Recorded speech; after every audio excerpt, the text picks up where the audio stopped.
And celebrating Ford coming back big style into Dakar with M Sport, which has been great to see, and a bit of a surprise because we see one of those cars in our lineup, and more on that in a little moment. But we have this variety right through the ages, and there are some fabulous cars. There's a lot of valuable machinery. So for us to have these drivers bringing their cars from across Europe, from across the world actually, to take them down the rally stage here at Goodwood is a privilege for us, for the spectators and for all our viewers around the world. As you're looking at the Alpine Renault, one of my favorite cars from the company in Dieppe.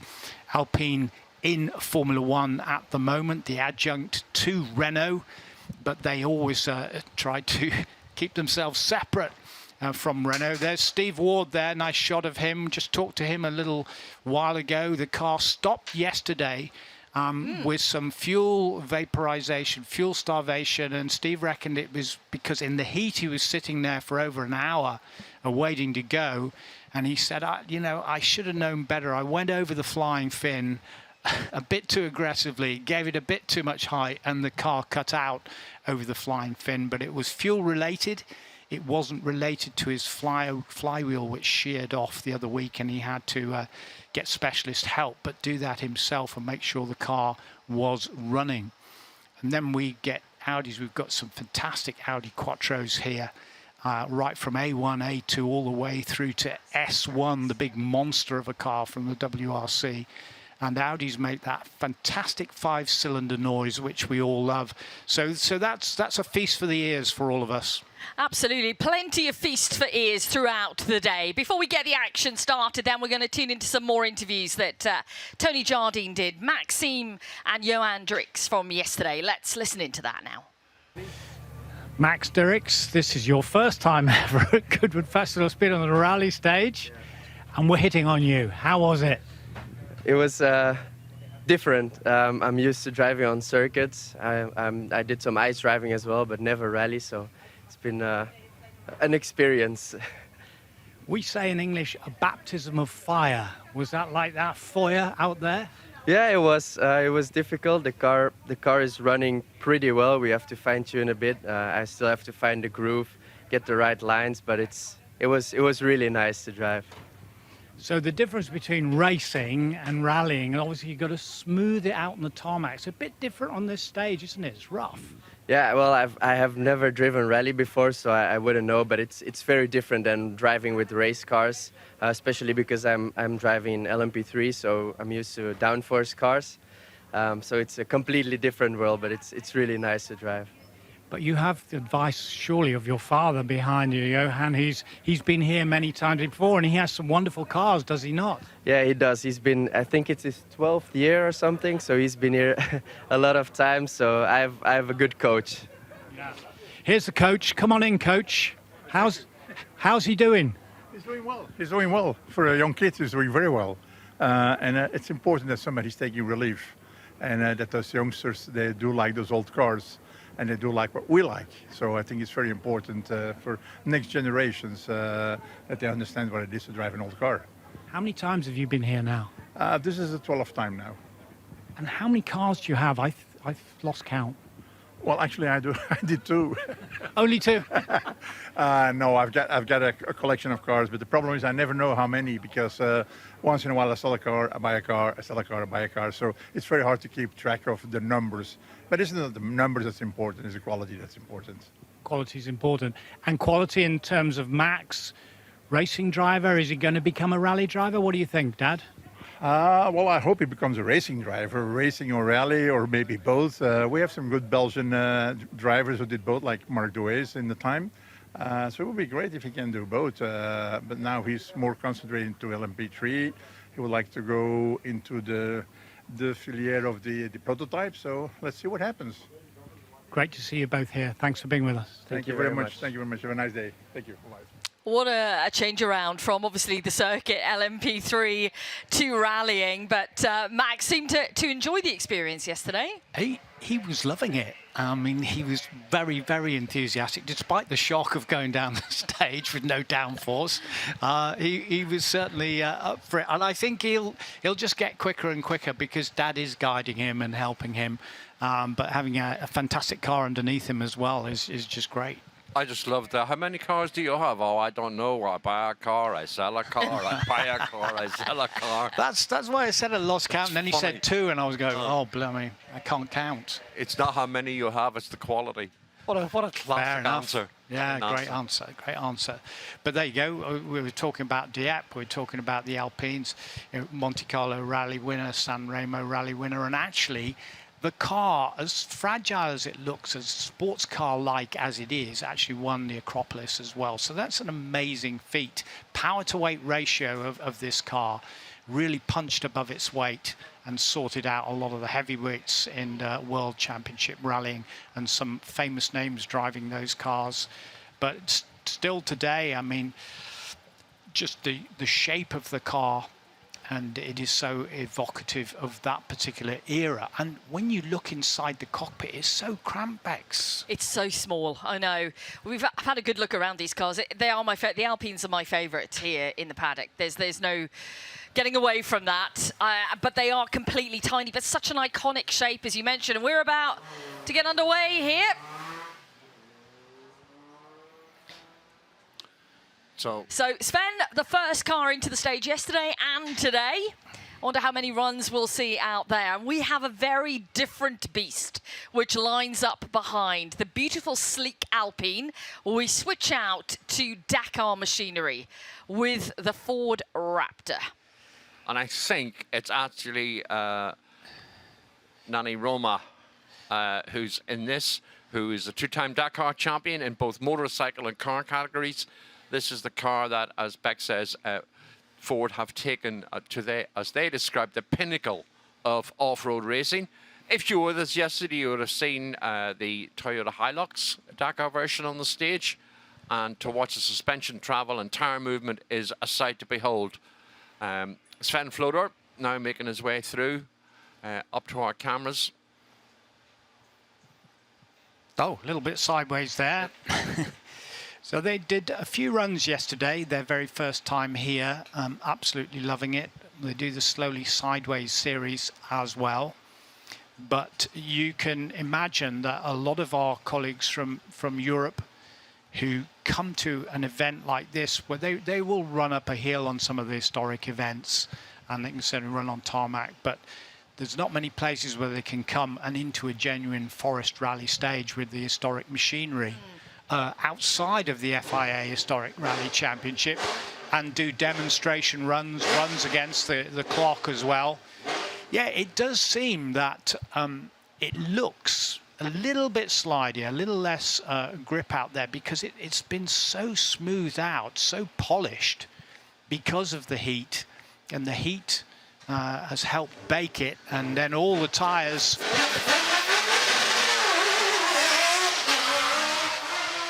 Oh my goodness. Now this is something just a little bit different into the Goodwood stage. If you're absolutely hearing that noise around the stage. That was phenomenal off the start from the Raptor. Well, talk about blowing the cobwebs off the stage first thing in the morning. If you weren't awake, you certainly are now. My goodness. I wonder will Steve Ward ask for 2 minutes in terms of stage start time because of the dust.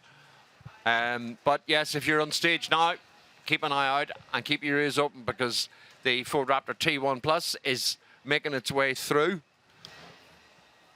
Steve Ward also running a Subaru Legacy RS over the next 4 days in the camel colours, as we cut back now to the... And you can just see Tony and Beck, just the width of the car and how much narrower it must make the stage seem to them. I mean, this is the car that is adapted for working in the dunes and a completely different landscape to what we have here at Goodwood. But how incredible is it to see it heading round this Forest Rally stage? And, you know, Ford have dipped their toe in now the world of Dakar. We saw them there at the start of this year, of course, back at the start of 2025. It's a brand new project, and it's an exciting new project. Yeah, and it has the likes of Carlos Sainz, Matthias Ekstrom and Mitch Guthrie, and of course Tony does have a soft spot for the off-road stuff, don't you? Well, I absolutely do, and I have a soft spot for Carlos Sainz, and it's called the desert. Carlos Sainz, what an incredible competitor. Wow, you know, look at the times that he's won Dakar. Sadly, he had that roll this year, and the roll cage was actually damaged and they weren't allowed to carry on competing. But they got that third place overall, and I think this is due a lot to Jim Farley, who is the head of motorsport, global motorsport for Ford, and you know, he's the instigator of a lot of these programs, and M Sport are involved, Malcolm Wilson is involved, but more importantly, Matthew Wilson is the one who's coordinating directly all the development of that car, and that means all the off-road cross-country World Championship events that they're going into as well. So they're going to have another big effort in 2026 in January to try and win that Dakar, because they've had a third place already on its debut. And just look at it, based on that Raptor, and it's got the same light cluster at the front, so you can identify with the models.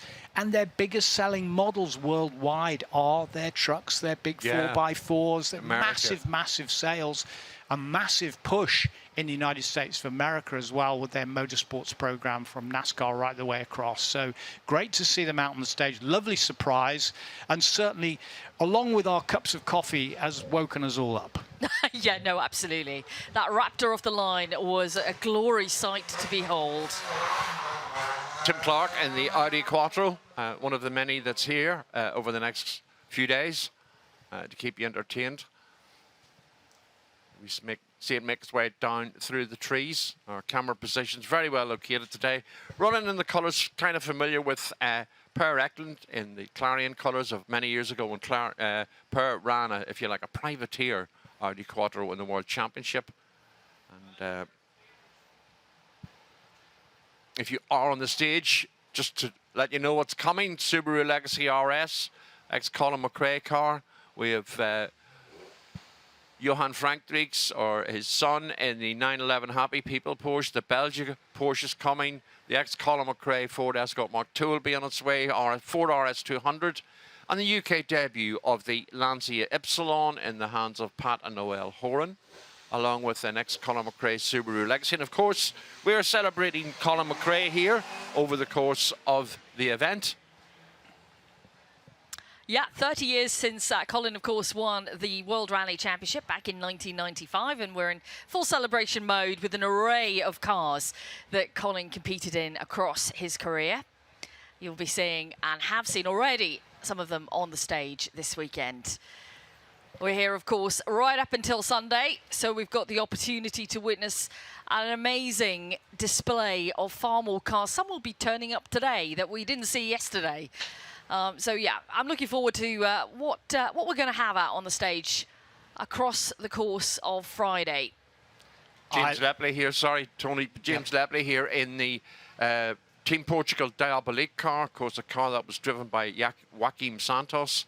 And Joaquim joined us here last year, and a lot of the original members of his team, but he sadly passed away since. So lovely to see that. But it's great to see the lineage of Ford, you know, all the way through to the Raptor there, because we've got a Mark I Escort, which you're going to see a little bit later on. That started really the motorsport history going 1968 onwards with Roger Clark, you know, and the Sierra Cosworth was part of that, because people said, oh, I don't think that'll work. There was a Sierra 4x4 Cosworth, there was a two-wheel drive Sierra Cosworth, which was particularly quick on the tarmac with that huge spoiler on the back. Jimmy McCrae drove one of those. And of course, talking about the 30 years of Colin McCrae, which Bex was, there's the epic shot, and you know where it came from, of Colin McCrae in a Sierra Cosworth on two wheels and about to roll, but he didn't. Yeah, that was the Audi Sport Rally, Cyril Bolton's car, the Pressport car. But one of the things, talking about Ford's input into the sport, when they launched the Sierra Cosworth, they ran the Securicore Challenge. So regional dealers were able to buy a Ford Cosworth and put local drivers in them. Kenny McKinstry, who I know had the Northern Ireland entry, but Phil Collins from Wales. With the Pink Panther. Yep. Pink Panther Sierra. If you haven't seen that, Google it. Rob Stoneman, for example, and a few others, they ran and had their own championship within. Well, the Pink Panther Sierra actually was infamous for stopping one of the stages on Sunday in the RSC, and we were all waiting behind trying to work out why the stage had been stopped, and there was a little bridge on one of the spectator stages, and he'd lost it, got sideways and wedged the car totally between the two bridge parapets. And he said, I said, oh, that was really, really tough for you. He said, no. Great for the sponsors. Got a lot of coverage. Got a lot of coverage. And these cars are getting a lot of coverage this weekend. Multiple runs by the Mirafiore yesterday as they come across the finish. Right, on the start wrap now is the ex-Colin McCrae Mark II Ford Escort that Colin drove as course car on the McCrae stages, and also on the Manx National, if you remember. And it's Max McCrae driving Uncle Colin's car. Max here today, and Samuel Gallagher alongside for the run. So this will be worth watching.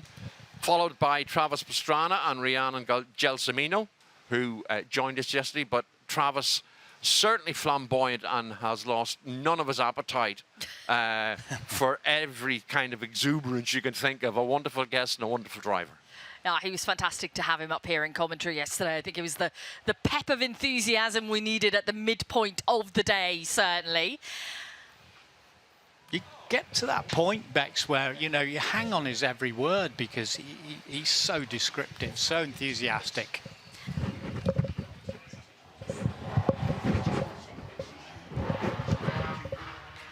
Now, we're watching as the cars make their way through, but we do have a guest. Talking of guests that had dropped in yesterday, that was Travis Pastrana. Today, we are going to welcome a guest from the Toyota Gazoo Racing World Rally team, and that is Finnish driver Sami Pyri, who has stepped up to Rally 1 machinery this year and is here at Goodwood. Sami, welcome. Thank you. Nice to be here. Goodwood is a special place to come as a rally driver. We're going to be seeing you behind the wheel. Behind the wheel of what, though, today? Is it going to be the Rally 1 or the Rally 2 we're going to be seeing you behind? I think it will be a bit of both. Okay. So we have today also Elfin Evans is here. Yep. So we are a bit sharing the seats. So maybe in the morning Elfin will drive the Rally 1 and I will be in the Rally 2, and then we swap in the midday. So a bit of both. A bit of both. So Sami Pyri was in the WRC2 category last year. He is the WRC2 reigning champion from last season. But as I mentioned, Sami, big step up to Rally 1 machinery this year. We're coming into events in the championship, which obviously are going to be good for you. Hopefully the Superfast Estonia in Finland, you must be looking forward to those. Yeah, of course. Still the start of the season has been, let's say, solid enough. So let's say the main plan has been only to gain some experience, because like we know the competition is really tough and many against basically 4 other world champions in the past. So it's really obviously really tough competition. So we really need to get a little bit of confidence and experience before we can fight with them more. Is it your first time here at Goodwood? Actually, it is, yes. I thought I hadn't seen you here before. So what have you thought? I mean, I know it's probably your first day, your first couple of hours here. It's quite an experience and atmosphere here so far, though, I can imagine. Yeah, it has been really cool, really nice. Actually, I had a few hours yesterday evening to see already something.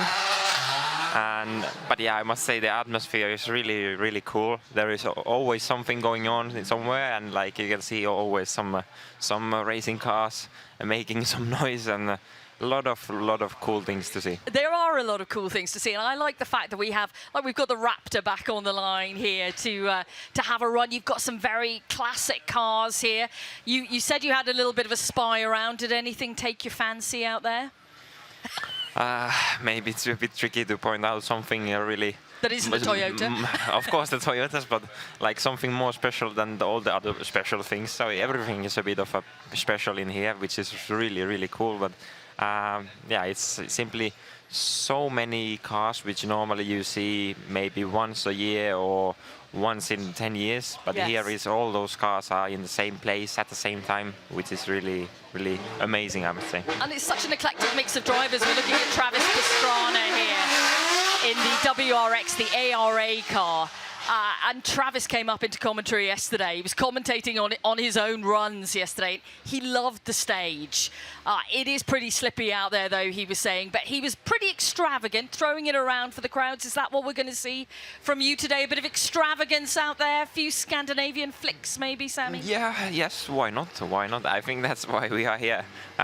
So we did already the hill climb once today morning. I was with the Rally 2, so doing some donuts, putting on some show, and that's what I'm trying to do also on the rally stage. Okay, and obviously I maybe need to check the stage a bit in the first run, because yeah, never have been there before, but let's see. You know, when we see cars like this, you know, in front of us, Dakar cars, you're very focused right now on your rally career. You're in the Rally 1 for the first time, full season this year, and very much focused on building your repertoire there. But is there any fancy for any off-road rallying from you maybe in the future? Would you like to diversify? Why not? Let's say still, yeah, like you mentioned, I'm still quite focused on my rally career. Yeah. Like I must be still the first year in the Rally 1, so a lot to achieve and a lot to learn. And but at some point, really, I would like to do other things as well, like racing or the Dakar or whatever. I am, let's say, having interest in all the other motorsports as well. Now, this year at Goodwood, we are celebrating 30 years of Colin McCrae's World Rally Championship win back in 1995. Before you were born, Sammy Pyrie, of course. Remind me what year you were born? 2001. Oh, it's scary, isn't it? It's scary. But Colin was a great hero to many, certainly with his flamboyant driving style. Was he one of yours growing up when you look at the, you know, across the history of rallying? I know a lot of the Finns, I'm sure, were some of your heroes out there. How did Colin McCrae fit into what you used to watch back as a child? Yeah, obviously he was one of the biggest rally stars, or biggest names what there was at the time. So still I remember watching him drive.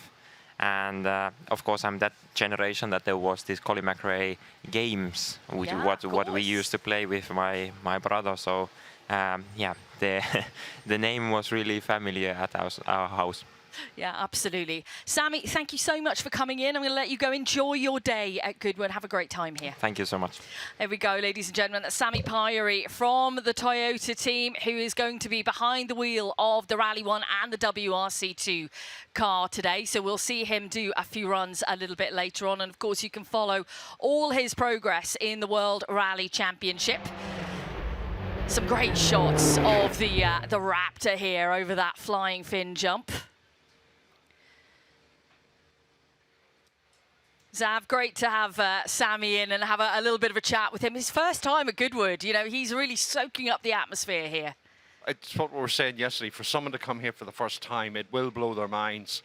And he's only seen a very short snapshot of it this morning. Yeah. But to see that, it's like the jaw-dropping moment. There's so much to see here. And that's just on the rally stage here and in the service area. But when you get down to the front of the house and all the other forms of motorsport that you'll come across, absolutely amazing.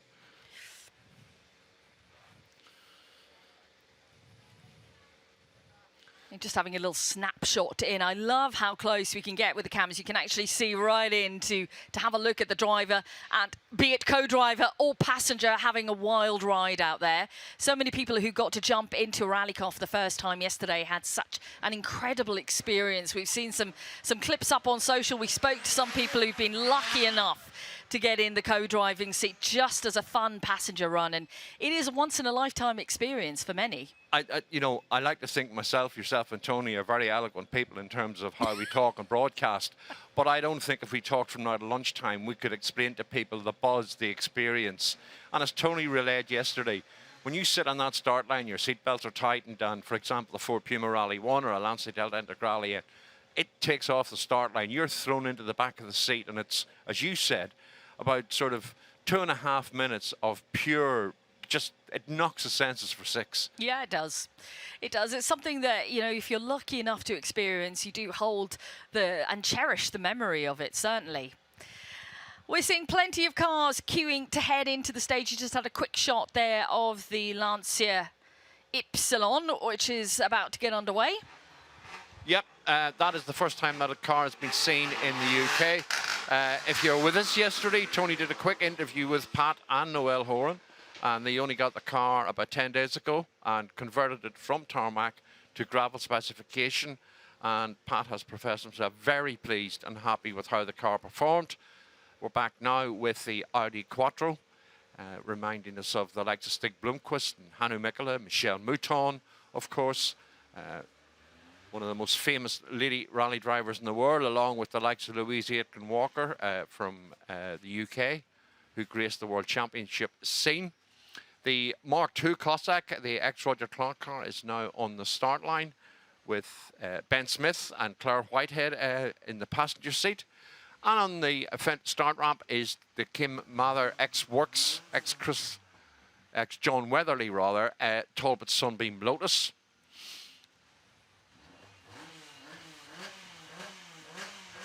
But isn't it wonderful to see the likes of the Lancia now with Pat and that, bringing that here for us to see, because you have seen in terms of the ERC and your coverage that you bring, just how popular and how good a car it is. Yeah, it's the Rally 4 specification of cars, two-wheel drive, and for it to be launched into the European Rally Championship and obviously in the Trofeo Championship in Italy this year, it's been fascinating to see how it is fit. Oh, no, we've just gone straight on there. Just a little overshoot into the bank. So the reverse light's on here. Hopefully there's not too much damage at the front. It was just a little tap, little love tap of the bank. Little love tap. Replay there, maybe? Yeah, let's take a look at it again. Yeah, they just haven't got it turned in. Yeah, I can just see the front spoiler on the right-hand side just has popped forward. So the crash protection has done its job. And there we have a... Just love on cornering now. It's bouncing about. You know, one thing about this stage, it's not, you know, rutting up. It's not cutting up. It's getting bumpier in sections, though, in the corners. It is, and it's not a very forgiving stage as we've relayed over the last sort of 48 hours, because it will catch you out. It's dustier this morning, but the temperatures are low. We saw yesterday when it got warmer during the day, it kind of cleaned a little bit. There was decent grip, but it will catch you out if you don't pay attention. You know, there are a lot of off-camber bends. We just see a replay now, down into the touch of the handbrake. There, yeah.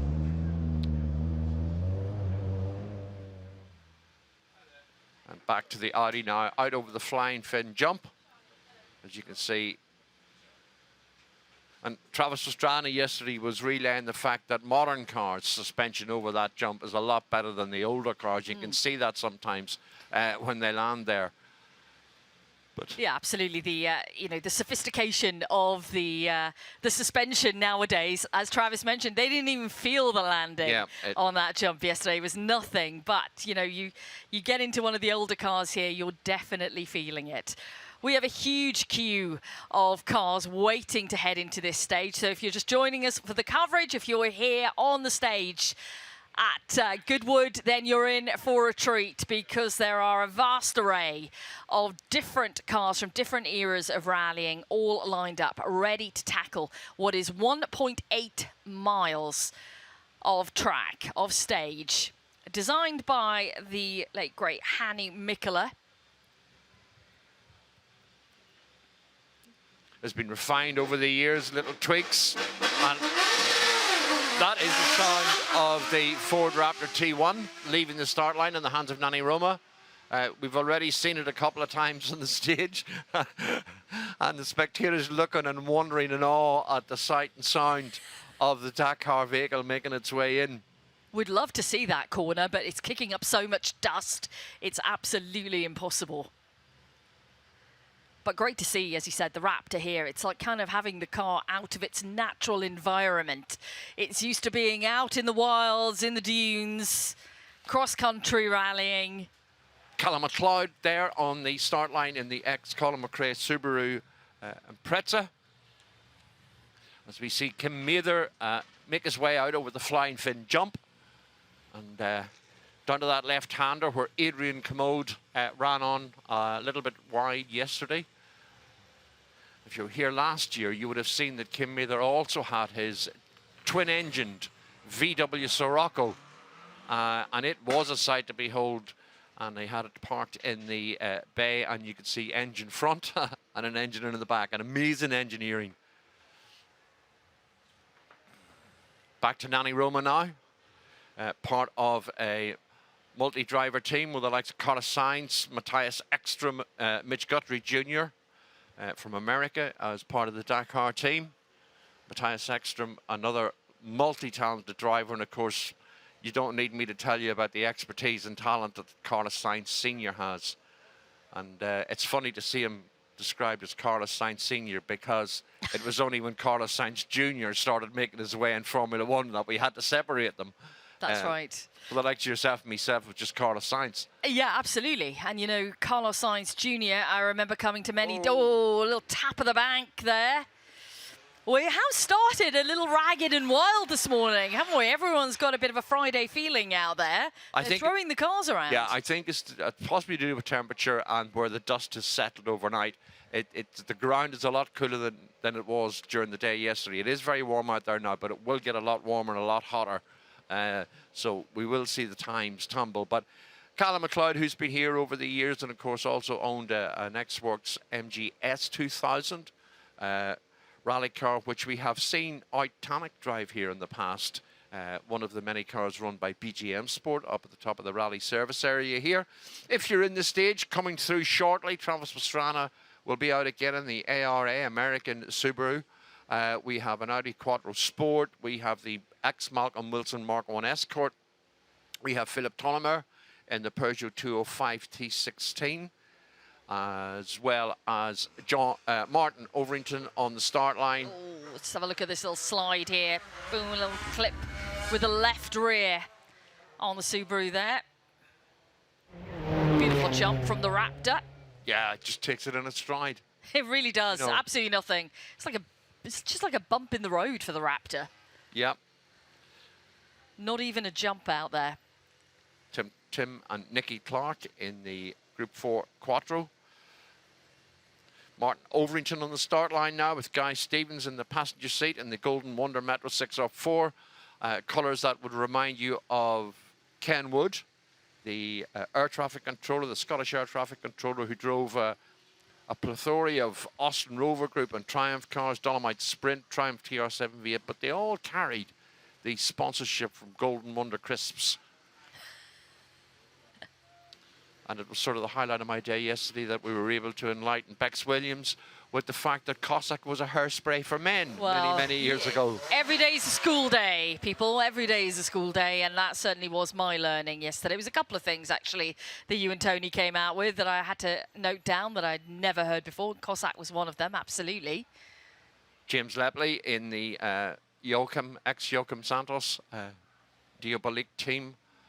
Miguel Oliveira, a big part of the Diabolique team in Portugal, joined Joachim as a navigator, but also was the, if you like, the business manager and the funding behind the Diabolique team.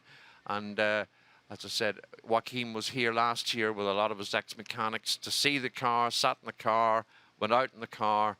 But sadly, we lost them sometime after Goodwood last year. But a huge Portuguese star.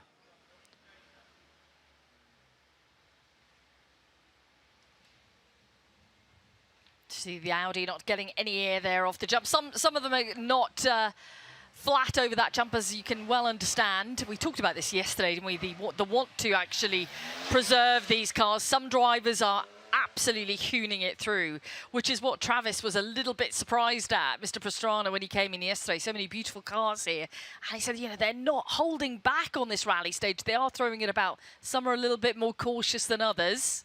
Well, they want to get to Sunday. Well, that's a good point. If you've driven from Belgium or Holland, it's a long way to go if you have to finish on a Friday morning. So, yeah, I would have no issues with that at all. I would be the same. I would want to make sure that I got my car through everything to reach Sunday. Yeah, I think I would be exactly the same. I probably wouldn't be doing anything at all if I had a beautiful car like this. It would be staying firmly in its garage. Who can you see out there then? We've got quite a queue of cars about to head into this as the Ford heads over the flying finish. Peter van der Putten now just leaving the start line in the Audi Quattro S1. Travis Pastrana and Rhiannon Gelsomino now moving down off the start ramp to the start line. The Ford Raptor T1 with Nani Roma is going to be going out again. We have the Mark 1 Ford Escort, the ex-Malcolm Wilson car, but it was also Malcolm's father that rallied that car many, many years ago. The A1 Quattro's coming out again. The Peugeot 20516 of Philippe Tolomer. I can see Tom Williams getting his crash helmet and everything ready. He looks like he's going to join us in the Skoda Rally 2 car. So there is plenty coming your way in the stage very, very shortly. Absolutely. It was great to have Sami Pyri, who is, of course, driving with Toyota this year in the WRC. He came in a little bit earlier on. He's going to be in the Rally 2 and in the Rally 1 car throughout the day, and it's his first time here in Goodwood. But even for the likes of the WRC drivers now today, we were talking about how accessible those rally stars are, but they can dip between the Rally 1 car and the Rally 2 car. So it's something different for them as well. Effortlessly as well, dip between both of them. And yeah, I think, you know, Sammy's, you know, very well versed in WRC2 with such success in his 2024 season there. He'll want to be getting runs in both of them. We've only seen Jari-Matti Latvala behind the wheel of the Celica, though. Would he let anybody else behind the wheel of his baby? That's the question. I think that's the best question yesterday and today. Well, we've got rumours that he might pop in and see us today, so that's one you can see if to ask him. I will. Travis Pastrana just heading out of shot there. He told us yesterday very much he wants to put on a display for the fans here this weekend. That's what it's all about, just skirting the banking there. We saw him kiss a few banks yesterday. He said he believed one of them was actually making him a little bit quicker. You needed to lean on it, just as you lean on the snow banks in Sweden. You needed to lean on it just to give you a little bit more purchase.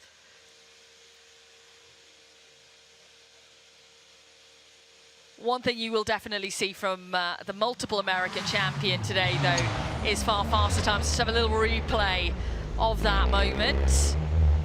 Just picking up a little bit of debris from the side bankings in that rear wheel.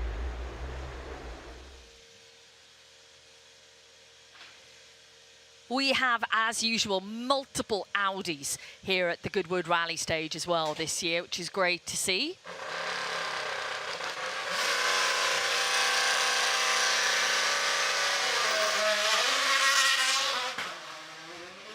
And that is the Toyota Yaris Rally 1 car leaving the start line. We've seen Alpine Evans and Sami Pyri swapping roles. I think he said Alpine was in the car this morning. He's going to be in the afternoon.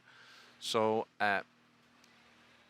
Rob Gill, looks like the Sun Motor News correspondent, is getting a bit of a run in the Rally 1 car.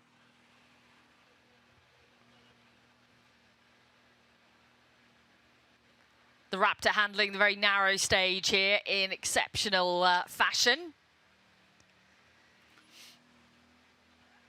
And there is the Rally 2 we just spied on the line, and that is the Rally 1 from Toyota. Multiple runs yesterday at the hands of Kalle Rovanperä.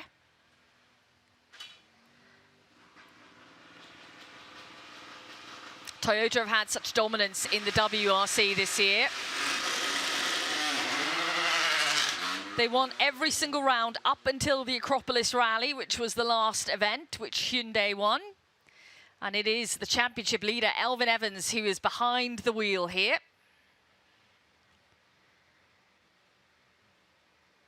Elfyn had a fantastic start to his season in WRC. But now Ott Tänak is only 12 points behind in the championship. It's going to get really exciting in the second half of the season. Yeah, I think we're in for a great battle now. That's certainly going to be one to watch and one to enjoy. As we just see Nani Roma now bring his Ford Raptor T1 up over the finish line, up to the stop board. Back now with the Toyota Yaris Rally 2. And of course, Jari-Matti's going to be running a Toyota Yaris Rally 2 on Rally Finland.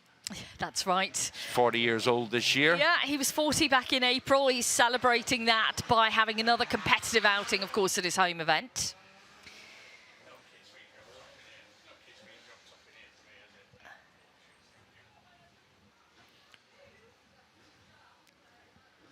But it's been great to see the Rally One have so many runs here. And, you know, whoever's been alongside in the passenger seat has had the thrill of their absolute lives.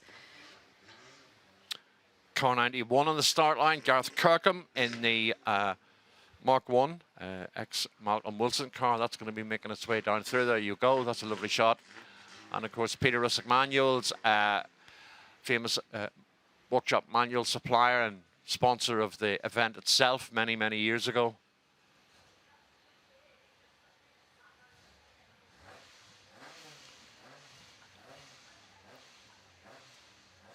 A few revs of the engine here. Should see it underway very shortly. This is Gareth Kirkham when they bought the car many years ago and have spent a few years slowly rebuilding it, refettling it. Type 49 steel bubble arched heavy duty shell.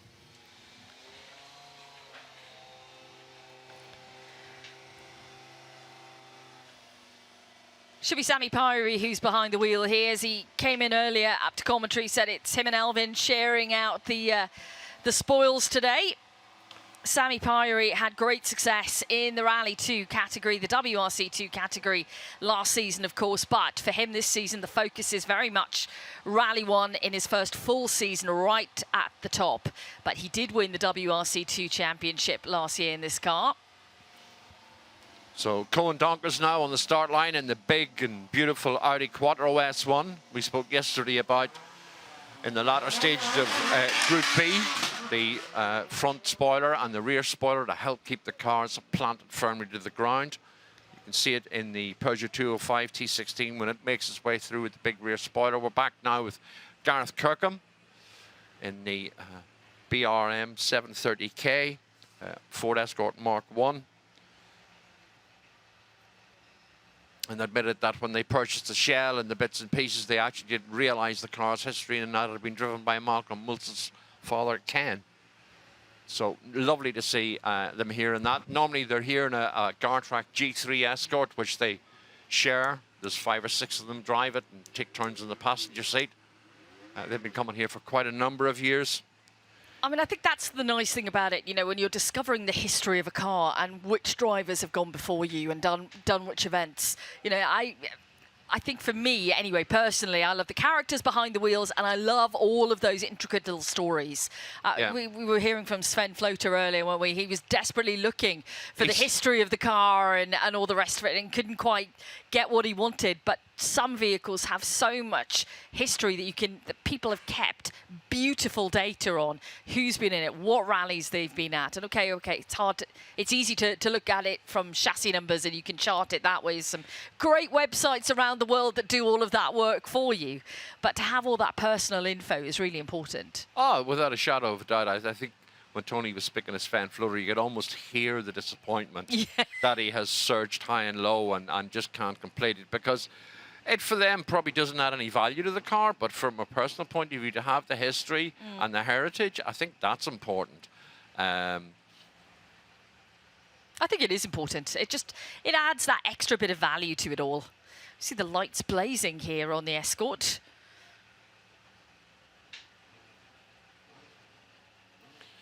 Makes its way now out under the trees and up towards the finish line, flying finish, and back up towards the service area here in the rally park. Now, it looks like some people have got up a bit earlier. We now will see the Nissan F2 car making its way into the stage.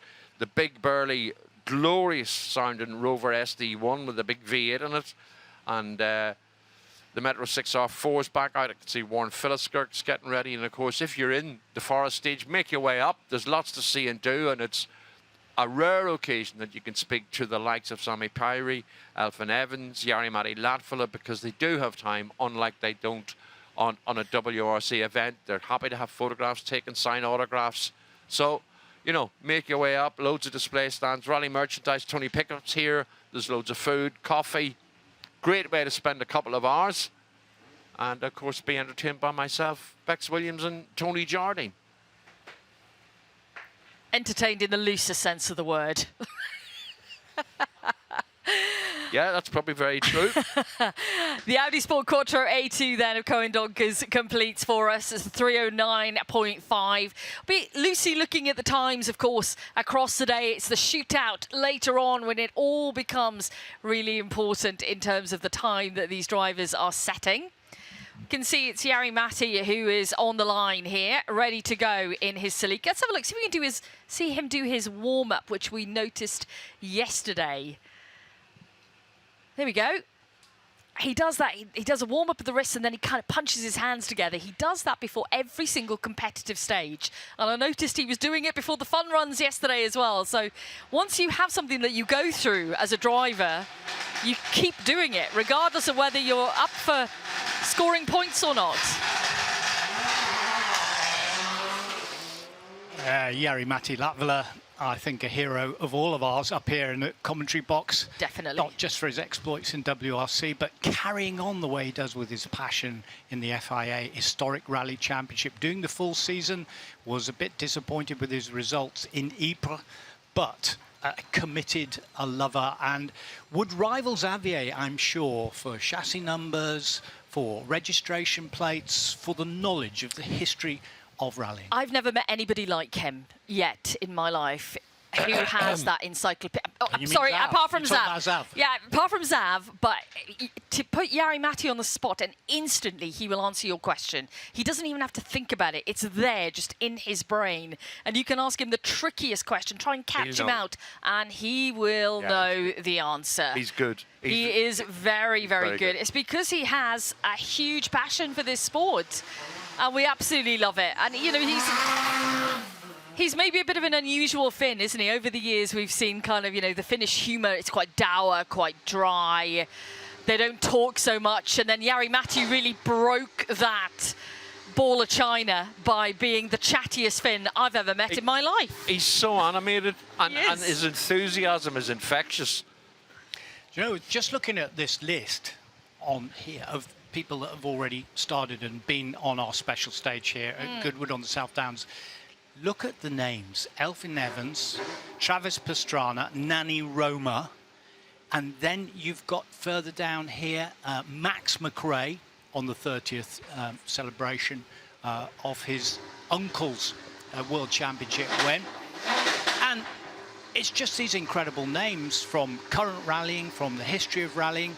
We're due to have Juha Kankkunen, 4 times World Rally Champion, who's Deputy Team Principal, if I've got that right.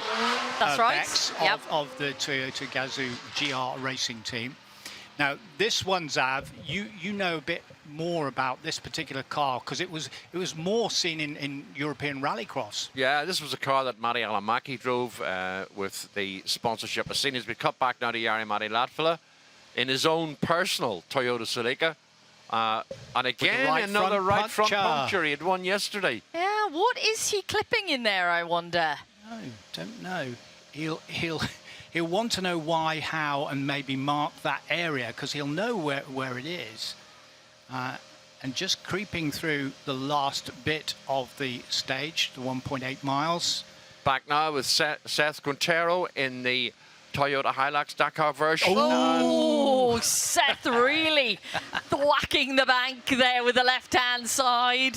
I think Seth actually has confirmed for us it is slippier this morning than it was yesterday. Yeah. If that had been an ordinary car, I don't think that it got away with it, but those big beasts will just ride and carry on, no problem. I think that is indicative that it is slippier, it is more polished, it is more compact, and it's going to be with the sort of heat baking the surface there and being polished by the big tires.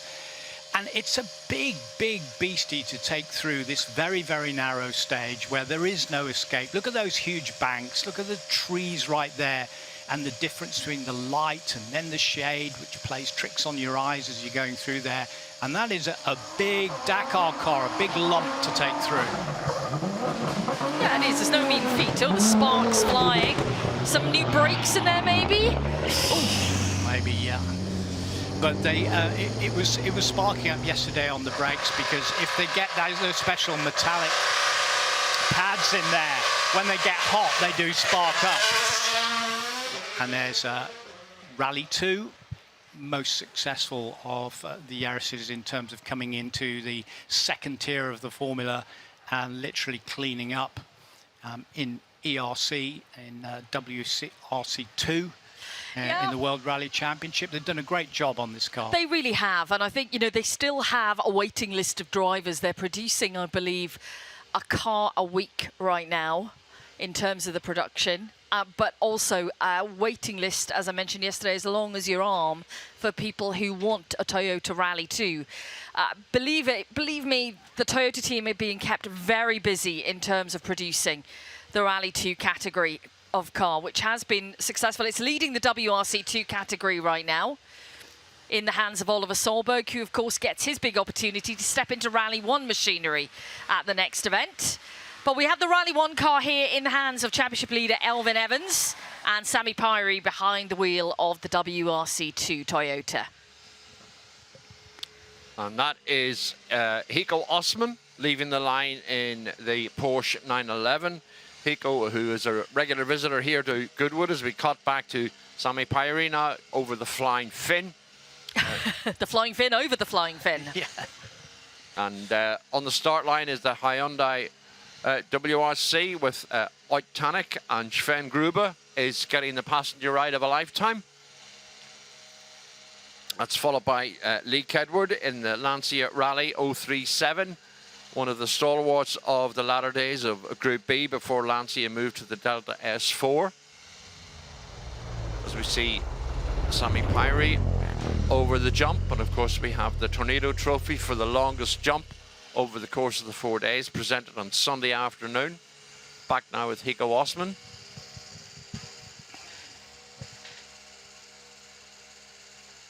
And you've got the ADAC Sunstrip there from the Automobile Club of Germany, and the 24 hours, that signifies 24 hours of the Nürburgring, in which you would find lots of 911SCs, because the historic version is like the historic version that they have at Spa, and it's nice because you see a mix of rally drivers and racing drivers taking part in those events. I mean, let's be honest, if you go up into the Eifel Mountains and go round the original Nürburgring, it is like a huge rally stage. There's no runoff area to speak of.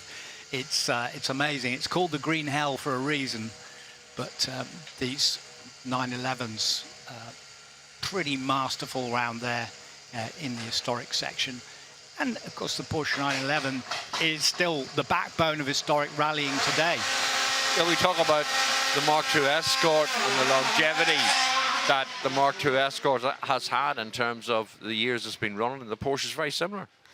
That was then Ott Tanak off the line. Any idea who is alongside Ott Tanak? It's just telling me it's Sven Gruber. Sven Gruber. Ah, okay. Oh, great. Having a, as you say, time of his life then alongside. Yeah. Well, it's great to have the 2019 world champion with us from the World Rally Championship. And he's had ups and downs in his career, hasn't he? Oh, Look massive. at how many times did he go backwards and forwards to M Sport? Twice. Once he was sacked, then he had 2 years out. Then he came back in and he found his form again. Well, we talk about Ott Tanak. Tony, you caught up with him a little bit earlier on. Let's have a listen to that interview now. Ott Tanak is with us, the 2019 world champion. Great to see you, Ott, and congratulations on a brilliant win in Greece. Thank you, thank you. That was tough. I mean, Greece, Acropolis, through the history, it's been always one of the toughest. This year in the middle of summer as well, with quite some extreme temperatures. So yeah, it was quite demanding weekend. A little bit nerve-wracking at the end, some sort of gearbox problem. Yeah, I mean, that's part of motorsport, and probably in some reason it was needed to make it a bit more stressful in the end, but I mean, still, it was even more enjoyable to stand on the podium and yeah, get the first win out of the way for Hyundai. Yeah, the first wins in Central Europe. But the other thing I wanted to talk to you about, tough events. Portugal, you were second. On the Friday, that was a really, really long day, wasn't it? Yeah, it's been recently the way somehow that the organizer like to do some long days, and we had same in Portugal and actually in Greece as well. So I mean, definitely it makes it demanding. Normally they've been without services as well, so been busy days for the drivers. Now, talking about great rallies, Safari Rally Kenya is a big one. You were second on that one. That's a grueling event. Was it enjoyable, or was it just too tough to enjoy? I think, to be honest, all these demanding rallies are always quite tough to enjoy, really. It's good to have teeth in the mouth, you know, after that much shaking through the weekend, and definitely testing every kind of limit for the car, for every part, basically. And I mean, also in Kenya, actually, we were doing quite well. In some moment, we were leading quite a lot. But again, this year somehow was very hot and a lot of bedrock and quite a lot of roughness, so it was very big challenge for the cars. Been having a great battle this season, as always, with Ogier. Big fight in Sardinia. You won in Greece as well. But together, you're creeping up on the leader, Elfyn Evans, aren't you? You're in the championship fight. I mean, that's the case. Obviously, Elfyn had a perfect start to the season, so he scored some quite big points. But yeah, now when the rough part started, we've been coming closer step by step. I mean, we are still only in the midpoint of the season, so long way to go, and still a lot to do, and many points on the table. So for sure, everything's still possible. Can I say this to you, that Sebastian Ogier, the only one he really fears is you? I don't know if he really fears anyone. I mean, in the end, we've been racing for so long time, and I mean, still, obviously, Elfyn's still leading with the points, so he's still ahead, and Kalle is just behind. So I guess the fight is definitely all on. Home event next, Estonia, the one that you love, the one that you've won before, but you've also had an accident there as well. It's a very fast rally. Yes, last year actually we were doing kind of test rally and had a quite impressive accident. Other than that, now two quite smooth and obviously very fast Grand Prix style events coming. Estonia probably with some more big jumps. Finland, we all know about how tricky event it actually is, but you know, if you get these rallies right, then you can say that they can be very enjoyable actually. So big championship fight, we're going to enjoy that. What about this stage here at Goodwood Festival of Speed? It's small, but it's quite difficult, isn't it? It's super demanding, honestly. I was actually only once here before in 2010, so a long time ago, and couldn't really remember much. And yeah, yesterday I did 2 runs trying to remember the track a bit. But yeah, hopefully today we can do some more runs and yeah, remind ourselves what the road looks like.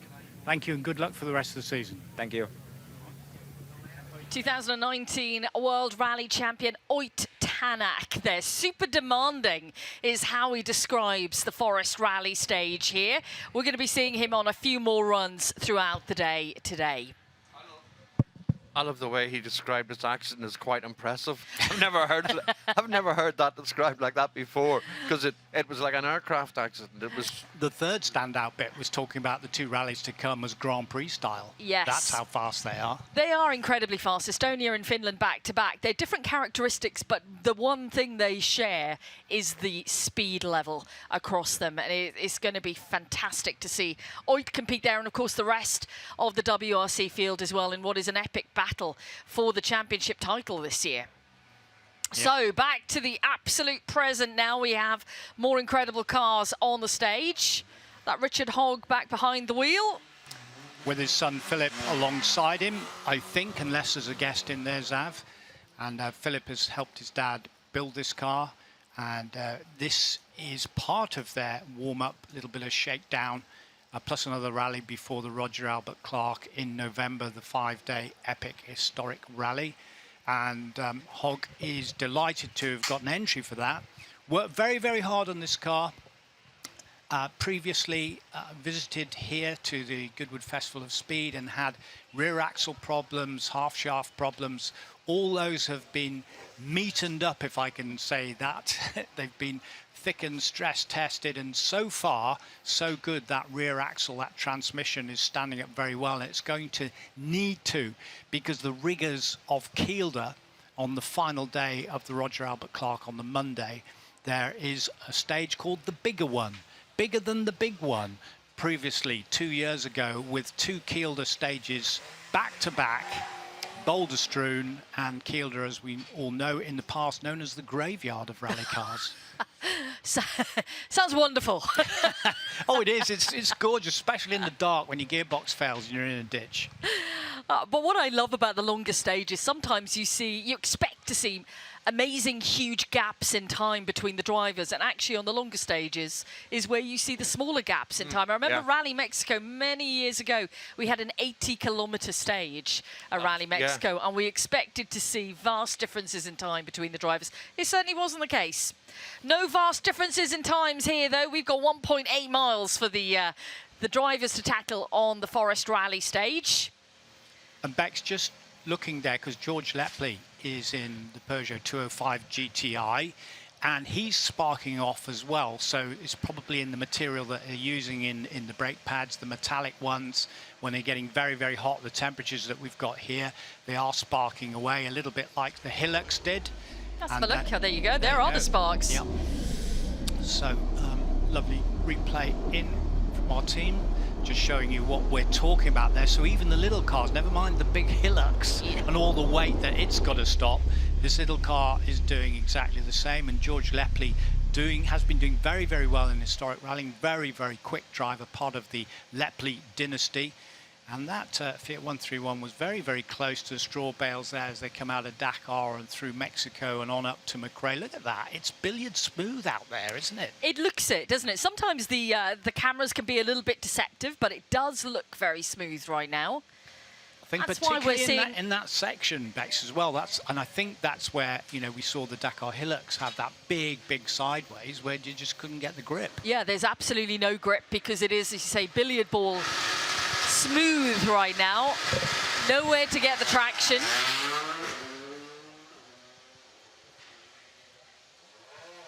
See this little car here. This is what I had my first ever rally experience in, behind the wheel. Not on an actual official rally event. 205? Yeah, 205, wow. Peugeot 205 was the first car I ever drove. And realised that I was probably a little bit too overconfident to be an actual driver. Did you go off? Yeah, let's say I found a ditch. Well, we're finding out something here, Zab. Found a ditch and I found a tow truck, which got me out of the ditch. Good. That's good. You did the complete job. In, out, towed out. That's it. Absolutely. Well, you've got to, when you have an experience in rallying, you have to have a true rally experience, and I did. Yeah. But the 205 GTI Pocket Rocket, one of the original hatchbacks, hot hatchbacks, just so phenomenal. And even today, it looks so special. And then when they made the 2-litre version, that was really potent machine. And talking about potent machines, here we are, Rally 2, the Yaris, which is, am I right in saying, leading WRC2? It is. At the hands of Oliver Solberg, it is leading WRC2. In the European Championship, it's a Skoda that is leading, which is another incredible Rally 2 car as well, and has been leading the way for such a long time. And now the Toyota has come in, and it's fantastic to see more manufacturers coming into this category of car, because we all need more manufacturers in rallying. But to see, I love watching that warm-up from Jari Matti. That Rally 1 machinery has been incredible for Toyota, and they've certainly proved their dominance over the past few years, and certainly this season, to win every single rally up until Oitanak. Took the first win for Hyundai in Acropolis. It's taken till the midpoint for Hyundai to get a win on the board. That's how strong Toyota have been with this Rally 1. And Ollie Solberg is going to get a nice little prize, isn't he? He's going to get a run out with the big senior team in Estonia. Absolutely. I think that's brilliant. It is. And, for Oliver Solberg, it's going to be, the step back up, because we saw him in Rally 1 machinery with, of course, Hyundai a few years ago. Then he went back into Rally 2. He's proved his worth in Rally 2. Solberg is a phenomenal driver. But he will get that unique opportunity now with Toyota in Estonia, and all eyes will be on him, certainly. Do you think it was because he was too wild in those early days? He was too young, and now he's calmed down, he showed what he can do, and they're saying, OK, we'll give you a chance now. We think you can do it at the top level. I think there was a lot of different circumstances, and yes, maybe it was a step up a little bit too soon for him. It was just an unfortunate array of bad luck, as well as the pressure. You know, you step into a Rally 1 car of a manufacturer team, there is pressure on your shoulders. And he's come from a rallying family, Oliver Solberg, obviously with 2003 world champion Petter Solberg, his dad Pernilla Solberg, his mum, who also had a strong rallying career herself. There was only one natural progression for Oliver, and that was going to be behind the wheel. But maybe it was a step too soon, but now he's more than ready. And he's shown in WRC2 this year that, my goodness, he's leading the championship. The speed is incredible. And out front, we've got Johan Rossell and Gus Greensmith. Those top three in the championship are just a class above everyone else in the category. And I think for Oliver, a lot of eyes will be on him to see what he can do in Rally 1. Estonia is an event he's done previously. He competed there when he was too young to actually be driving on the road. Of course, he set the world alight here a couple of years ago in the DS3 Rallycross Citroen, if you remember, and the commentators had a field day with the exuberance and flamboyance. And I mean, from he left the start line up past the front of the house, up the hill, he never lifted. No, and that's... and he set the place on fire. That's the key thing. OK, we have a little bit of a pause here. We're going to take a short break. We'll be back with more action shortly.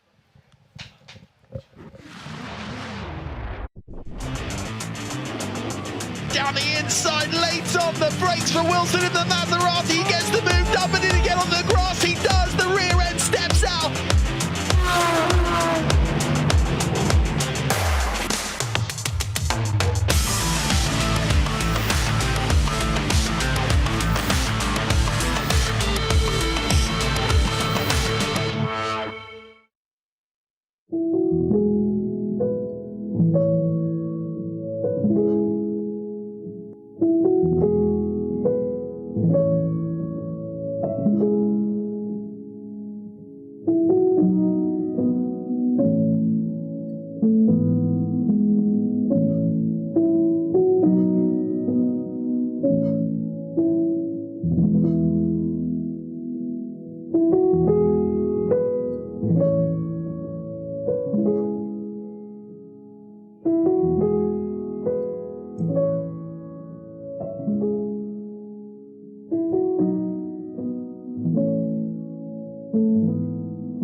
That was the most exceptional collection of moving automobiles I've ever seen. You can get close to the drivers, you can get close to the cars, you can really feel like you're involved in the action. Every form of motorsport here, from classic side all the way through to the most modern cars. You know, I see Driftwood just increasing and getting better each year. Lots of ideas spreading around, a lot of familiar faces. It's a fun fair, but with cars.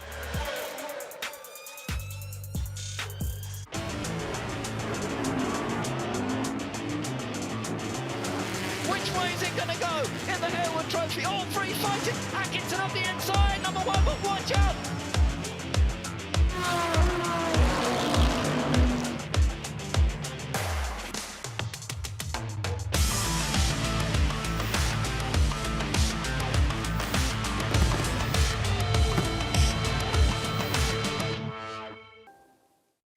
Jari-Matti Latvala, the big boss of Toyota Gazoo Racing. Great to have you with us again at Goodwood Festival of Speed. Congratulations on another superb season in WRC so far. You happy? Thank you. It's been going really well. I think 7 rounds. We've been able to win 6 rounds. And the Drivers' Championship is very exciting. Alvin Evans is leading. Now Tanaki is second, and then Sebastian Ogier is there also in the top 3, so they're third position. So I think overall, if you think about that, you have to be happy how things been going. But we know that now the threat from the Hyundai, and we need to keep pushing on the second half of the season. But very, very happy with the way the team has been operating, and also the commitment from the drivers. To talk about specifics, if you look at Ogier, records on Monte Carlo, records in Sardinia, that's impressive. And he's a part-timer. He's a part-timer. He's more than 40 years old. But he shows that when you have the passion for winning and you want to win the events and you keep yourself up to shape, even you're a bit older, you don't lose the speed. You're still fast. And a fantastic job so far from Alpine Evans, second in Monte Carlo. Winning Kenya, the Safari, was a big one, wasn't it? Yeah, that was... Kenya is a very demanding to win. It needs a lot of you need to be able to adapt to driving fast, but then also taking care of the car. So it's like asking a lot of from the driver to be adapting different conditions, and Alvin did a superb job. And overall, if you look, he won in Sweden also. So Alvin been driving very strong championship. Now it's been more difficult for him opening the road, especially in Sardinia and then in Acropolis. But we're getting to the faster gravel events, and it will be a bit easier for him that he's not losing so much being first car of the road. What does he have to do to try and take his first title? I think he has everything what is needed for that. But I have to remember that winning a title, and especially when you're winning the title for the first time, you need also a little bit of luck, that everything matches together. Basically, I would say he's the most consistent driver of the championship. That's already the very strong point. But of course, now when the guys are getting closer, they are pushing harder, and some of the wins are needed in some events. But I would say Finland, for instance, Kelvin being very strong. Also, Estonia can be good. So in these events, if you can be in their top 3, that's very important. I would say not the vital, but really important at this point of the championship. Now, as far as you're concerned, we have Finland coming up, Estonia, then Finland, and you're driving again in a Rally 2 Yaris on Finland. Is that a present to you from Toyota? Well, what is the story is that I became 40 years old this year, and Rally Finland would be my 20th start. I haven't been starting 20 times in any other event ever before.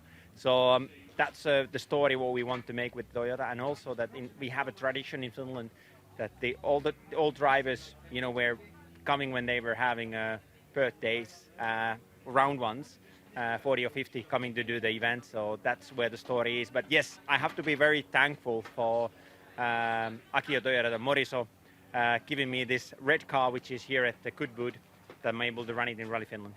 And finally, onto the historics. As you stand in front of you, you've got Toyota Celica STs. Fantastic. When you're not doing WRC job, you're out rallying yourself. It didn't go so well on Ypres, though, did it? No, it didn't go. We were leading in Ypres until we had a head gasket failure. So I've been running this year the European Historic Rally Championship with the Celica. And if you ask why Celica, the Celica is an iconic car from the 90s. The second most successful brand of Toyota, or the model of Toyota, and in rally sport. And it was won the championship 92, 93, 94. So we want to keep the story about Celica alive, and because the heritage and thinking about the future if something that we want to bring it maybe back in the game in the future. Is this rally stage here at Goodwood one of the best events on the calendar for you to see all the history of the sport?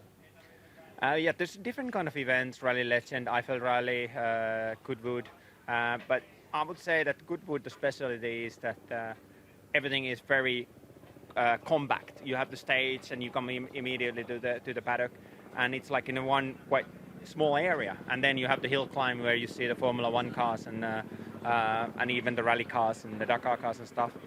So this is one of the best, but difficult to say which one is the best. It's always, I would say, it's the spectator who can decide it. Very diplomatic. Jari-Matti, thanks for talking to us. Thanks for being with us. Thank you. Thank you.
Which way is it going to go in the Harewood Trophy? All three fighting. Atkinson on the inside, number one, but watch out.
Morris is right up into the lead again. Can he find a way through? It's going to be over the line, side by side.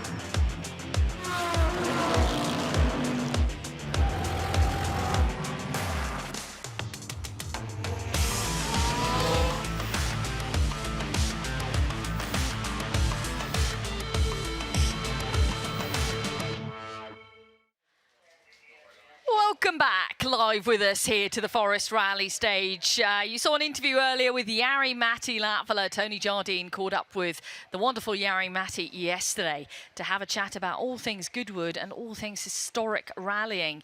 Jari-Matti taking part, of course, in the European Historic Rally Championship this year, competing here at Goodwood and also competing at his home event at Rally Finland in a few weeks in a WRC2 car. So we are waiting to get back underway with the action here on the Forest Rally Stage, and it'll be a few moments, I think. This looks positive. Doors closed here. You can see the course cars, the safety cars just making their way through, warning everyone that we are about to resume and get back underway. And we can hear the cars just firing up here. Our commentary booth is sat right above the start line. So we hear these incredible cars echoing through the commentary booth, sometimes so loud that we can barely hear ourselves speak. But I'm not going to change it because it's an amazing sound and an amazing feeling when that rumble starts and we know the cars are about to get back in action. Who have we got here, Zav? Well, we have got Colin Donkers in the Audi Quattro S1. Of course, one of the many contingent we have over from the Benelux countries. On the start ramp is another Audi Quattro S1. We have Warren Philliskirk bringing out his MG Metro 6R4 to play. I can see Kim Mather coming out again, his X-Works Sunbeam Lotus. Tom Williams looks like they're strapping somebody into the passenger seat there as well.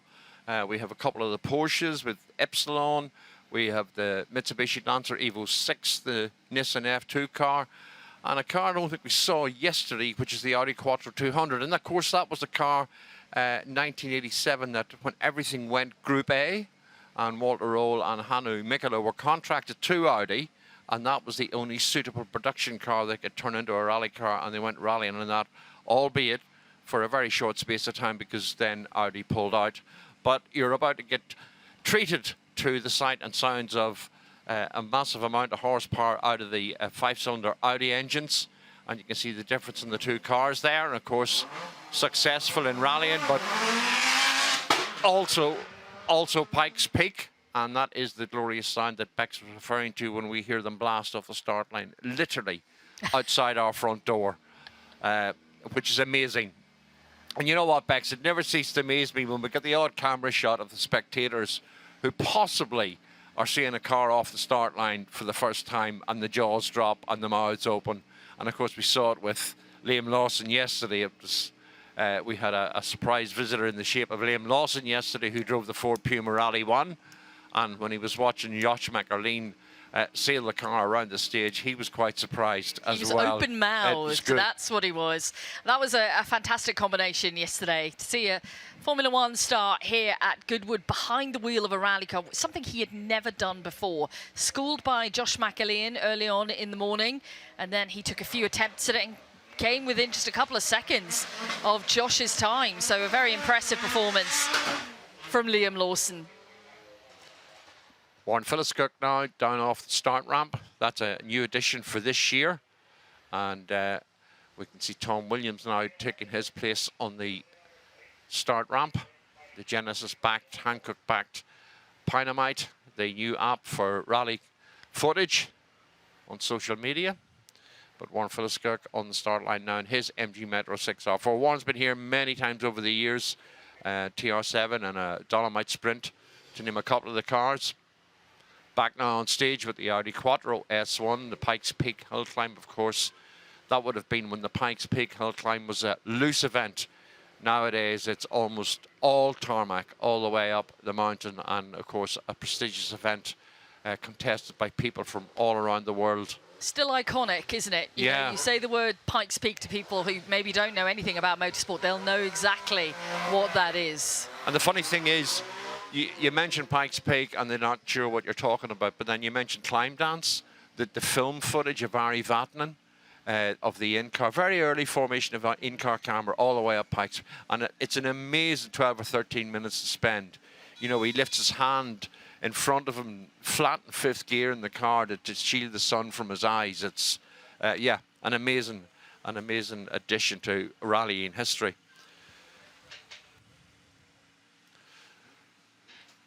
So, Kim Mather and Chris Clemson on the start ramp now. In front of them, Tom Williams in the Skoda Rally 2 car.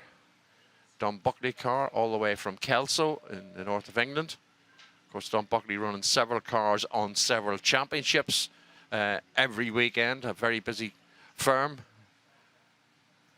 Of course, Dommy himself, a pretty handy pilot, as was his father. But Colin Donker's now bringing the Audi Quattro up over the start line and over the finish.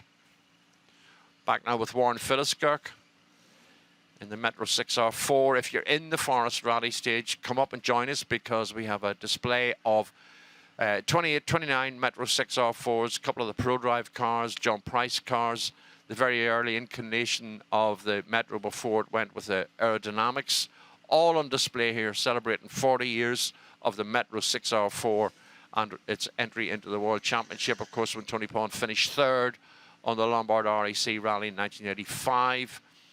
And you know what, Bex? You can see where some of the drivers we saw yesterday are actually giving it a few beans.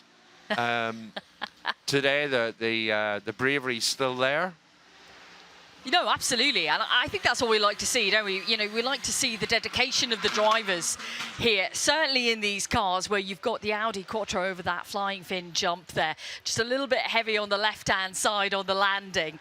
But yeah, we want to see them throwing the cars around and certainly putting on a display for everyone who's come up to the rally stage to have a look. And whether you're watching wherever you may be around the world right now, I'm sure you're wanting to see these cars at absolute full spec.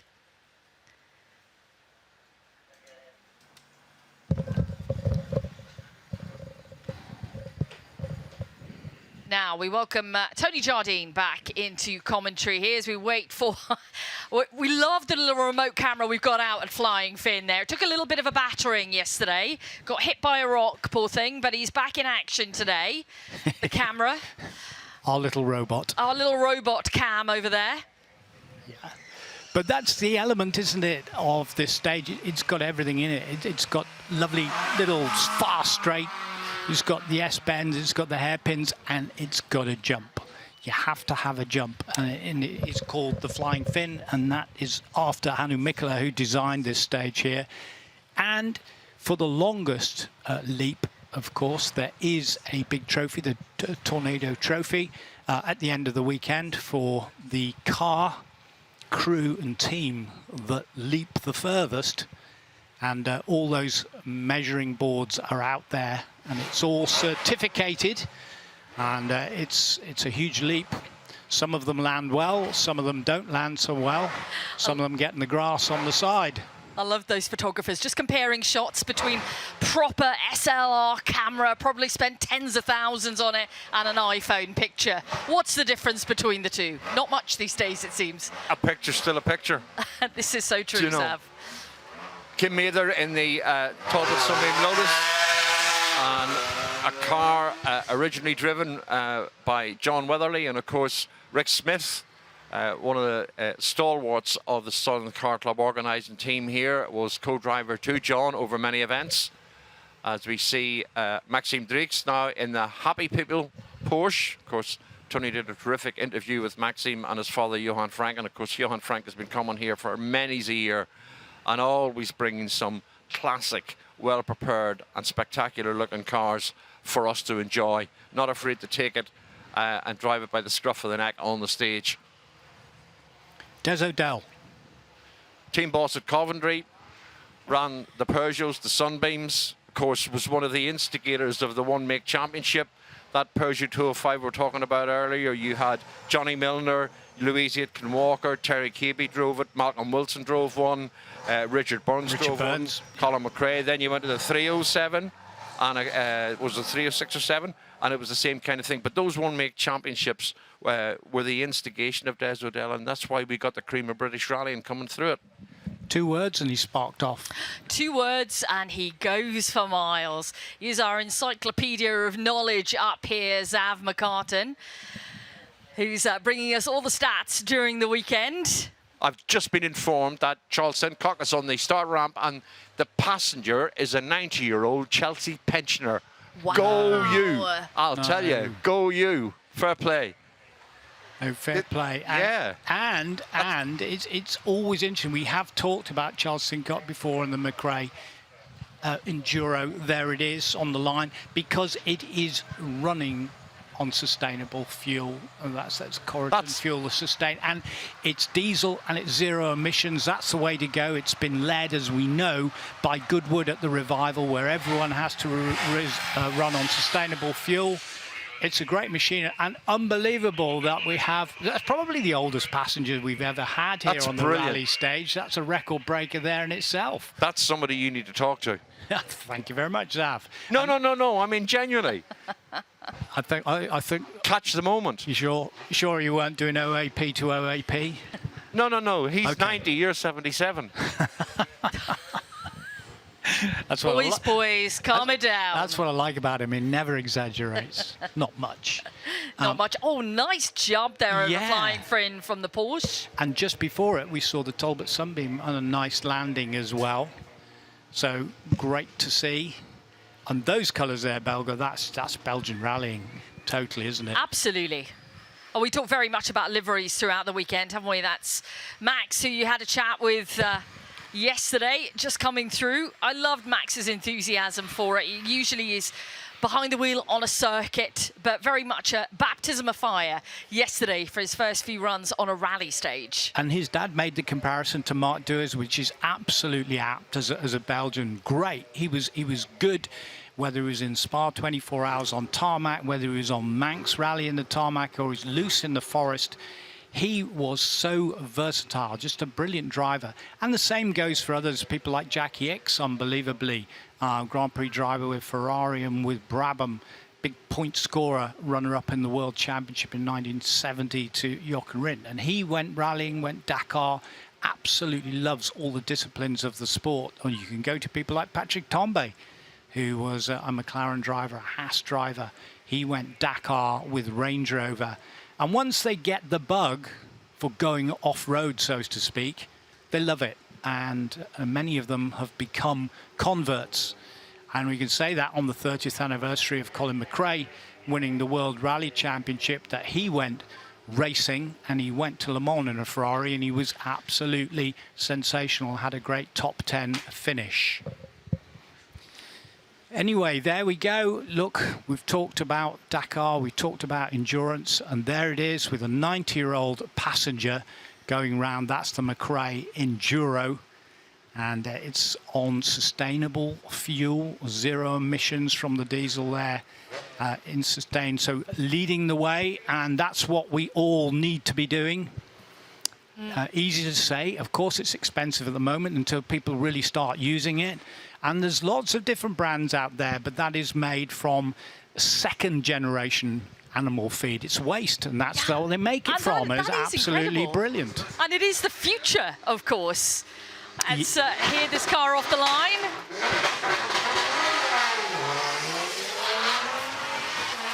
The incredible sound there.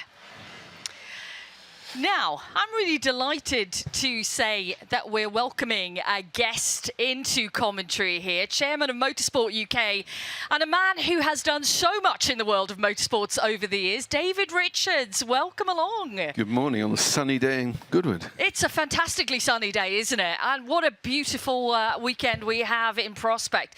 David, welcome along.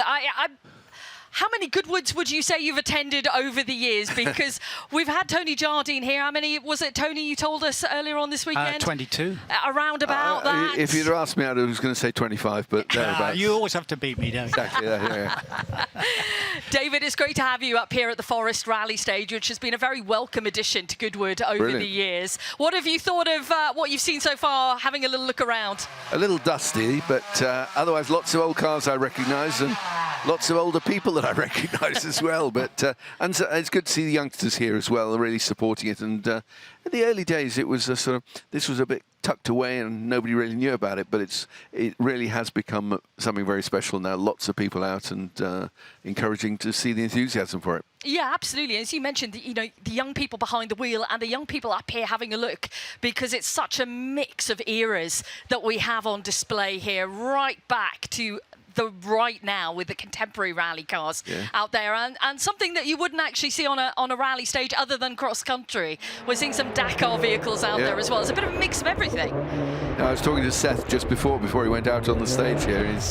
He's over from America and loves it. He just says this is so special for him to be here. But looking at Dakar, and you've run Dakar campaigns. This year it was a little bit trying for you, David, and the team, but you're coming back in 2026 with another campaign? Yes, we've got, we'll have 4 Dacias there with Sebastian Loeb, Nasser Al-Attiyah, and a couple of other drivers there. And Cristina Gutierrez, a female driver, will be driving in that team as well. And then we'll also be launching the Defender at Dakar as well in the production class. So that's with Petter Hansel. And we've also got Sarah Price as well coming over from America to join us in that car. So it's there's a lot going on. That's quite a lineup, and it's impressive, isn't it, the way Ford are making that big comeback with the Raptor, and on their debut having that podium as well. That probably fires you up. Yeah, it's our drivers were sort of.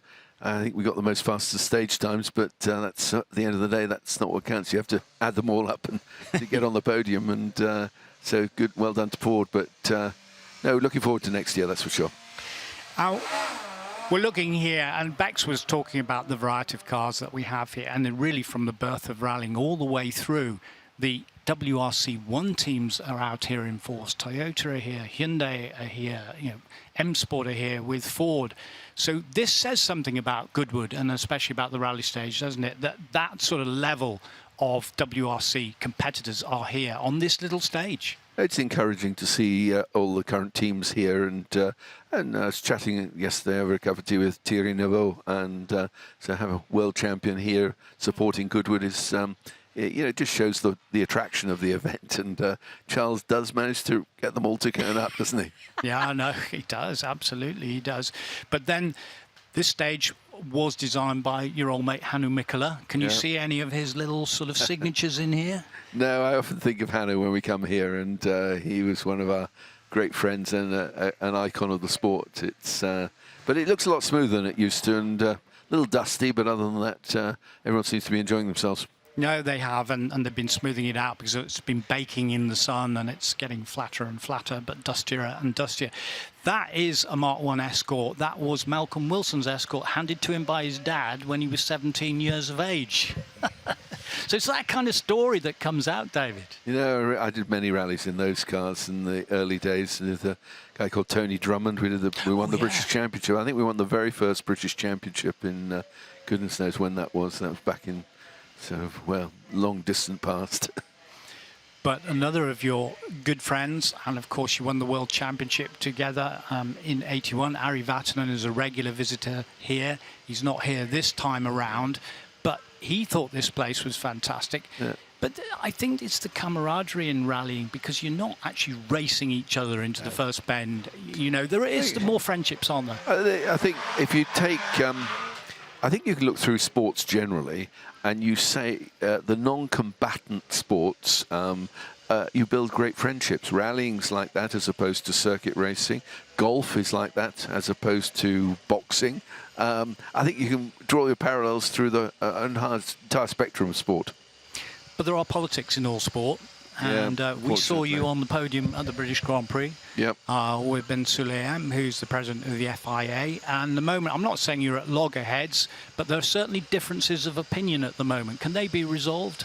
Well, there are, always are differences of opinion, but I think I asked him the question, what's happening to the World Rally Championship? And I was given a response that it was all in hand, but further investigation suggests that's not quite the case. And we need to hold them to task on this, because the World Rally Championship, but for Formula One, is the second most important championship the FIA has. It needs to have new regulations, which should have been published by now. It needs to have a promoter that's committed to the sport for the long time. It needs investment, and we need to make sure the FIA deliver that. Absolutely, yeah, we all agree to that. But if there is any disharmony in the sport, we hope there will be harmony in the future, because for the sake of the sport, because it's very important. But if the new regulations all come together, then companies like yours, ProDrive, which is a huge and very, very successful engineering company over many, many years, you know, more manufacturers might come back to you as Subaru did and say, what are we going to do? Can you build us something? We've got a couple of manufacturers sitting in the wings ready to come if the circumstances are right. And but I can't push something on anybody if I don't think it's the right thing for them to do. And at the moment, we haven't got the basis for a strong WRC. It needs a lot of attention. While we have you here, and as the chair of Motorsport UK, yep. It seems to us, sitting behind screens and going out there occasionally, that motorsport is flourishing in the United Kingdom. Would you agree? Yeah, there are obviously areas where we need to tackle and address. I'm not saying it's all going smoothly. You know, anyone who follows rallying will know that we've got some issues with insurance on road rallying at the moment, but that's caused by the selfishness of a few people who just behave inappropriately, and then social media promoted it. And when the insurers find out about these things, they say, what on earth are we insuring? And so we've got to address that problem, and we're working on that. Circuit racing, we've really concentrated on the grassroots of motorsport in the UK. Our focus has been, you know, for my mind, you know, all the top end, they look after themselves very well. The British Touring Car Championship under Alan Gowes, we just extended the contract for that now, and he's doing a great job there, and leave them to get on the professional side of it. We need to be concentrating on how we encourage youngsters into the sport right from the base level, whether it's, you know, joining the local motor clubs, doing local events, you know, streetcar series that we've invested in very heavily over the last couple of years now is really taking off. Indoor karting is the largest motorsport championship in the world, with over 5,000 entries in it now, and that's a starting point for kids in inner cities, miles from any racetrack, who can have the opportunity to understand a little bit about motorsport. Well, there's going to be an indoor karting track in Bicester Heritage, Bicester Motion, close to your headquarters, right close door. to my headquarters. We'll have a there go, shall we? Well, that's a perfect opportunity for you to have, you know, a bit of a... We'll have our own mini championship for aged rally drivers. Yes. Well, we will compete as usual over the number of times that we've been at the festival speed. Who's got the fastest lap on there? Of course we will.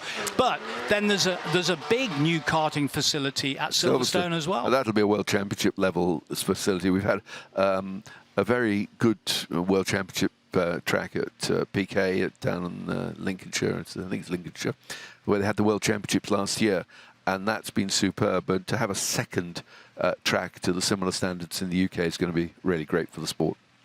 Now, we've been talking about the top end looking after itself and you looking after the grassroots, absolutely right. But in the middle of that, we have the British Rally Championship, which has been resuscitated, revived, and has good television package. Obviously, there was the dreadful accident on the Jim Clark rally, but that aside, before that, the championship has been going in the right direction, has it not? It's starting to. I think at the core of these things is always get the technical regulations right, and my ambition is to see two things. I retire at the end of next year, or probably before then, probably at the British Grand Prix next year. I would like to see firstly the technical regulations such that private competitors can afford to compete on equal level with the big boys. Yeah, that's the mishap. But no damage there, just ego damage, that's all. He has already lost his front headlight as well. I think we're going to have a little look at a replay of how that happened. Let's just see if we can take a little look at that. And Samuel Till has been getting quicker and quicker, hasn't he? Oh, it's hanging on for dear life here. There he goes. There it's gone. Yeah, that's it, boom. It's not the easiest car to drive on a gravel road. No.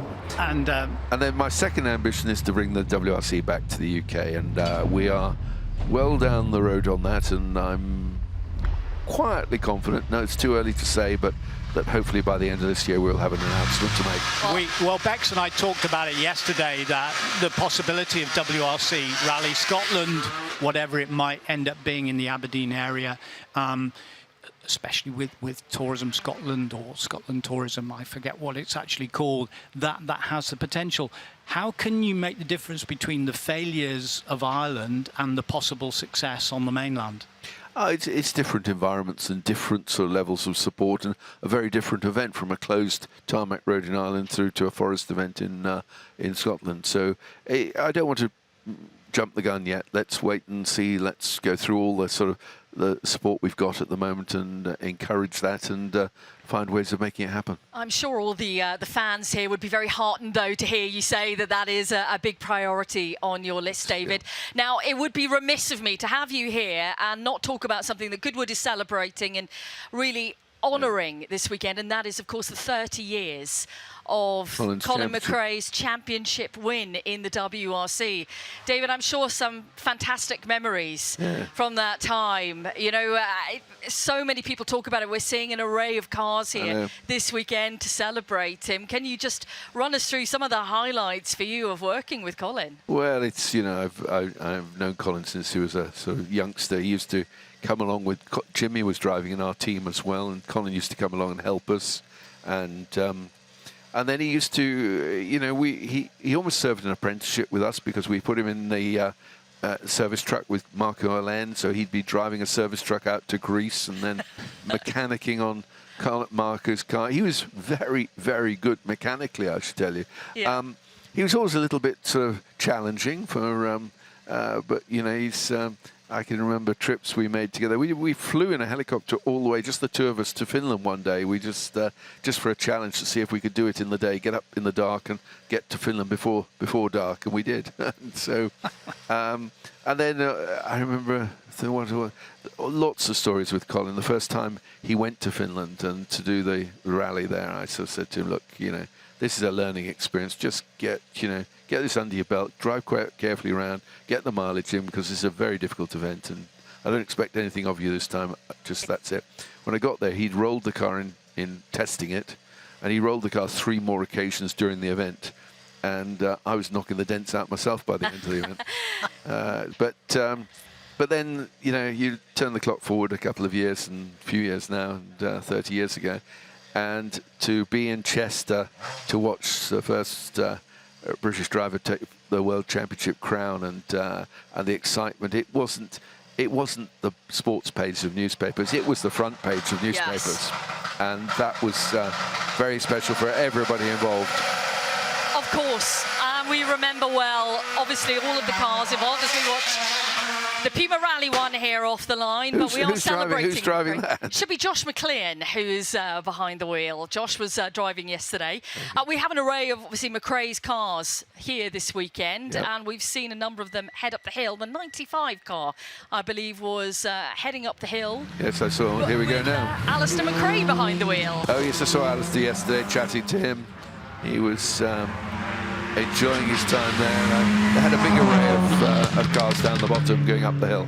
Oh, it's such an iconic livery as well. And the we sound. talked about the sound, the livery, the combination of it all together. I'm sure evokes so many wonderful memories for people. It does. That's, I think that's if I'm correct, that's the WRC car, not the championship-winning car. So it's, but they've actually got Colin's championship-winning car down there as well. Fantastic, absolutely brilliant. And what about any memories at all, David, from your World Championship year? Because you were essentially privateers in the Escort. It wasn't a works team. It's a long time ago now. It's a dim and distant past. No, I'm not having that. 81. Yeah, we had our ups and downs that year. We sort of, you know, there was we either won the event or we didn't finish. There was nothing much in between with Harry. And Harry and I become great friends, always were good friends, but now we're more so over the years. I was talking to him only this morning, actually. He was asking where I was. He's doing the harvest in the south of France. He's got a large, enormous fields full of lavender, and he was driving the combine harvester, harvesting lavender. So that was he was overstaying with us just recently, and he doesn't change. And he wrote to me this morning and said, read this about road rallying in UK. What can we do to help? And so I had to reassure him I was on top of that, or not quite, but I know all about it and trying our best. But you have that car from 1981, totally rebuilt. I've got the car, and you know what? We're going up to Scotland in September for the McCrae celebration event, and they've asked if I'll bring the car up. I might bring it there. I'm not sure I'll let Harry drive it, though. Just looking at that McCrae Enduro, we're talking about McCrae as well. Yeah. That's running on sustainable fuel from Corriton. It's on the diesel, which is 0 emissions. Yep. Now, you're on a mission as the governing body of motorsport in the United Kingdom to get to Parliament, to get to the House of Lords, for them to understand that we can still have the internal combustion engine. There is an alternative to electric vehicles. I'm in Parliament on Wednesday afternoon on that very subject, this coming Wednesday, sustainable fuels. We're having to educate a lot of people on the opportunities here. And, yeah, we have a big responsibility in all of us, and more so in motorsport than any other environment, to make sure we protect the environment. And you know, I sort of look at my young granddaughters and say, thinking to myself, you know, I want to be able to look them in the eye when they're a little bit older and say, I did my bit. I might have burnt a lot of fossil fuels, but I've certainly done a lot to protect the environment going forward. And sustainable fuels is a big opportunity for us. Goodwood have led the way with the revival, completely on sustainable fuels, and it doesn't matter which brand, so long as they qualified. And I think you take the same stance. You know, provided that their emissions are right down, we're all going in the right direction. It's very expensive, of course, until people start to use it. So how do we get over that barrier of the cost? Let's put it in perspective. The amount of fuel that's going to be used in these cars here today on this stage is negligible. It's, you know, I don't know how much fuel would you use just going on one stage? 2 litres of fuel maybe, and you're going to do it 10 times maximum. So you're going to use 20 litres of fuel, and conventional prices of fuel, if you use the normal fuel, perhaps, I don't know, sort of, you'll know the better prices of the competition. But if you get ELF turbo fuel, the expensive racing fuel, the sustainable fuels is no more expensive than that. So it is irrelevant in the overall context of things, and it is our responsibility to make sure we do these things. Before we let you go, I just want to come on to navigation, because you're a great co-driver, brilliant navigator. You were weaned on road rallying. You know about OS maps and going on the whites in the middle of the night and so on. So, but you've come full circle, because we saw you on the Flying Scotsman in a vintage Fraser Nash with the hood down the whole way, having a great time. And I'm told there is a possibility that you might do the Hero ERA Le Jog in December in the wind and rain, which is a severe test of navigation, literally non-stop from Land's End up to John O'Groats. Is that true? I'm trying to do it. I want to do it. I want to just test myself one final time to see if it's possible.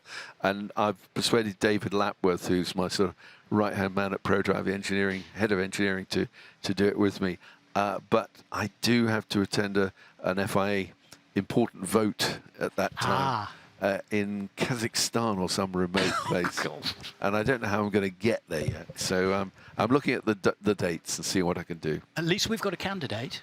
Another candidate. We've got Tim Mayer, American candidate. He's a very sensible person. He's very responsible. He's very straightforward.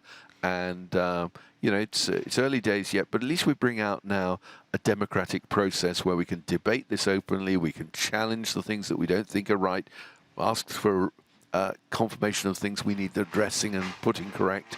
And it'll be an interesting few months ahead of us. Is he the son of Teddy Mayer? He is the son, yes, correct. Yeah. Teddy Mayer was my boss when I was at McLaren, I was assistant team manager, so I knew Teddy well. I met his son a couple of times at the new McLaren with Ron Dennis, but is he in the legal world or? No. Tim was clerk of the course for. Look, see there's brakes on that car. What's going on? Yeah, well, they were there on the first pass as well that we saw. We think that they're using those metallic pads, which when it gets very, very hot, you know, with the temperatures that we've got, they're just sparking up. Yeah. No, Tim's been an organizer. He's been a clerk of the course for Formula One races for a number of years. Right. But he's now sort of stood down from that, or at least Mohammed stood him down from that, and he's now going to challenge Mohammed for the presidency. Well, it was wonderful to see the bonhomie and the friendship between you and Ben Sulayem up on the podium together. And well, you have to coexist, don't you? So it's through dialogue. To be professional. We have to be professional. Absolutely, 100%. But David Richards, we really appreciate you coming up to the commentary box and spending time out. And you're already late, possibly, maybe. Next meeting. But hey, good luck with everything. It's lovely to be up here and to see the enthusiasm for the rallying. And you know, it used to be. I used to think it was tucked away rather. Now I think this is where the centre of everything happens. Yes. Absolutely. That's the way of thinking we like to hear. Absolutely. Thank you, David. David Richards, thank you very, very much. Okay, we are back in action then. Wonderful stuff, wonderful chat there with David Richards, who has such a wealth of history in motorsport and continues to do so. Lots of interesting things happening in the future then. We'll have to wait and see on all of that. Plenty of little fans out there this weekend as Tom Williams heads off the line. Now, winner of our shootout, of course, yesterday. So we've got Tom Williams in the stage. Pat Horan is in the stage as well with the Lancia Ypsilon that we see. You can see the queue of cars here ready to go in again. Well, I think that was enlightening. Very enlightening, Tony. Well done with the questioning there. Probing. No, that was a double act, you know. Love that. No, that's great to hear. And like I said, I think for many fans here will be delighted to hear that, you know, on the priority list was trying to get a round of the WRC back here in the UK. Many want to see it. We know how passionate the fans are here, and it has been much missed from these shores. Yep. Now, on the start line, a little treat. I'm going to jump in here because we have our first glimpse of the Belgian, Bruno Thierry, in one of the BGM sport cars, this time the Subaru Legacy that Ian and his BGM sport team have been running, of course. Did the Ardega Apes historic rally a couple of weeks back in Jim Harrison's X-Works Subaru Impreza. Had a puncture very early in the event and had an issue with the brakes, but good to see them out again. But a great interview with DR, you guys. Allowed me to go and find a little bit more gleans and bits of information. And we have the Hyundai back on the line as well. Who is alongside? I have the name of Stu Hoyne. Okay. And then again, we're seeing, you know, wonderful co-drives, passenger rides for many people out there this weekend.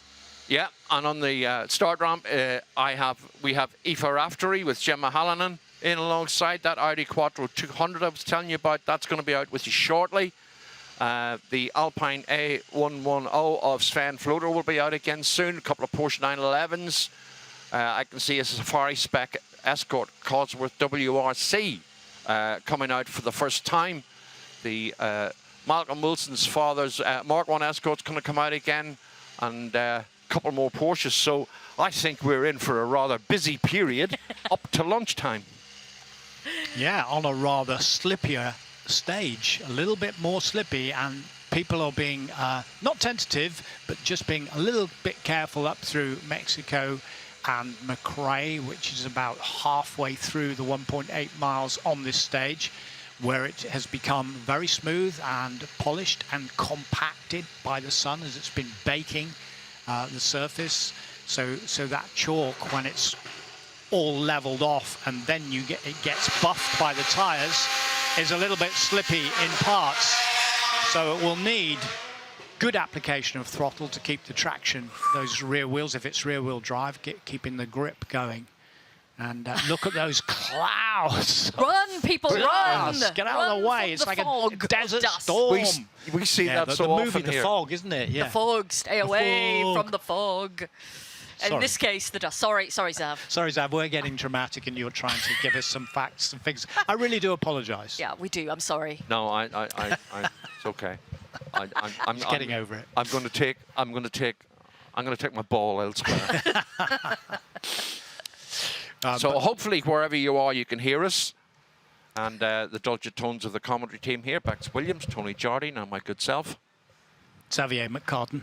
I'll give you a name check. Full name as well. Full name. Oid Tanak is who we're watching right now in the Hyundai Rally 1. Oit, who has just won the previous round of the WRC, the tough, demanding, grueling Acropolis Rally.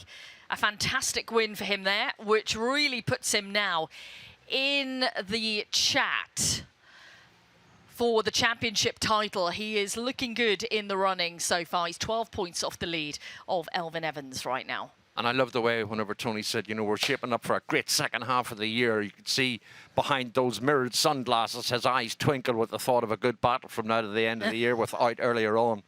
Yeah, absolutely. You know, there's nothing more than, you know, that we love than to see the end of the season come about and you've got maybe 3 or 4 drivers who are battling for the championship title. It's thrilling. You never want to see it sealed early doors, that's for sure. And a very different finish this year, because it's not Saudi Arabia the last one. That Saudi Arabia is the last round. It's the first time, of course, it's been within the WRC, so that will be the conclusion. Now we're looking at Aoife Raftery in the Peugeot 208 Rally 4, which is the same category she's competing in the junior ERC. Her best result in the past few months has been Rally Poland, the Superfast Gravel of Rally Poland, where she was 4th in the junior ERC category. I love the Galway girl on the rear spoiler of this car. Do you know a fascinating fact about Aoife Raftery? She's from Galway. Well, apart from the fact that she's from Galway, she could have been a professional footballer. Yeah. That is what she was gearing up to do, and then a knee injury put her out of the running for that, and she switched to the family business, let's say, behind the wheel. Yeah, the Raftery family big in rallying in Galway and on events throughout Ireland. We're back now on the start line with Sam Mason in his Peugeot 208, a contender this year in the British Pro Bright Rally Championship. As we cut back now to the Audi Quattro 200, a car that Walter Roll never hid the fact he didn't like and described it frequently as a tank. That was when they went from Group B, when Group B was banned, to Group A in around 1987, and wasn't long after that Audi withdrew from the World Championship rallying, but carried sponsorship from HB Tobacco for many, many years on the A1, A2, S1 and Evo 2 Quattros. As we're back now with Aoife Raftery out over Flying Finn Jump, making their way down toward Cooper's and towards the end of the stage. Nice to see Aoife here. She did really well here last year in the Peugeot 208 R5 and was down to drive that this year, but a change of car I noticed, and we'll find out some more information about that later.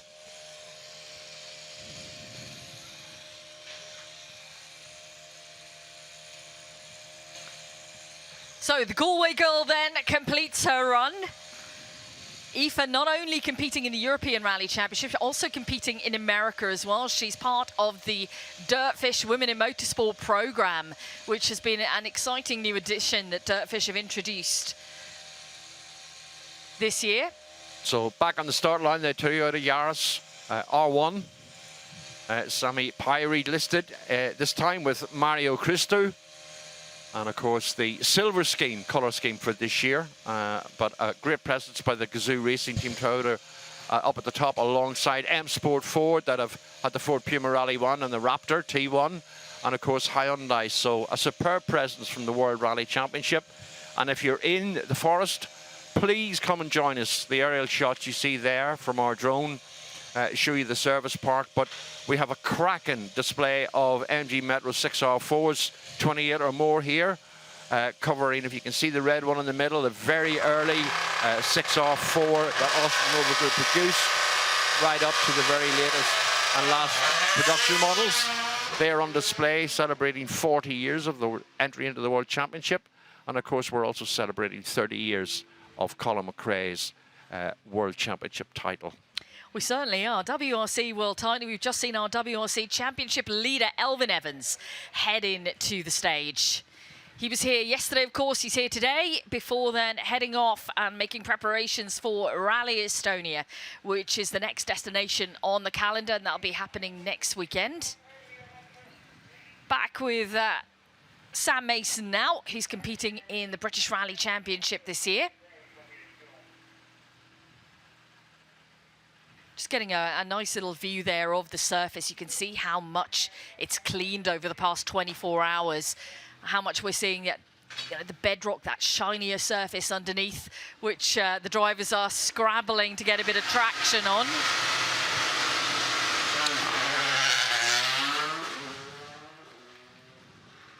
And that's Sami Pyrie in the Yaris, the GI Yaris WRC2, the Rally 2 car. That has been so successful for Toyota since it came into play at the early part of last season. On the start line is the raucous Ford Raptor T1, Nani Roma behind the wheel. Now, if you are in the forest, stand well back and wait for this to come and entertain you. The noise and the width of this on the narrow stage here, you will see it use every inch to spare as it navigates its way through 1.8 miles of the Hannu Mikkola designed rally stage here at the top of the hill at the Goodwood Festival of Speed. We just cut back now to Sami Pyrie and to Elfyn Evans as well. Great performance and display from the Toyota Gazoo Racing team.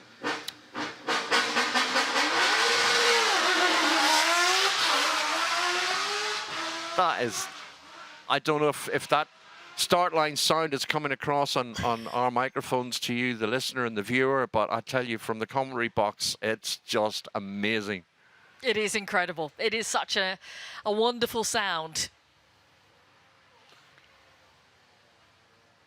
Waiting for the Rally 2 to come into shot. There it is. Like we said, super successful since the start for Toyota. A very big waiting list for that car. Yeah, you were saying around 6 months. They're knocking out about one a week at the moment. Yeah, absolutely they are. I mean, the production line of the Rally 2 car is something incredible. But to see the Ford Raptor here on the Goodwood Rally Stage has been something special today. For such a big unit, it's really, really nimble. And the grip and road holding is something to behold. As we said yesterday with the Hilux, with the Dakar Toyota Hilux, I just love watching the suspension travel and the way that the caster camber and the way the front suspension is set up means that every element of tire grip is transmitted through four wheels. You can see, you know, the tread sticks to the stage. You can see the spur wheels in under the rear wheel arch there. Of course, space frame at the back. Big difference between the rally stage here at Goodwood and Dakar and the dunes and the expanse of a time stage on that event. In the hands of Nani Roma, who was co-driven by Alex Harrow at this year's Dakar. Alex was alongside him as well for the South African Safari Rally, which was the last outing for the Raptor. Successful result for them there. And again, our drone is giving you great shots there. You can see Sam Mason moving his way in and Sami Pyrie now making his way up past the parked cars and up to the WRC display area. And of course, in a minute, you will see the massive long white tents.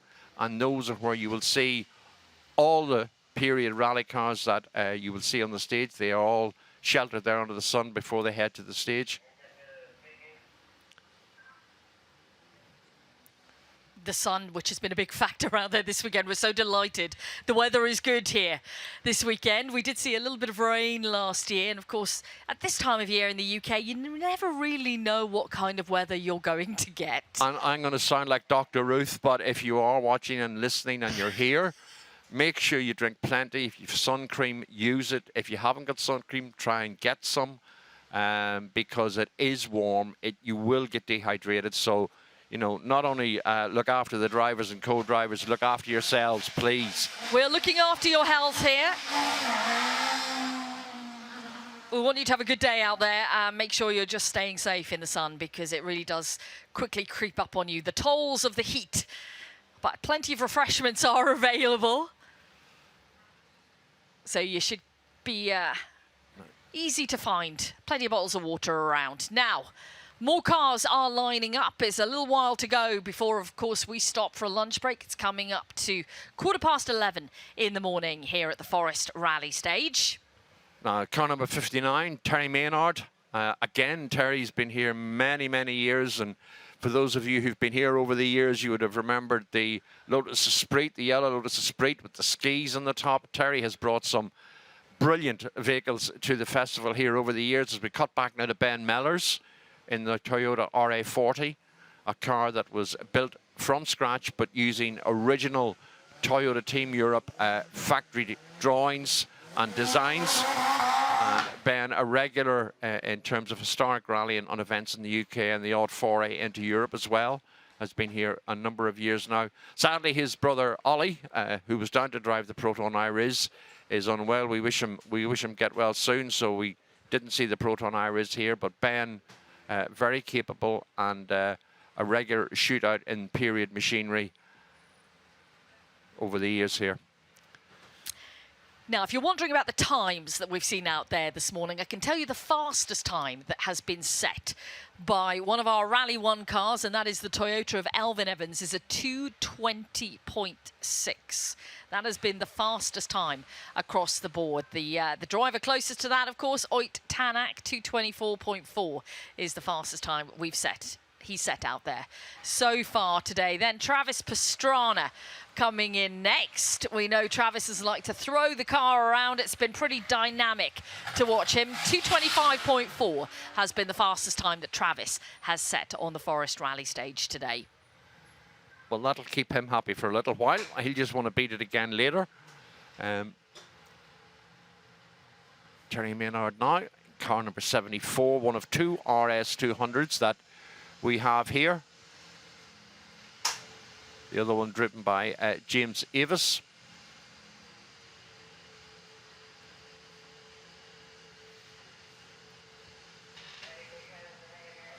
And of course the RS200 was quite relatively short-lived because Group B was banned, and a lot of the cars then made their way into World Rally or European Rallycross at the time. The Lancia Delta S4s, the Ford RS200s with like a Martin Schanke. But this is a car that we have seen over the years here at Goodwood. Chassis number 155. We still haven't got to the bottom of the Happy People livery. We need to do that. I want to know where that's come from. I'm intrigued. Yes, we will. Maybe we will send the inimitable TJ out to find out, or I'll nip up at lunchtime and ask, because it's nice to see Maxime driving the car now for so many years. Johan Frank himself has brought several wonderful looking and sounding Porsches here. On the start line, I can see a Subaru Impreza WRC. You can see just through the windscreen there, the GoPro right in between driver and co-driver, making sure they're recording all the runs through here. And that is Roger Duckworth. And a couple of years back, Roger competed in Rally Barbados in this car, and because Goodwood was so close to the weekend of Barbados finishing, actually had the car air freighted back so he could be here at Goodwood. Wow. Well, if you can afford to do it, you do it. Roger, the son of the famous Keith Duckworth, and the Worth part of the family name being that of Cosworth. So Roger's father heavily involved in the creation and running of the Cosworth F1 engine. As we hear, a couple of the engines now switched off, so we may have a slight delay on stage. Okay, yeah, we do have a little bit of a delay. Let's take a little look back at some of the highlights so far this morning.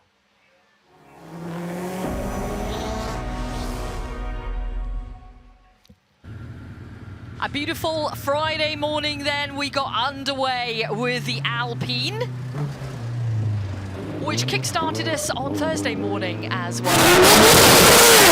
These cars in action. And then a very different beast into the stage, Sam. My left ear's ringing because that came through. I think so. The sound of the Raptor off the line has delighted everybody who has stood stage side this morning, and I'm sure for those of you watching around the world as well. But again, we've seen a brilliant display from the many different cars, a variety of rally cars that we have here, and the different drivers behind the wheels this morning. Definitely no one else behind the wheel of this car, though. It is the WRX ARA Subaru of Travis Pastrana. The Rally 4 Lancia Ypsilon was back up and running, but a little bit of a mistake.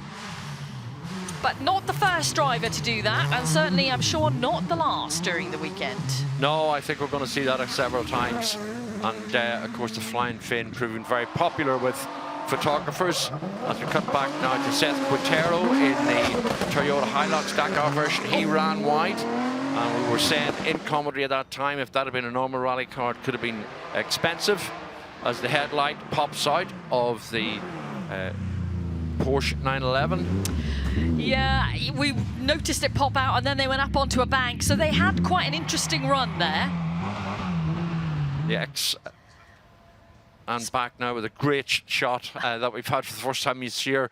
I get quite excited by that, because then you see the enormity and the vast expanse of what we have here up at the service park. Now we do have on the line the Hyundai Rally 1. That's Oit Tanak, you can see there. So we have listed with Oit Tanak, Claire Schauborn. Claire Schauborn. Now, Claire, interesting. She's a German driver who won the pursuit to find the next female driver. The next Michelle Mouton, the WRC promoter, were running competition last year. Over 80 entrants applied. It was whittled down to just a handful of drivers who were competing to have a championship season in the junior category within the WRC.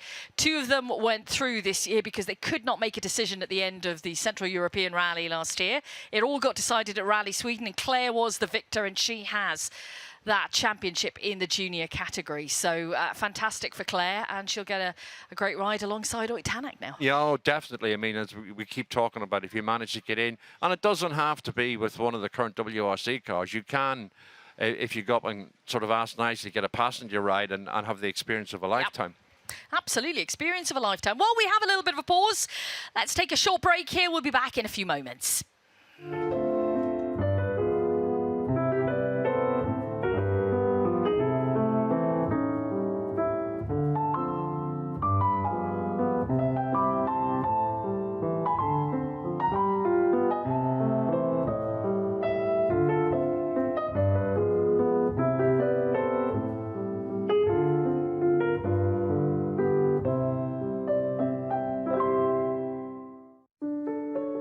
Good gut health affects every single aspect of your body, from your brain wiring to your energy output to your hormone regulation to how clever your immune system is. Everybody benefits from better gut health because it makes your body work better.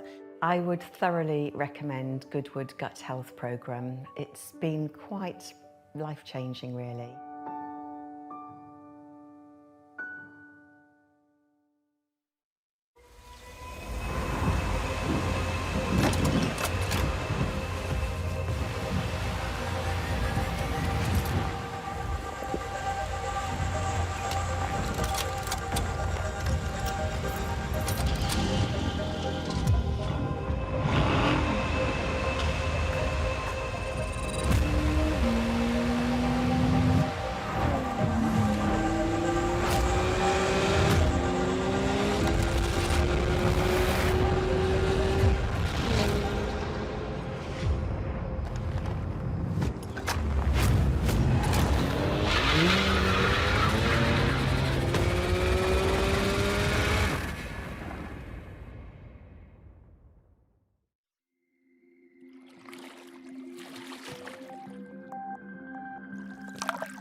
Welcome back, everybody, to the Forest Rally Stage here at the Goodwood Festival of Speed. It's the second day of seeing some fantastic rally cars take to the stage here.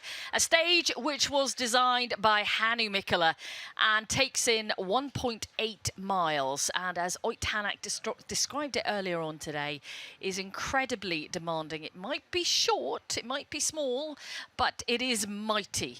And we have seen some mistakes out there, but we've had beautifully dry conditions over the past few days. It's quite a dusty stage. It's cleaned a lot with the amount of runs, of course, that we had yesterday.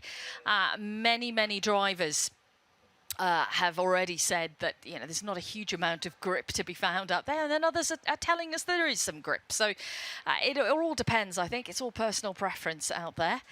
We've had some great displays, especially from the Ford Raptor that we've seen make its way through the stage earlier on today. We're seeing a few different cars from the runs that we saw yesterday. Right now we have 2019 World Rally Champion Oyt Tanak, who is on the start line and ready to go. And we will be, of course, back in action very shortly. As soon as we're up and running, you'll be able to see that. But I am pleased to say I can see in front of me another incredible legend of the sport of rallying, and that is Malcolm Wilson, who is, of course, the owner of M Sport in the UK, the M Sport Ford World Rally team, who are now venturing into Dakar as well. And we've seen the Ford Raptor out on the stage this morning. Malcolm, welcome to our little commentary booth. It's fantastic to see you here at Goodwood. Welcome along. How are you doing today? I'm great. Yeah, fabulous. Thank you very much. Good. It's good to see the Puma Rally one here and the Raptor as well. I haven't seen the Raptor or heard the Raptor in the flesh, and that was something special this morning to see. We need to get you in it. Oh my, don't tease me like that. We need to get you in it. Behind the wheel or in the passenger? No, definitely. I've seen your driving before, Bex. I'm disappointed. Malcolm, Goodwood is a special place for so many people. It's the place to come, to have a great weekend, to see a beautiful array of cars. And I believe we've got an Escort here, which was belonging to you many moons ago. What do you think of this whole experience here up at the rally stage? It's just amazing. I remember doing the very first one. I think it was 1993 or 94 in my Michelin Pilot Escort. Yeah. And the actual rally stage was down in front of the house. So to see how it's evolved, I think there was, I don't know, I think there was 12,000 spectators at that first one, and you think about it now, what it's grown into. I mean, it's the greatest thing we've got in UK motorsport. Yeah, and another great thing we've got in terms of UK motorsport is M Sport itself, which created and founded by yourself, which has grown over the years, which has won championships in the WRC, which now has a test track up as part of it. I mean, Malcolm, M Sport has grown over the years from a small team into a world-beating team. That must make you so proud. Yeah, but it has its difficult days as well, as you can imagine. I don't know, with 240, 250 staff up in Cockermouth, and then between 80 and 90 in Poland. So, yeah, it has its good days and it has its bad days. Do you know what? We've got Oyt Tanak on the line now. I know in a very different car to one that he's been in with you in the past, but let's just chat about Oyt, because I'm going to go through some of the drivers that you've had through the stable of M Sport, because you have really developed young drivers and brought them on, and Oyt was certainly one of them. He was quite a handful when he came on board with M Sport at the start of his career, wasn't he? I think he still is. But no, it's amazing. Elaine and I were driving up from Athens to the Acropolis a couple of weeks ago. And Elaine said, who do you think's going to win? I said, Oyt will win Acropolis. And fair play. He did. He did. And it was a fantastic win there as well. He had some great years with you under M Sport, taking his first podium and, of course, taking his first win as well. Yeah, we had some great times. I mean, you know, we obviously it was a long road. It's a long road with any of these young guys. You know, they set off with the greatest intentions, and then things don't work out, so then sometimes you've got to take a step backwards, which we did with Oyt, but obviously it worked in the end, and it's just great for him. He went on, he's obviously won one world championship, and and I'm sure the potential there is to win more. Yeah, of course. You have a young stable of drivers this year in the WRC with Josh McCain, who we've seen so far this weekend, tutoring Liam Lawson yesterday, a Formula One star behind the wheel. Did you have any concerns for the safety of that Ford Puma with Liam behind the wheel, or were you okay? I didn't even know about it until Josh told me this morning. Wow, okay. So, but no, in fairness, Josh said he was quite impressed. He was quite surprised at how well he adapted to it. So let's take a look at it. So this is Josh driving. We've got Liam in the co-driving seat right now. So Josh is showing him the way forward here. And then watch Liam's face. That's a proper open mouth moment of WTF. Am I expected to do this right now? And here he is then behind the wheel.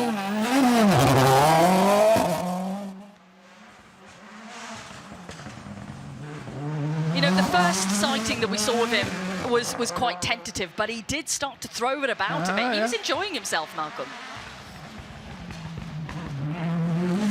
But that's what we've seen with Formula One drivers over the years. They do want to crack at rallying. It is the ultimate motorsport. Yeah, it is. I mean, I think every one of them wants to, you know, they all love it. If they get their opportunity, they all seem to take it. So, yeah, it's got a great following by the F1 guys. I mean, we had Kimi Räikkönen, didn't we, enter the championship a good number of years ago now. I think one of the moments I loved about watching Räikkönen was watching him dig himself out of a snowbank in Sweden with a mini shovel. In one of the first years, because it's a very hands-on sport. And then we had Robert Kubica as well. Of course. I mean, he did some incredible times, you know, led Monte Carlo. Yeah. So, yeah. Yeah, Robert Kubica, who had such success, of course, at Le Mans just a few weeks ago. Yeah, incredible. What a talent. Incredible result when you think what he's gone through, you know, the terrible accident he had in the rally car, and then to come back, it's just amazing what he's achieved since then. Tony, I'm monopolising Malcolm here. Do you want to throw a couple of questions at him? Well, I'll go back in time. I'll go forward in time. I'm going to take you back now to, you know, we've been talking about the Mark I Escort that your dad gave you when you were 17 years of age, and you said you've actually seen it. Have you driven it? I have, actually. Neil brought it up to Cumbria, which was really nice. So we tried to recreate some of the photos that were took like 50 years ago, and I'm afraid to say, yeah, just doesn't look quite the same person stood there by the car as it did then. But no, they've done a fabulous job on restoring the car. I actually drove it around our test track as well. Much better than the car that I had in my day. If I'd had that car in my day, wow. Well, think about your day, those early days and the total colours on the Escort. But then the days of the 6R4, Metro 6R4, when we worked together, like I was the press officer with the team with Austin Rover. Difficult days, but exciting days, pioneering days in some ways with Group B and the Metro. Yeah, I mean, when you're there at the time, you don't think about it, but now you look back, I mean, it was an incredible era. I mean, the cars were just, the cars were incredible. Your phone, is it? Sorry. Did that? The president of the FIA. When you think about it, we had such variation in cars. You know, we had mid-engine, we had front engine, and they were just so. It was such a fantastic time and great cars to drive. And at the time, you didn't appreciate it, but you look back now and then you hear, you know, the likes of the Quattro and whatever. It's just, yeah. But they're all here, and then, you know, Tony Pond, who was your teammate at the time, we've got one of his Rovers here, which is going around the stage, and it's the 40th celebration of the 6R4s, and every 6R4 from the first ones that were developed all the way through are here and on display. It's remarkable. It's amazing. I think there's 30-odd cars here. Yeah, Chassis 1. Obviously, I never drove Chassis 1. Obviously, things had moved on after... Persistent again. After I... Persistent, isn't he? Yeah. That's the win now, yourselves. Stop you dead in the tracks. Yeah, 6R4s. Were they difficult to drive? Because such a short wheelbase, they must have been, nervous. That was, in all honesty, that was one of the aspects that I was, before I started to drive, that I was concerned about. But in all honesty, no. I mean, it was nothing like what you would think it was going to be like. It wasn't twitchy. It wasn't. You didn't have to worry about, if there's a bump, the rear kicking up or anything like that. No, sadly, but it fell behind in the power stakes compared to the 500 horsepower Peugeots and Audis, etc. But then you being a Ford man and the Blue Oval and taking them to titles, manufacturers and drivers with Auger, there's some pictures. Sorry, just taking you back. Isn't that brilliant? Yeah. Wow. Yeah, exactly. That's exactly how the livery and everything was. It was. And you've got Malcolm Wilson on the side door there as well. Yeah. Your name is on there. Yeah, that car won a few rallies. Yeah, fantastic car. But at the end of Group B, which I was alluding to, and the Ford, and you took them on this incredible journey, but they came late to Group B with the RS200. Was that just because they were so late? Because it only ever got a third place. It was never a winner. No, I mean, as you're aware, I drove the very first rally in the RS200 on the Lindisfarne Rally up in the northeast in Kielder. So no, I mean, it wasn't a case of really being late. I think it was just a case of there wasn't a full championship program planned for '86. Then, of course, with the tragic events with Henry, it really obviously made a big impact on, well, not only Ford, but quite a few people. Sorry to interrupt you, though. That's the delay. We're just gasping at the wheel missing there from Ben Mellors. Yeah, that is a shame, because he won the category last year in the shootout, and part of that whole Mellors family.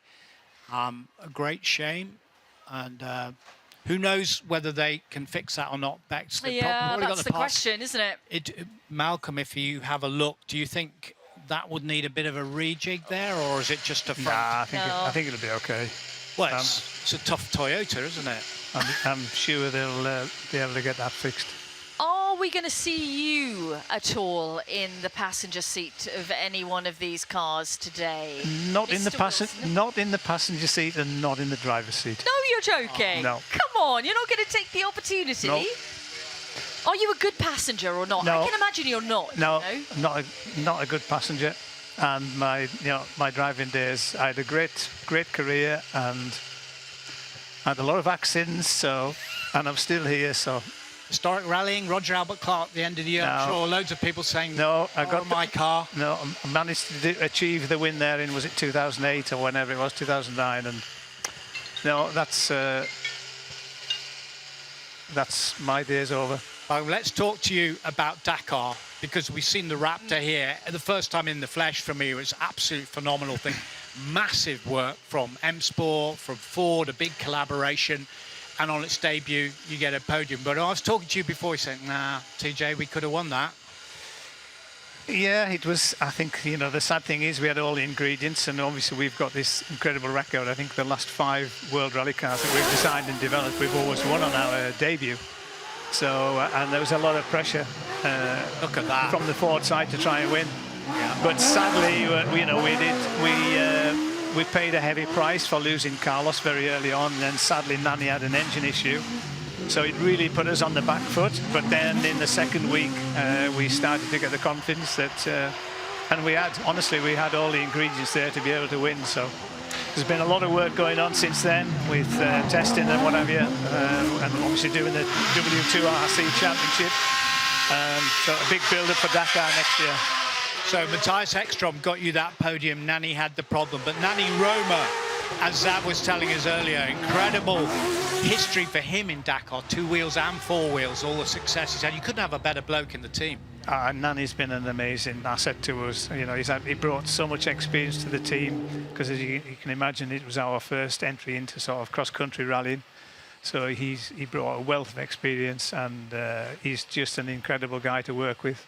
And then, of course, another Spaniard with Carlos as well, who pushes the team even harder. Can I ask you, because I remember when you got Carlos into the team, into the WRC team originally, the persuasion it took, the dinners it took to get Carlos on board. Was it an easy task to get him signed up to the Dakar project? It was an easy task, yes, to get him signed up, but it's great to see that he's lost none of his passion, his determination, his commitment, and the pressure that he applies to everybody in the team. It's just amazing. Yeah. You know, when you think what he's gone through, what his career that he's had, and he still pushes every last little millimetre, every ounce out of everything that you can possibly do, out of the people, out of the engineers, the car. He's just an amazing guy to work with. Yeah, he certainly is. And it's phenomenal that he's still delivering incredible results. Age ain't nothing but a number, Malcolm. For Carlos, it does not matter. I mean, he's, you know, we all know that he was thinking about going for the FIA top presidency, but he's, you know, he thought long and hard, and he said no, he wants to make his commitment. He wants to win Dakar again. Wow. It's interesting. We didn't know before we signed him, but as he said, every time he's joined a new team, I think it's 4 teams on for Dakar, he's crashed on his first time with the team. Oh, wow. So hopefully, he's on his second year, fingers crossed for his second year, he can do the job. Now, we just saw the Impreza just move through there. I have to talk to you about Colin McCrae, because it is 30 years since he won the championship, and of course he was a big part of the Focus Days. McCrae, Sainz, what an incredible team back then. I'm sure as team principal you had your hands full with both of them, but your best memories of Mr. McCrae over the years, Malcolm? Well, you definitely could say my hands were full. That there is no question on certain occasions, in 2 entirely different ways of, but my hands certainly were full. But honestly, it was just amazing to work, you know, with 2 of the best drivers at the time.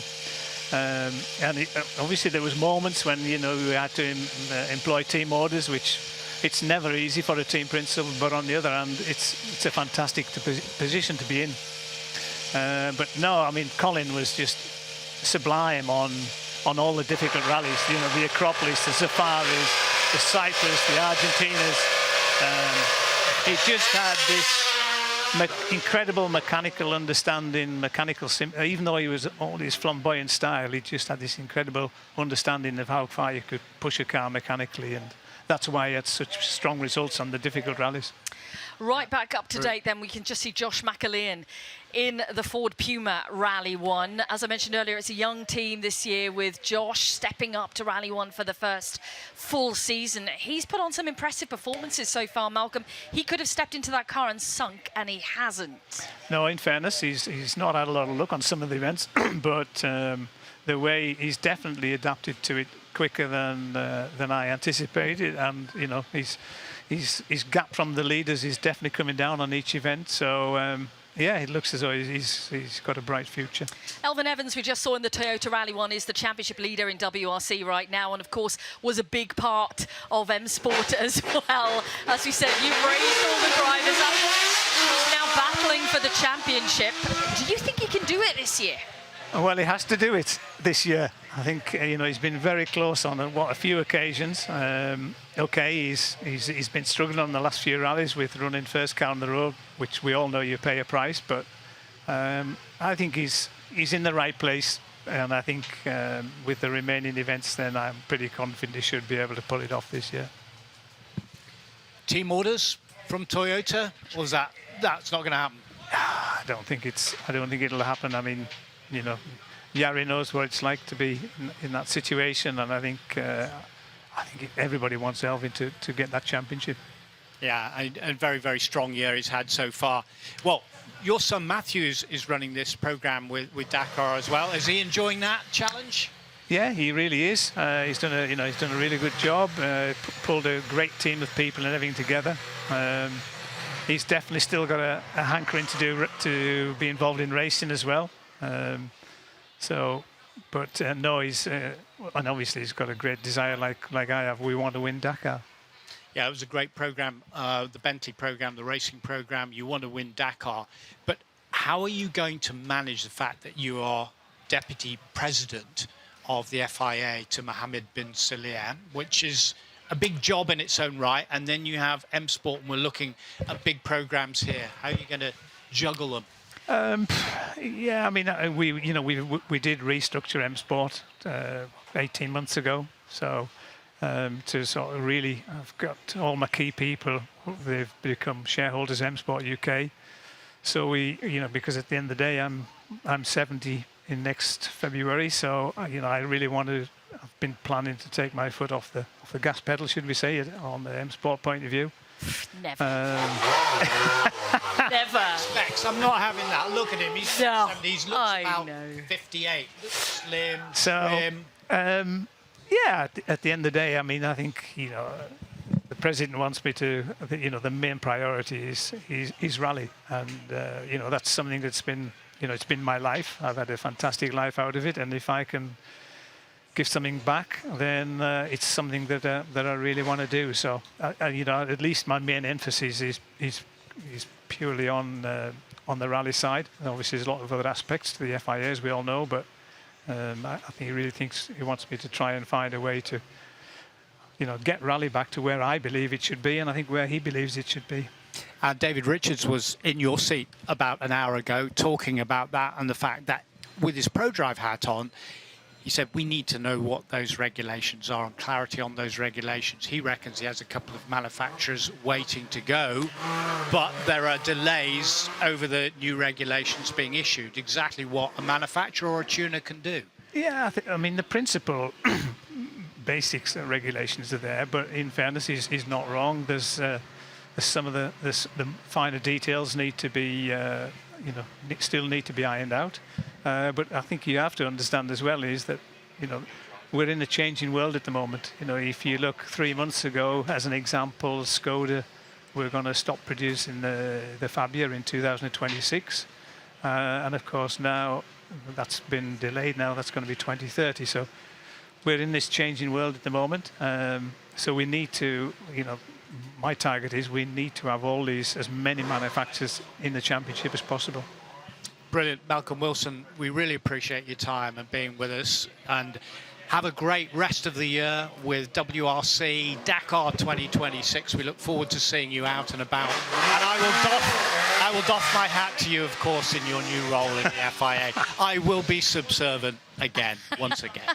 Can I just ask one final question? You said 70 next year, big party? Yep. Are you free? Yeah, I absolutely am. Yeah. I will be there, Malcolm, because that is definitely worth celebrating. Thank you so much for coming in. Have a great experience here at Goodwood this weekend. I will. Thank you very much. There we go. That is Malcolm Wilson there, who we've really enjoyed talking to. He's had some great guests up in commentary so far. Now we're back with the action on the rally stage. It got underway about 5-10 minutes ago, and we've seen, of course, some fantastic cars make their way through. We've got Sven Floater, who's in the Alpine right now. That's had a good number of runs out there.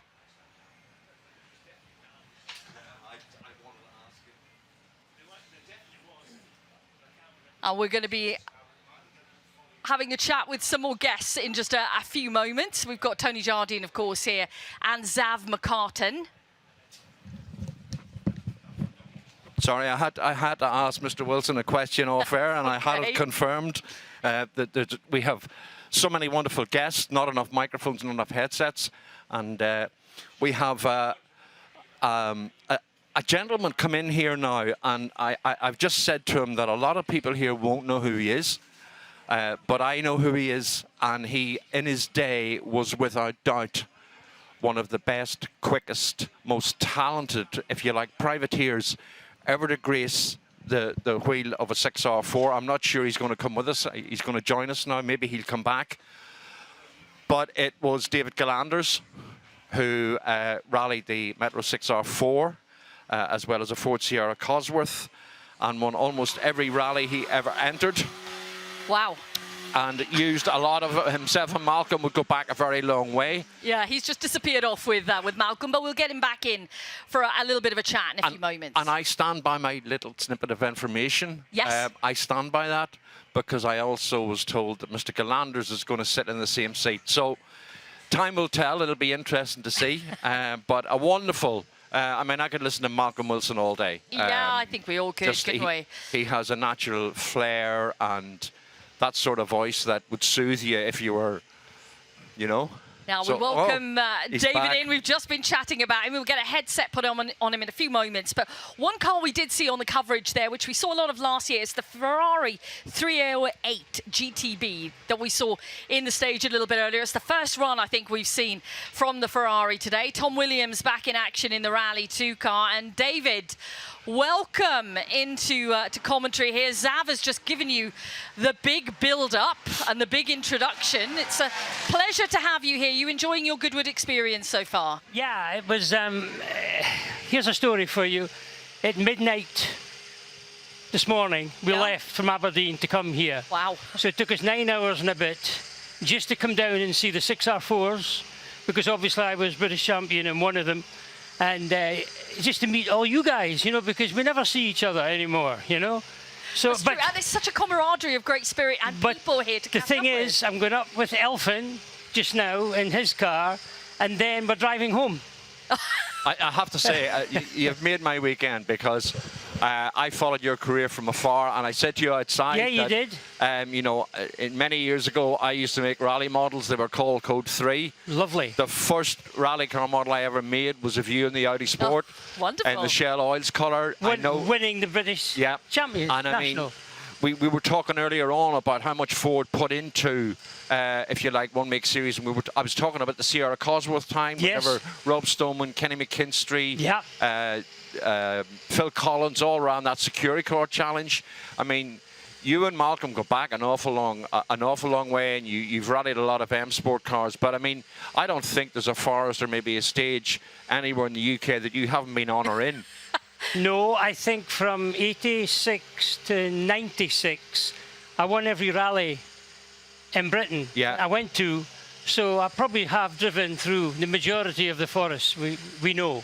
And if I was to make you say, pick your favourite car, is that like asking, pick your favourite child?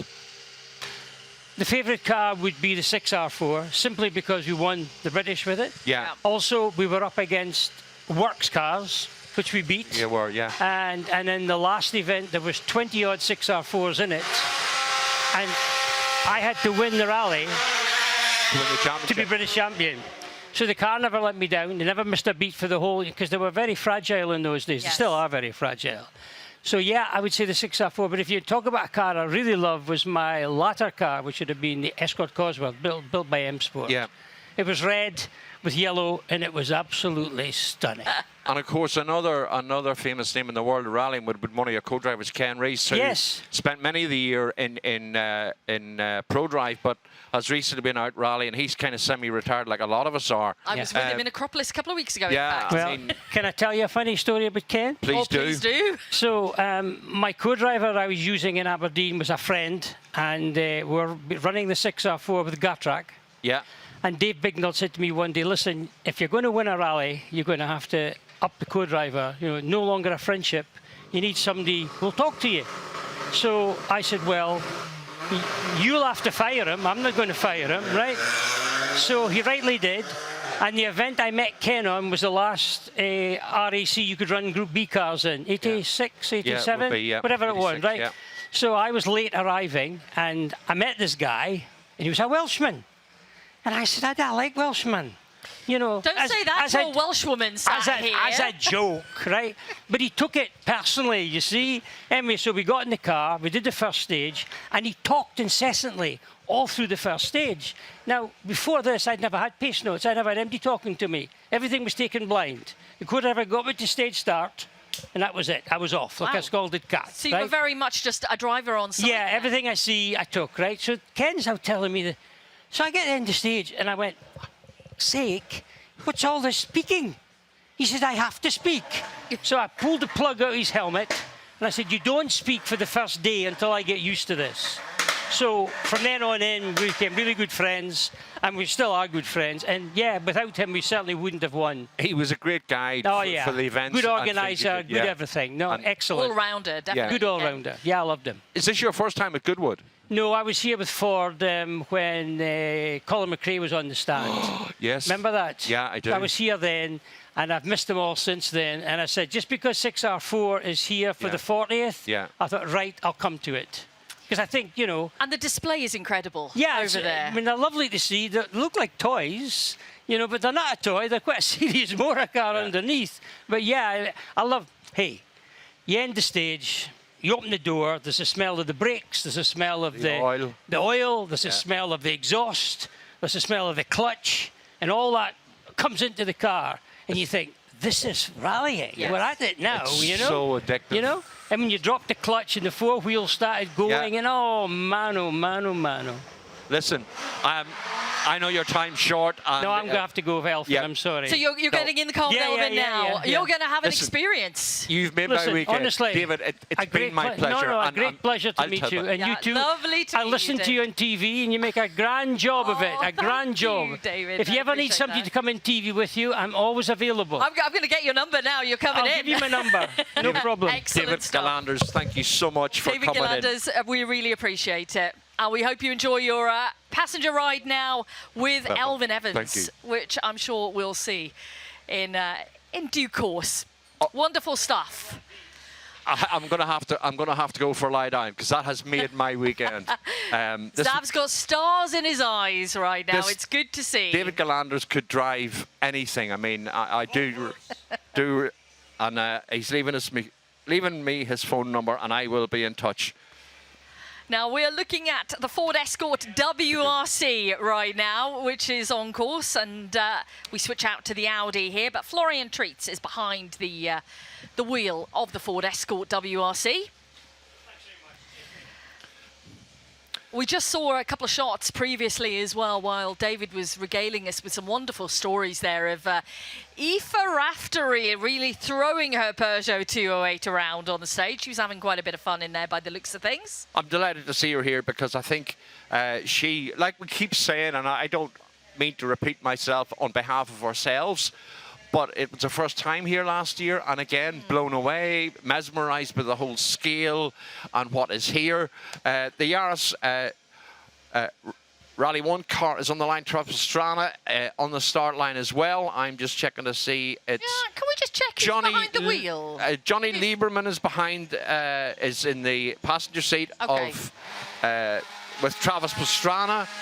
The Sammy Pyrie and Blake Dalton I have is listed in the Rally 1 car. The ex-Malcolm Wilson, Malcolm's father's Mark 1 Escort is coming through. The Lancia Rally Safari spec is going to be on its way as well, the 037, in the resplendent colours of what would have been the test team at the time. They tested in those vivid red martini colours before they actually changed the livery for the event. I'm sure you can hear through my microphone and my co-host Bex the start line noise, and we still get the heady smell of the cars that David Galanders was relaying back when he opened the car door and could smell all that. So, yeah, I'm made up of that, I have to be honest. But a couple of Mark II Escorts, Colin McCrae's car, Roger Clark's car. I can see the Ypsilons coming out again. The Skoda Octavia of Steve Rockingham will be out. Matthew Cathcart's very early Escort Cosworth will be out. And away goes Sammy Pyrie. In earlier on, had a great interview with Bex Williams. It was fantastic to have him here. It's his first experience of Goodwood, but certainly not his first experience behind the wheel of a Rally 1 car for Sammy Pyrie. It's his first full season stepping up into Rally 1, but we did see him, of course, last year on select occasions, and it was his first event at his home event in Finland last year, where he finished 4th overall on his debut in a Rally 1. So that's a lot to live up to for many, many people who come in. And we're looking at you, Oliver Solberg, who we're really looking forward to seeing behind the wheel of Rally 1 in Estonia. Yeah, I mean, listen, Oliver is a natural talent, and I was saying to you yesterday, it's when you see it, when I personally see him interviewed and I shut my eyes, you could be listening to Peter Solberg, but certainly wowed the fans here a couple of years ago in the Rallycross DS3 that went up the hill, and the talent that he has behind the wheel. Sammy Pyrie, though, is certainly a talent. He won the WRC2 Championship last year. Like I said, first season fully in Rally 1, but he's already shown us speed and crucially, consistency. Yeah. And that's one of the big things that they all need to learn out there, because speed is, you have to have speed. Naturally, you have to have the actual pace out there, but you have to be able to string it all together and have a result at the end of the weekend. And that is certainly something he's shown us this year. And another exciting driver on the stage is Travis Pastrana as he comes through the flying finish of the Forest Rally Stage. We're just coming up to midday here, the baking heat of midday, and we've seen a good few hours of brilliant displays so far, and I have to say we've had some fantastic guests in commentary this morning. Sammy Pyrie has been here, David Richards, Malcolm Wilson, David Gaylanders has been here. It's just been a plethora of fabulous rally stories, which I hope you have all enjoyed. It's been very good. I mean, we've had some great guests this morning giving different insights to the motorsport discipline of rallying. And we're back now with the ex-Malcolm Wilson Escort Mark 1. Yeah, it was great. Malcolm was in when we showed a little bit of that car going through the stage. You can see just on the driver's door, still says Malcolm Wilson. And this was a car that they discovered, and it wasn't until they'd bought it, the shell and a box of bits and stuff, and got it home and started digging into the history, they discovered it was not only Malcolm had run it, but Malcolm's father. And as you said earlier, Bex, to be able to translate the heritage and history of a car is superb. Chris Dakin, who we were talking about yesterday, the man behind the Tornado Trophy. Chris Dakin and Giraffe. There's a giraffe, a cuddly toy right at the front of that car. Yeah. The man behind the Tornado Trophy, who we explained about tying in with the Vulcan, flying overhead when he was on stage a number of years ago to celebrate. And the Hyundai is now back on the start line. And we have Out Tanak and Dennis Zenz once again.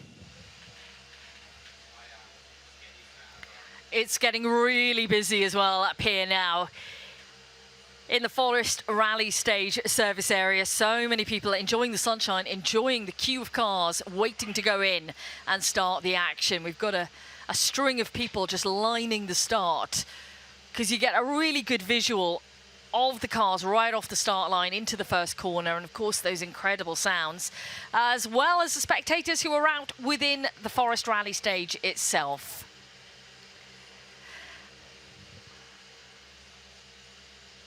We've got various corners, sectors of stage, which are famously named after rally drivers or cars here. And one of the sectors of stage, which we've enjoyed a lot so far this weekend, has been the flying fin jump. And there was the Raptor over it just a little while ago. The Porsche had some big air earlier. The Rally One naturally flying high. Some of the cars will notice the jump, others won't. Depends on how sophisticated the suspension is on the latter day cars. Tanak just saw David Wright in his Fiesta Rally 2. Jane Nicholl here with him this weekend. Jane now his normal regular co-driver. Tony Jardine went out to the flying fin area last year to give us all an update from it.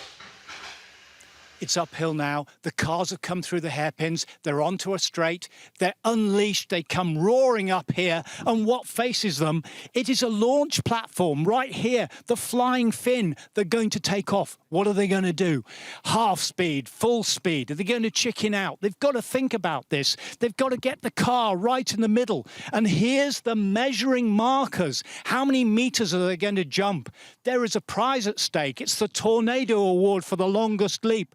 But they've got to match the revolution of the wheels with the speed of the engine for when they land, because if the car gets all skew whiff or it nosedives, you've got a risk of going off. And this is very, very high speed here.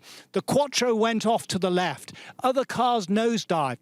They really need to get the flying fin right.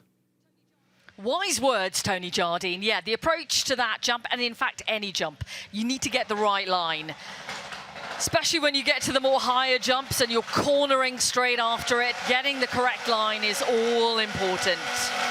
Sort of seeing Tony there with that and the Tornado Trophy, it's a bit like Colin's Crest in Sweden or the FAF jump in Portugal. You know, yeah. People love all that, you know, and it's great to see.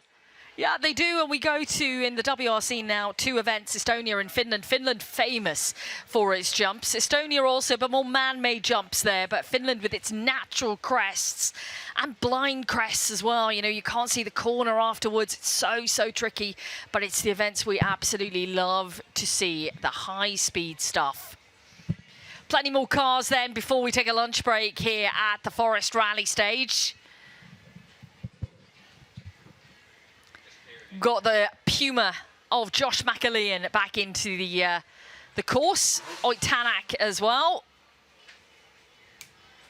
Interesting to hear Malcolm say he was mildly impressed with Josh's approach to being sort of shot into the WRC this year. Yeah, I mean, it could have been a disaster, couldn't it, Zav? Let's be honest. I mean, he'd not had any Rally 1 experience. He hadn't won a rally in WRC2 yet, had this incredible opportunity to get behind the wheel of a Rally 1 car for a full season. Yeah. Thanks to the backing of Motorsport Island, and he took it and he's really run with it. He showed a really mature approach. We've seen some good sector times from Josh, and he's been a welcome addition to the WRC service area. Very much so. This is the man who we're now looking at to see what he can do in the second half of the season. Oyt Tanak has just completed. Previous winner of a WRC event. We saw him win at the Acropolis Rally just a few weeks ago. I'd love to say the temperatures were similar, but it was around about 42 degrees in Greece. It's a slightly cooler here in Goodwood, thankfully. We don't want that intense heat out there. We haven't got enough sun cream to go around the entire service area here. But obviously, very tough conditions for our crews on the Acropolis Rally a few weeks ago, but I'm glad to see the sun is out here. I think we all are. Bit of rain, though, does spice this stage up. It does make it a little bit more slippy, as we've seen in previous years. But it's dusty and dry out there for this edition. So far, at least, unless we get the odd thunderstorm. Don't know, are you a meteorologist in your spare time, Zav? No, not really. But you know what? That answers that question then. One of the lovely things about Goodwood is people that know where we are and pop in to say hello. We have our sort of rally manager, Rick Smith's wife, Pat Smith there, a long-standing stalwart of Southern Car Club, heavily involved Rally Sunseeker, along with her husband, Rick, popped up to say hello, and it's lovely to see Pat here. She hasn't been here for a few years, but always nice when people pop in and say hello. Lee Kedward in the Lancia Rally 037, a car that his father David found in Africa. And as he said yesterday, a lot of the teams, the likes of Audi, Ford, Lancia, spent a lot of money, Toyota too, in going out testing for long periods of time before the safari, and it became economically unviable for them to bring their cars home. So they ended up staying out there. The likes of Vic Preston would have rallied them, and then afterwards.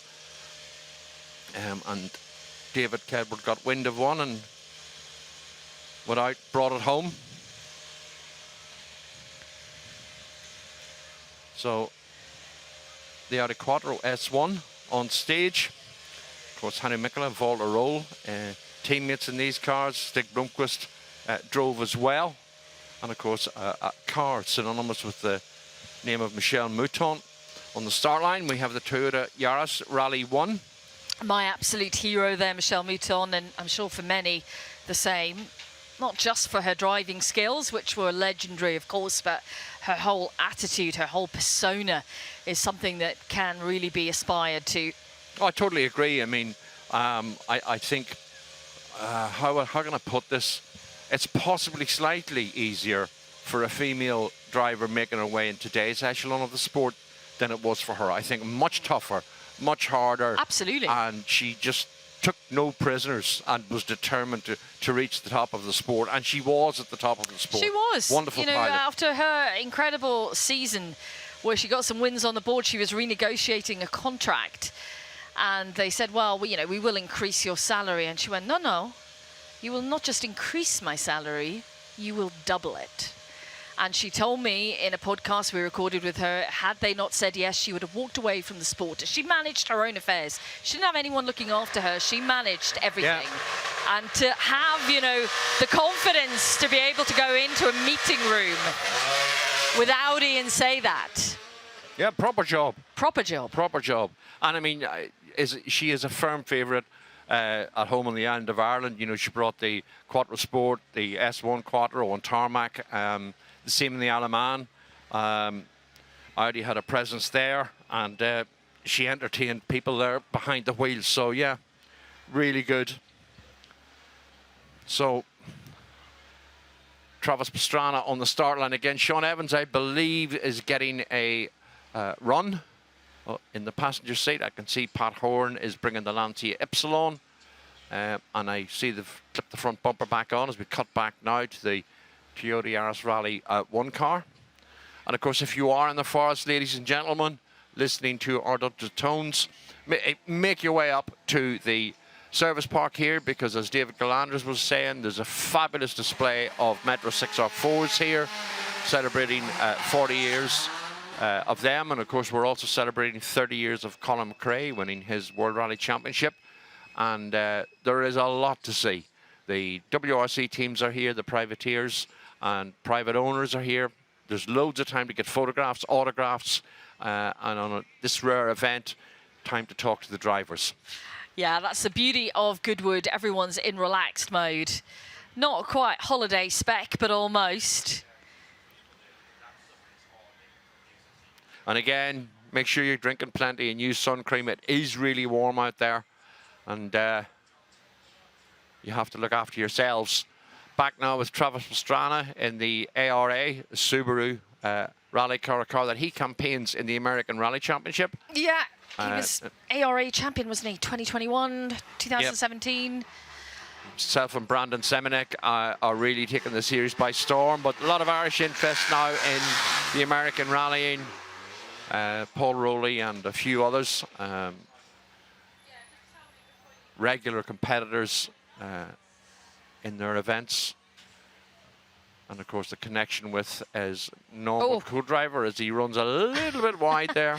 Rhiannon Gelsomino, who is alongside him normally, and she is here this weekend, of course, but I know there's a lot of passenger rides going on right now. I'm not sure who is alongside Travis Pastrana at this very moment, but she did say to me yesterday, yeah, have you seen how narrow the stage is? Is the car going to fit down there? Well, yes, it does, but it does come very close to the edges when you swing the back end out like that. It does. But that's the kind of style we want to see, you know. No one wants to see a completely precise run through the Goodwood Rally Stage. That's not what it's all about. We want to see some extravagance, some exuberance out there, enjoyment and absolute love of the sport, which has been displayed by so many drivers. That little quick shot of 911 DMN tells me that's Adrian Commode's Porsche on the start line. And I think that was possibly a Isle of Man tax disc. And for those of you it's who been a long time since I've seen a tax disc on a car. For those of you who don't know or young enough to know, you used to get a little round disc when you got your vehicle taxed at the post office, and you had to display that in the left-hand side of the windscreen. It wasn't that long ago they went out. I think it was like 2014 we stopped using them. It was a quiz question. We had a motorsport quiz question over in Aberdare with all the South Wales car clubs quite a few months ago at the start of the year. And that was, amongst all the motorsport questions that we had, that was one of them. Just general motoring questions, which we all failed on, to be honest, so we shouldn't actually be on the road. Shouldn't be allowed behind the wheel. That is Travis Pastrana then completing.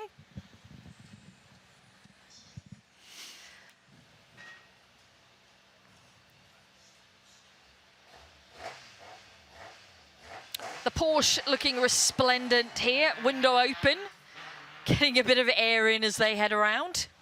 Yep, Rothman's colours, of course, synonymous with Saeed Al-Hajri, Billy Coleman, Bernard Begwin. Of course, they had a great result on the 1985 Tour de Corse. And of course, the Rothman's Porsches run by our early morning visitor here, David Richards and his team at Banbury, when they initially started as DRA, Dave Richards Autosport, and he had Charles Reynolds, who had recently left the Ford team. Charles came along and joined David to form DRA Autosport, and then shortly became ProDrive, but proved that even back then in the mid-80s, the Porsche was competitive, and it's still competitive today. A car design that has lasted down the years. Now, I believe it's Max McCrae behind the wheel here on the Ford Escort Mark II. Yep, Max McCrae and Harrison Gallagher, and then leaving the start line is Alan Weston in the Group B 504 pickup with Maria Zuber. Max certainly been getting in the seat time this year on events in the British Championship, in the European Championship as well. Graduating, of course, in the ERC from the junior category last year, right up now to Rally 2. An exciting driver to watch. Oh, well, we've just had a half spin here. That's a shame.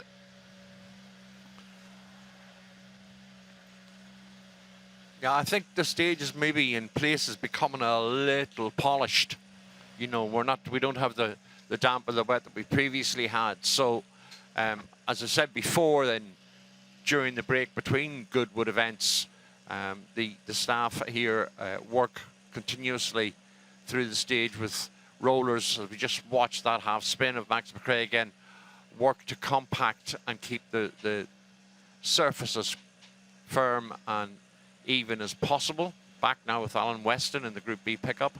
This was the device used by Peugeot in order to gain points on the likes of the Ivory Coast or the Safari when they were the mammoth 4 or 5 day grueling events, the long endurance events. And, you know, the spotlights to see wildlife in the distance. I think we've previous years seen Alan have the jerry cans in the back, the jack, couple of spare wheels, just like it is now. So they were almost self-sufficient on 4 wheels. So it's now picking up. Loads of cars getting ready to come on the stage. Josh McCarleen with Andy Paul in the passenger seat this time. And then we have Steve Smith with Mark Schmuel in the ex-Roger Clark and Ari Vatanen Ford Escort Mark II. And I can see the Subaru Legacy RS, the BGM sport car, is going to be coming out again. Sam Mason just popping onto the start ramp. Loving the rooster tails of dust we were seeing from the drone shot there, right off the start and at the end. Has been exceptionally dry here. You can see that from the dust just dispersing away. It's quite difficult to see some of the first corners here because they're kicking up so much dust, especially the Rally 1 machinery, which we're seeing here with Josh McCallion. Yeah, it's good that we have it here. I mean, it's lovely to see the three leading WRC teams and creating a lot of interest. And a couple of RS200s now coming out. See Richard Hogg's going to bring the big rumbly V8 Rover again. Steve Rockingham with the Skoda Octavia WRC. Rumbly V8. That's definitely the sound of it. Rumbly. Josh has really racked up the miles on this stage this weekend, hasn't he? He was going from 9 a.m. yesterday when he had Liam Lawson by his side. Kept going throughout the afternoon with passenger rides. He's back today. And we'll try and bring you an idea of the number of runs from yesterday. It's quite surprising just how many we get through. 1.8 miles a pop.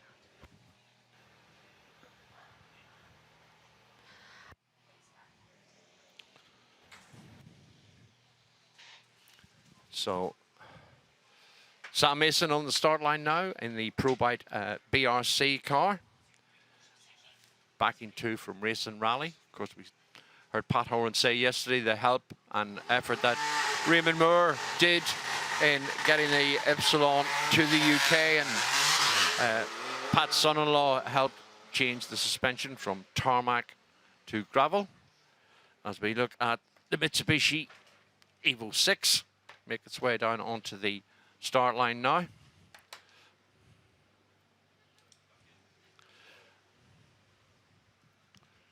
So Tim Mangan in the Mitsubishi Evo 6, and Tim, who has seen action in the car on the PokerStars Manx 2019 and the Manx National, and has had the car for a few years now. Previously owned by Gary Lease. But good to see him here, and it did race retro earlier in the year as well, as we back now with Sam Mason.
And passengers are able to take those rides by joining on in the motor club and paying a small fee for that incredible privilege of having a fantastic ride in one of these super rally cars. And that includes, by the way, the World Rally Championship machinery, WRC1, WRC2, and the major manufacturers are here with us.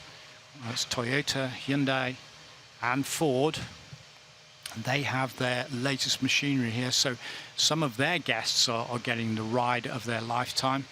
As we look at the colours of what would have been Tommi Mäkinen's car in Mitsubishi days, 4 times world champion from Finland, of course, the Scandinavians having dominated the sport for many years until the French, the resurgence of the French rally drivers, and the 2 Sebastians, Loeb and Ogier, have proved to literally remove the mantle from them, and including winning events like the Thousand Lakes, Sav. Yep. Leaving the line now is the Subaru Legacy RS, this time in the hands of Bruno Thierry, the 2003 European Rally Champion, who also has a Belgium Class A Championship in 1992. But he's here this weekend at the guest of BGM Sport via the Ypres Rally last weekend. Bruno drove the X-Works Subaru Impreza 555 that's owned by Jim Harrison. P228 JWL, if any of you are interested. And of course, Jim and Harvey Bell out last weekend in Ypres, and Jim Harrison, Harvey Bell did a lot of tarmac rallying many moons ago with Man Financial backing. But great to see Bruno Thierry here and bring another bit of glamour and skill to the many cars that BGM Sport run on behalf not only of privateers but also Steve Rimmer from America, one of the best rally car collections in the world. And I have to sort of pay homage to the likes of Steve, because it keeps the whole history of the sport alive for people like myself, and Tony and Bex. But he also, Zav, I mean, Jim Harrison was one of those guys, owns some lovely cars, and he's made a dream come true, one of his, because he wanted to reunite that car, which finished second in Bruno's hands, reunite it with the Belgian himself, which he managed to do. Yeah. And Thierry got aboard that car from 1997 Ypres to 2025 Ypres, having them back together. And Bruno himself was absolutely waxing lyrical about getting back into the car. Yeah. Not just the memories, but the performance of that particular car too. So that was great. But it's yet another superstar from the world of rallying who's come along to the Goodwood Festival of Speed and to the rally stage. And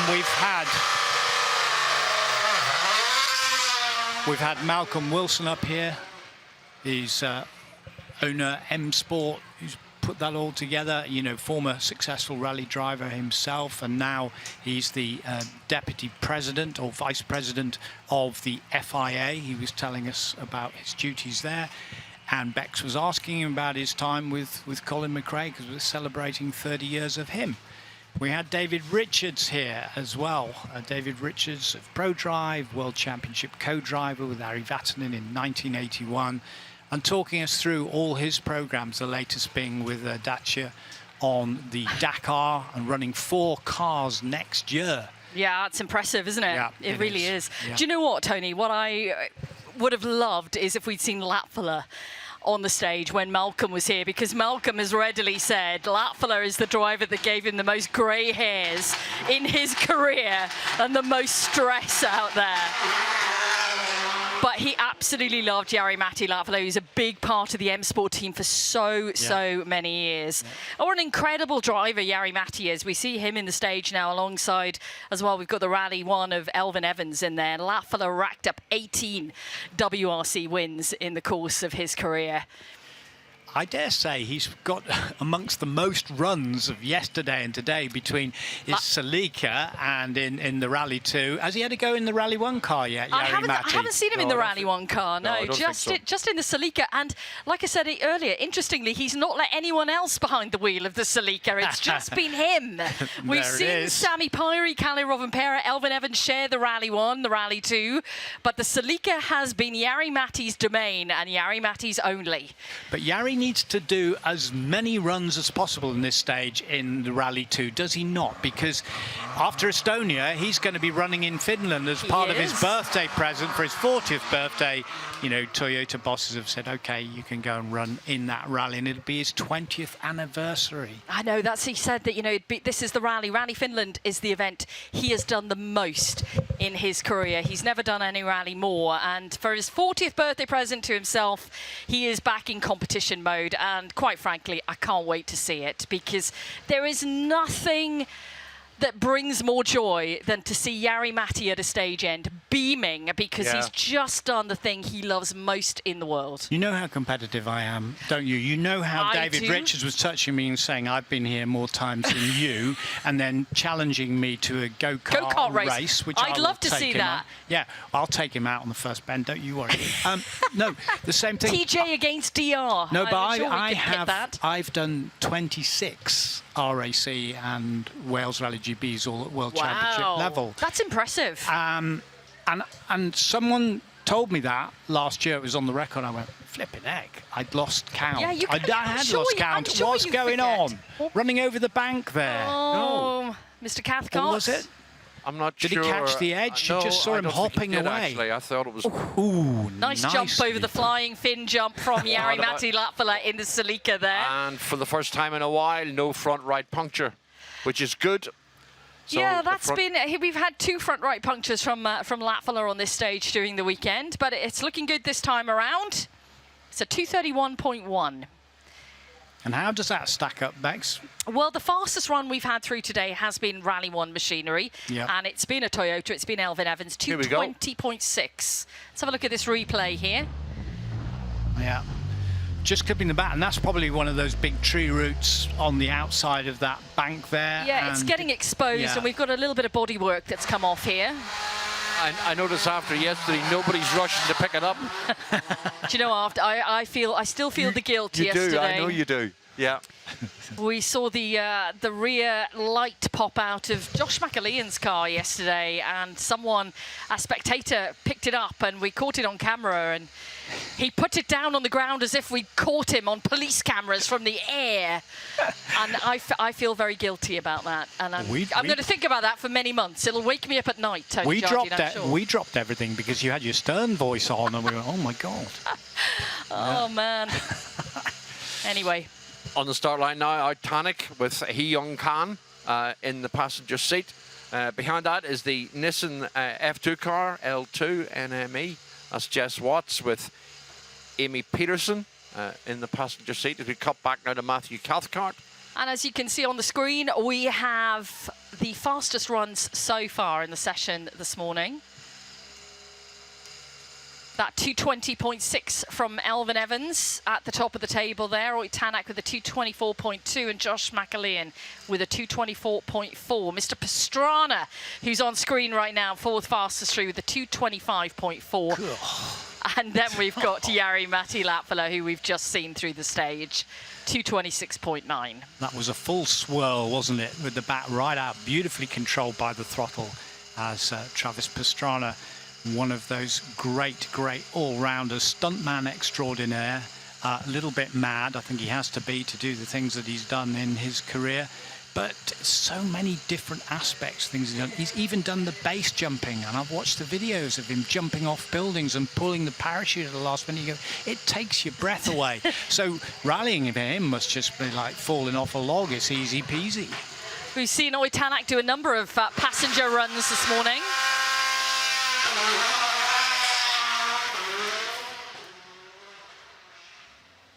A beautiful sound of the Hyundai off the line. And just the way they approach the first corner, you know, it is full throttle into that, late on the brake. The back end flicks out, all that dust spools over into the crowd.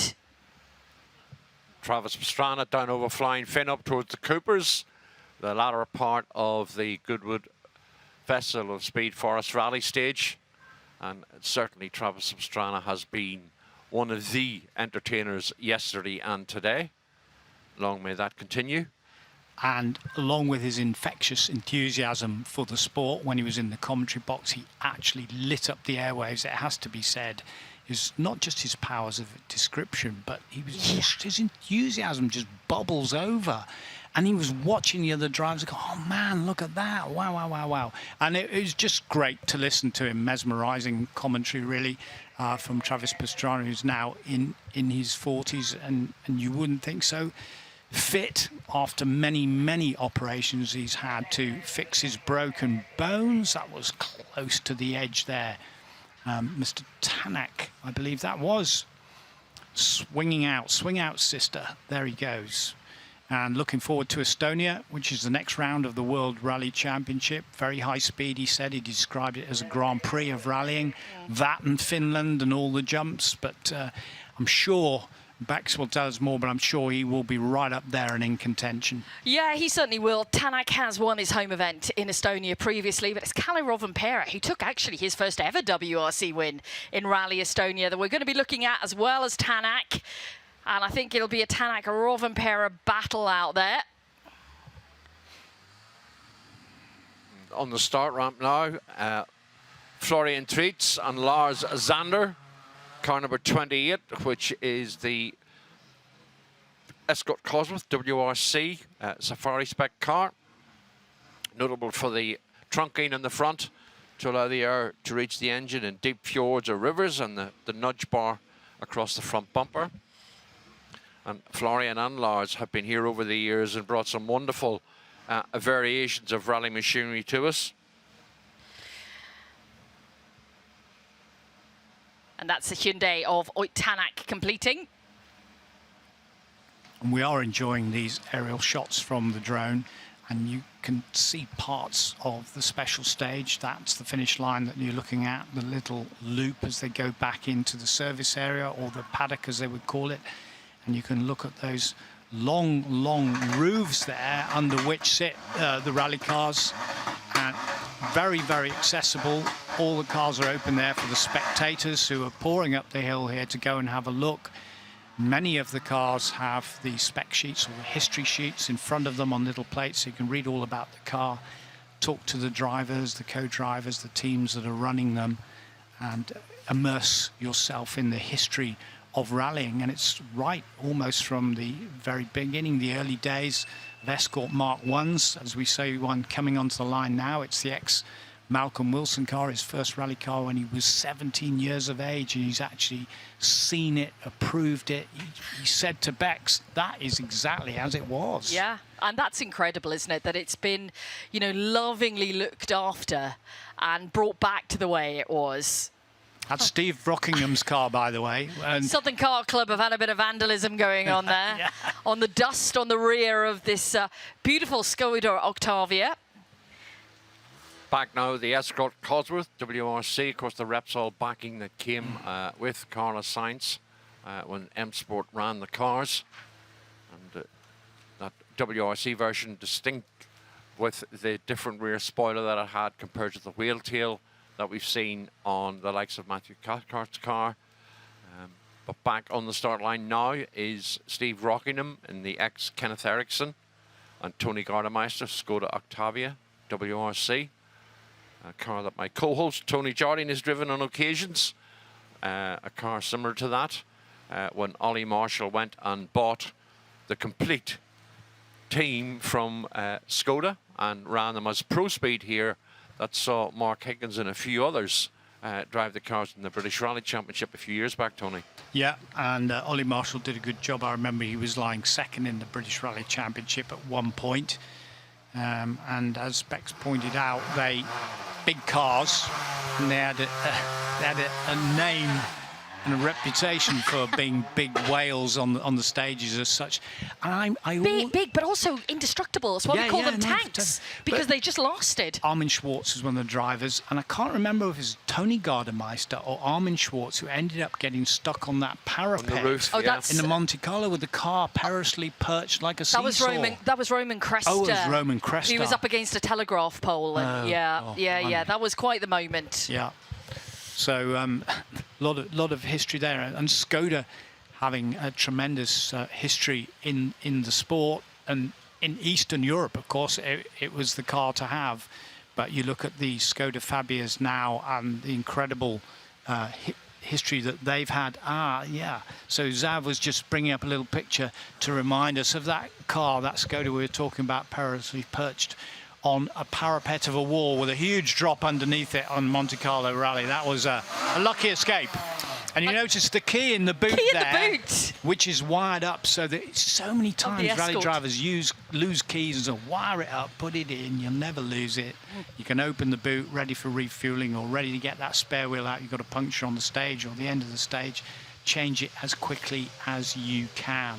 Now, I really need you with your camera and microphone to be up with Toyota Gazoo Racing, because Alfyn Evans is on the start ramp. The Welsh wizard behind the wheel, but David Galanders, who was in with us earlier and drove, as he told Bex, 9 hours from Aberdeen at midnight to get here, is going for a passenger ride in the Toyota Yaris Rally 1 car. Wow. And David, although we only had him for a few minutes, tremendously entertaining. He was. Some great stories. Yep. Even though he was here briefly, he had to leave us because he was going up to get himself ready to jump in a car alongside Alfyn Evans, the Toyota Yaris Rally 1. I'm sure he's going to have a whale of a time. Did you get a chance to ask him about 6R4s? Yeah, no, he's amazingly talented driver. He really, really was. And he said that, I think it was between 86 and 91, he won every rally that he entered. I mean, he was a very, very talented driver. Long history between himself and Malcolm Wilson. But yeah, really nice to see him here. And so, Zav, sorry to interrupt, but just to point out, the International Rally Drivers Club up there, where Sean is presiding over, but we've had some, and they're still there, I believe, some great drivers from 6R4 days. Malcolm Wilson, Di Llewellyn and Jimmy McCrae, all sitting there signing autographs by Jimmy's Rothman's car. And you can see the queue of people waiting for their autographs. I'm sorry to talk about something that's not on camera at the moment, but for those of the people that are up here and listening to us, if they want to join that queue at the International Rally Drivers Club, they are signing autographs. It was great to see Malcolm and Di Llewellyn having a good old chat. Well, of course, about those days. Yeah, absolutely. And, you know, it's all about that. This is the opportunity we have to be able to chat to people, bring out those memories, those stories. And it's been wonderful to hear them across the weekend so far. And I'm sure more will follow. Bex, I am going to try and catch up with our Ferrari driver, Tony Worswick, who arrived last night, and he's had one run, but he told me this morning that the dust is a problem as far as he's concerned. Okay. And he was having difficulty seeing where the corners were. The grip, he said, was okay, but just seeing where we were, and this dappled effect of going, as you see on the shot now, of going from light to shade, and then back again, almost like for a Grand Prix driver coming out of the tunnel at Monte Carlo and suddenly being hit by the sunlight. It really, really causes such a contrast that you temporarily blinded. But that's what Tony Worswick said to me anyway this morning. He was having difficulty with visibility. Now, Oitanak is back on the line again. On the start, ready to go. Seen the Subaru Impreza with a Repsol and the 555 livery make his way now into the final sector of the stage.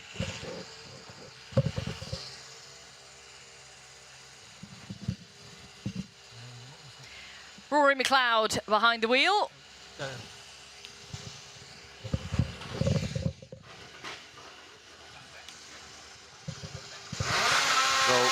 And Alfyn Evans very much into the stage here. That's Oitanak away and off the start line as we cut back now to Alfyn Evans and David Galanders. And Alfyn running a little bit wide. But plenty of runs achieved so far today as we sort of head up to the lunch break that allows the marshals to swap over. Yeah, take a well-earned break themselves. Oh, just look at that. Yeah, we are pretty close to the bank. We have just given it a little bit of a touch, but it's soft banking on the side. It's not causing any damage. We've seen a number of cars which have run wide today. Clip banks, little love tap every now and again, does no damage. Back now with Titanic. Great interview by my co-host, star co-host Tony Jardine with Out earlier this morning. Yeah, he was on good form, wasn't he? Good form. He was on very good form. Should be after an incredible win just a few weeks ago at the Acropolis Rally. But here is my confession to all out there. I enjoyed the interview in the end because, Bex, what you said to me is you'll get short answers, but keep going, keep going, keep going.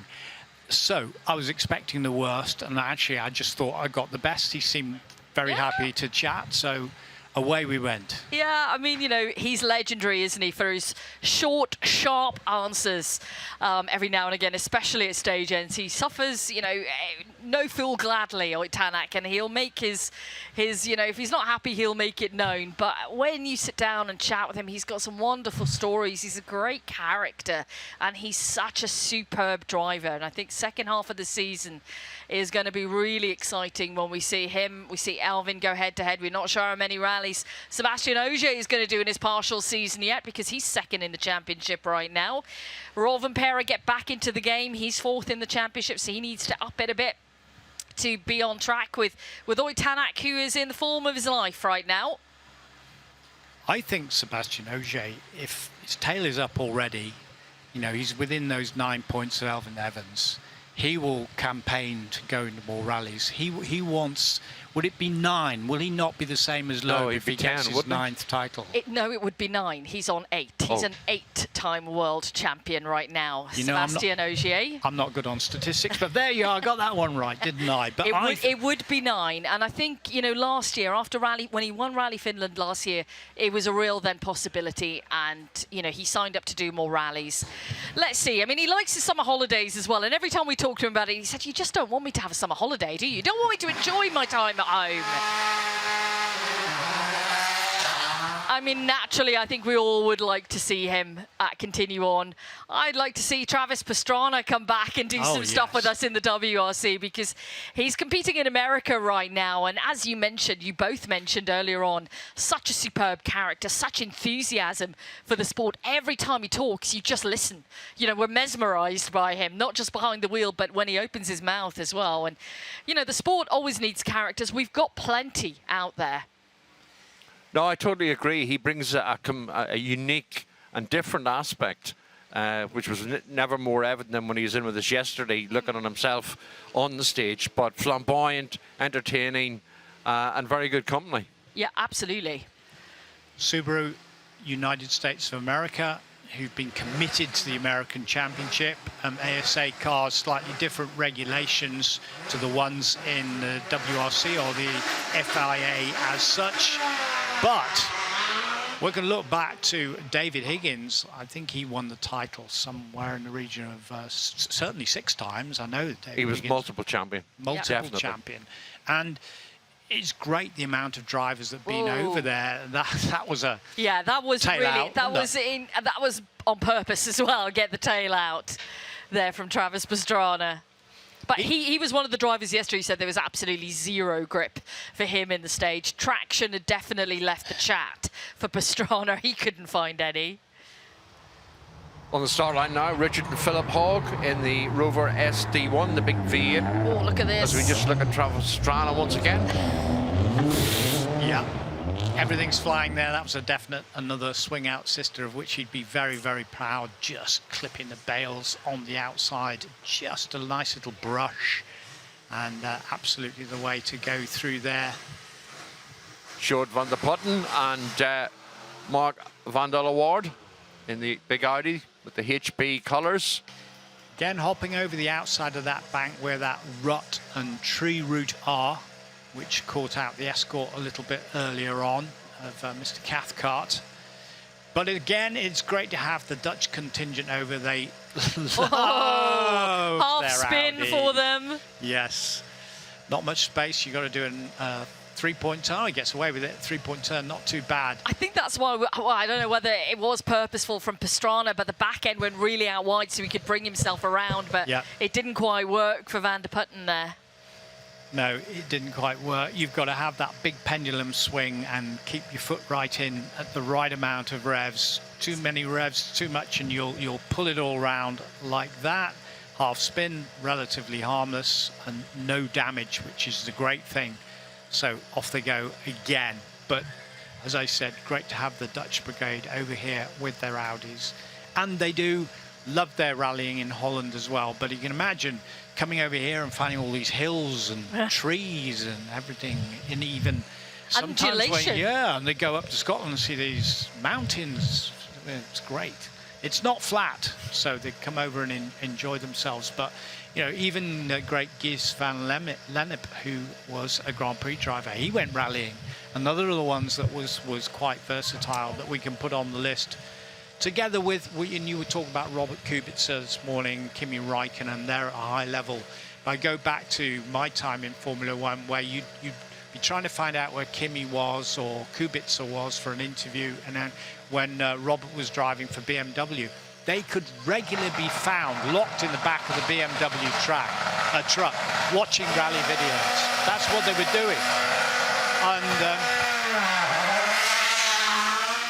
they had a passion for this sport, absolute passion for it, and indulged themselves in it. And Malcolm said, you know, that Robert was very, very quick behind the wheel of a rally car. He was so naturally talented.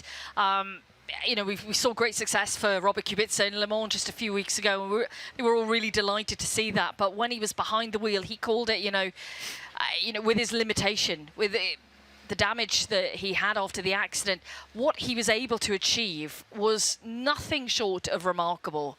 And he was a really welcome addition to the WRC service area as well. His perseverance and determination also saw him win Le Mans, because he'd done just over a 3-hour stint on the Sunday. They were going to do a driver change. They did. He stayed out and, of course, won Le Mans. So, yeah, a really talented driver. The M Sport Ford Puma Rally 1 is out in the stage right now. It is Josh McCauley behind the wheel. Again, the Ford team, the M Sport team, have had a lot of runs with Josh up and down the stage. Apart from Liam Lawson being with him Thursday morning for those 2 hours, and Josh educating a Grand Prix driver about rallying. And he said himself to us that he was surprised and pleasantly surprised by just how quick Liam Lawson proved to be. There's an off. Oh no, that is quite a big off as well. Yeah, that is stuck kind of up on the bank, beached, yes. They're beached. And Van der Putten there, the man that we saw just having the half spin, carried on and had a full launch up the bank. Let's hope they're okay.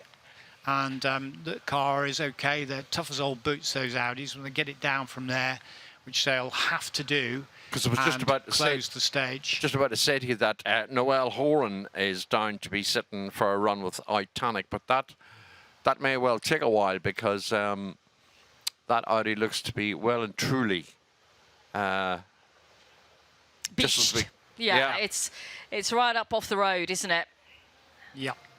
Josh McCauley out through the Coopers and Stratos and up under the trees into the bright sunshine here at the Goodwood Festival Speed Rally Stage. And if you are in the forest, make your way on up. We have 28 plus Metro 6R4s on display, celebrating 40 years of the Metro 6R4 from the 1985 third place overall with Tony Pond and Rob Arthur in the Austin Rover Group Metro. And of course, as Tony said earlier, up at the International Rally Drivers Club, some of the previous drivers like Jimmy McCrae, David Noel and a few others, all there to have your photograph taken, a few autographs, and there'll be a lunch break of some kind shortly, and it'll give you a chance to have a look at the Gazoo Racing Toyota team, the M Sport team and Hyundai there as well. Shot of Ben Smith there in the Porsche 911, the Fuchs Lubricant historic version. But it's going to take a few minutes to extract the Audi. Well, the Fuchs Lubricants Historic Rally Championship, which Ben's been competing in, is very, very competitive. Indeed. Very competitive. And the 911s go extremely well. Ben's been going extremely well. And they run part of their events run alongside the BRC as well. And they've had the events up in Aberdeen. You'll see them as a part of the Grampian, etc. And they are very, very attractive to the spectators who go into the forest.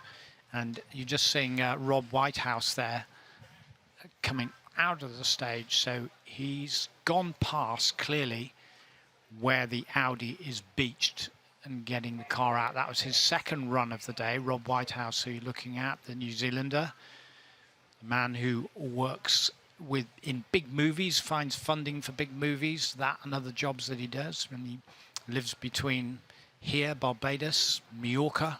Well, it's nice work if you can get it, isn't it? And sometimes goes back to Kiwiland, and kindly invited me to a McLaren reunion, which Pat McLaren was there, the daughter of the legendary Bruce McLaren, who founded the whole McLaren Formula One team many years ago. So there's the visual then that we can see the Audi Sport Quattro A2. The recovery truck is Bex. en route. This beast has been one of the highlights over the past 2 years for me. It's doing sterling work, and unfortunately, I mean, we can't really tell what kind of damage is done from the visual we have here on the Audi, but I don't like the look of that front wheel. No. Maybe the lunch break is happening at a very opportune moment. It'll give them a chance to have a look at the car and see their best way of extracting it safely. Well, while we wait for this car to be extracted, let's take a little look back at some of the highlights that we've seen so far this morning.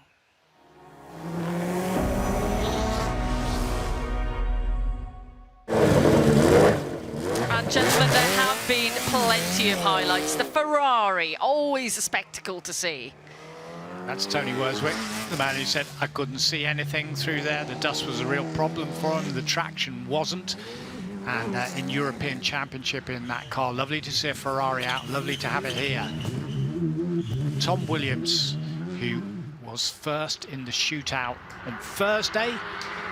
And let's see what he can do today, running in the Portuguese Championship. And this is Aoife Raftery, I believe, who was fourth in Hungary in ERC, equaling her best previous in Hungary as well. And Travis Pastrana, a highlight as ever. Oh, always a highlight. I think right at the top of the tree then we have Oit Tanak in the Hyundai Rally 1. He's been giving plenty of runs out there today. And I love the way we just switch from right to the top rallying throughout the ages, and then you've got the Lancia. Yeah, the Lancia 037. And a great rally car. I love sports cars, and there was a nudge, wasn't there? There was a little nudge from Pastrana on the, so maybe not purposely done to swing himself round. Salmon roll proving a little bit of an issue for some of the drivers. I'll tell you that story later, Sam, about salmon roll. Okay. Oh. No, I asked yes, and you wouldn't tell me. I don't want to know that. Some little remnants of bodywork have been left behind. I'm sure will be picked up by some eagle-eyed spectators. And again, some touching of the banks by many of the cars out there. There is nobody can spread bodywork like Gregory McCormick in the Skoda that we saw. And this was just a little bit earlier on from Sjoerd van der Putten, who is now beached on the stage, unfortunately. That's why we have a pause in proceedings here, and there is the car right now. And that front left wheel, it's either just the angle that it's beached on or whether he's tapped it. And Well, I've never seen a car off as much as that here. No. That is well off, I have to say. It is well off. Trying to work out where that might be, because we saw them coming through Mexico, where he had a bit of the spin, Dakar into Mexico. Could be a bit further along by McCrae, or possibly even by Mikola, but before they get on to that straight over the flying fin, I would suggest. But we'll find out where it is. The great thing is, so we think it is between McCrae and Mikola, but the great thing is they're both unharmed, which is good. And of course, this is run to our Motorsport UK rules, regulations. They're all in their fireproof suits. All these rally cars are scrutineered to make sure that they have all the right safety equipment in them, from the roll cages to the seat belts, to the fire extinguisher systems as well. as our officials and our marshals go to work to extricate the Audi from the undergrowth. Yeah, because it's not an easy job. You know, you have to be exceptionally careful with these cars as well. You know, they are worth quite a bit of money out there, and they need to be recovered, but recovered carefully. And they're just looking at the best way to do that right now. I don't know if it was the kiss of death, Tony, but it somehow suddenly reminds me of that crash you were talking about with Roman Cresta perched on on a parapet, wall. yeah. On a parapet. Perched on there, yeah. This is just perched on the earth somehow. And we don't know how it's got into this position. There's a story to tell, though, absolutely, from this moment. Forsbrook door technique. Well, you'd be forgiven if someone hadn't heard the commentary and they walk through the woods and go, look, there's a barn find. There's an old Audi, look, covered in trees and undergrowth. While we wait then, gentlemen, for the car to be recovered, let's take a short break. We'll be back in a few moments.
Good gut health affects every single aspect of your body, from your brain wiring to your energy output to your hormone regulation to how clever your immune system is. Everybody benefits from better gut health because it makes your body work better.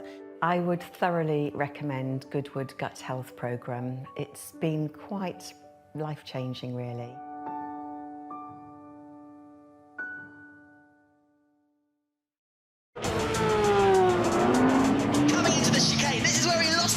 Or he could have lost it all. Morris is right up into the lead again. Can he find a way through? It's going to be over the line, side by side.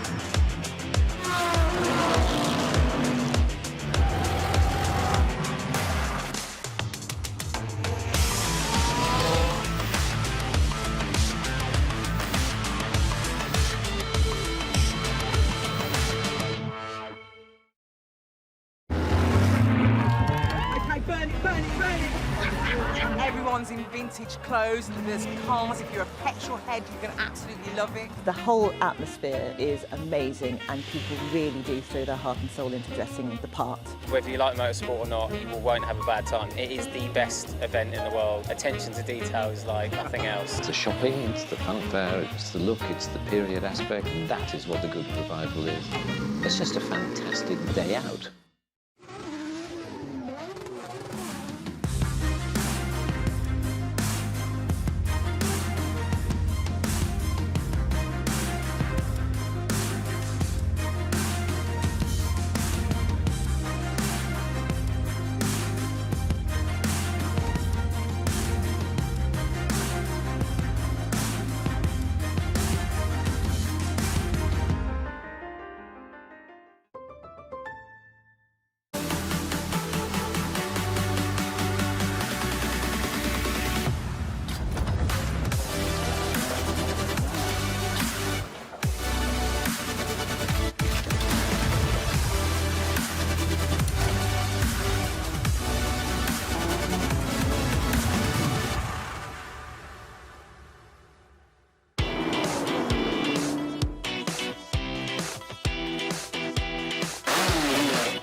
Welcome back, everybody.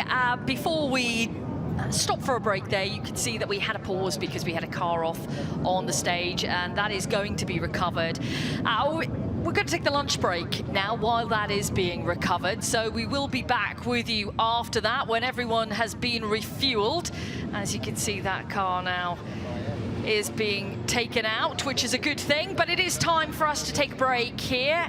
All the action will, of course, resume a little bit later on, so make sure you rejoin us for what will be a fantastic afternoon here at the Forest Rally Stage.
things, but I had a young family.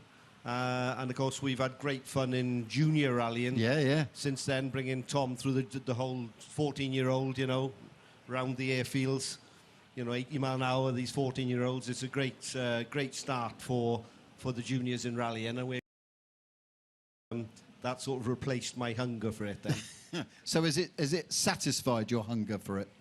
Yes, I mean, you never lose that urge, and I can remember sitting back this year. I did Prescott Hill Climb in Nick Elliott's Metro, and I went up the stage, and I got to the top of the stage, and I went, boy, my heart was going like 150 mile an hour, and it really brought it all back, the excitement and the adrenaline from driving those cars. It was, I felt, wow, that's quite something. Still quite something.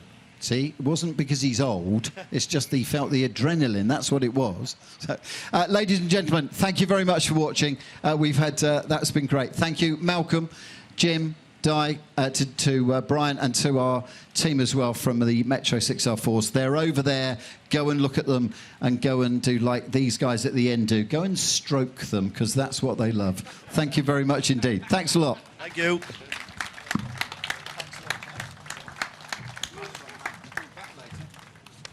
Yeah, we're doing a McCrae. Thank you, mate. Very good. Yeah, not at all. So, yeah, I think it's with you and Alistair and Max and granddaughter.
You came last year, you love it. You wouldn't be anywhere else at this time of year, would you?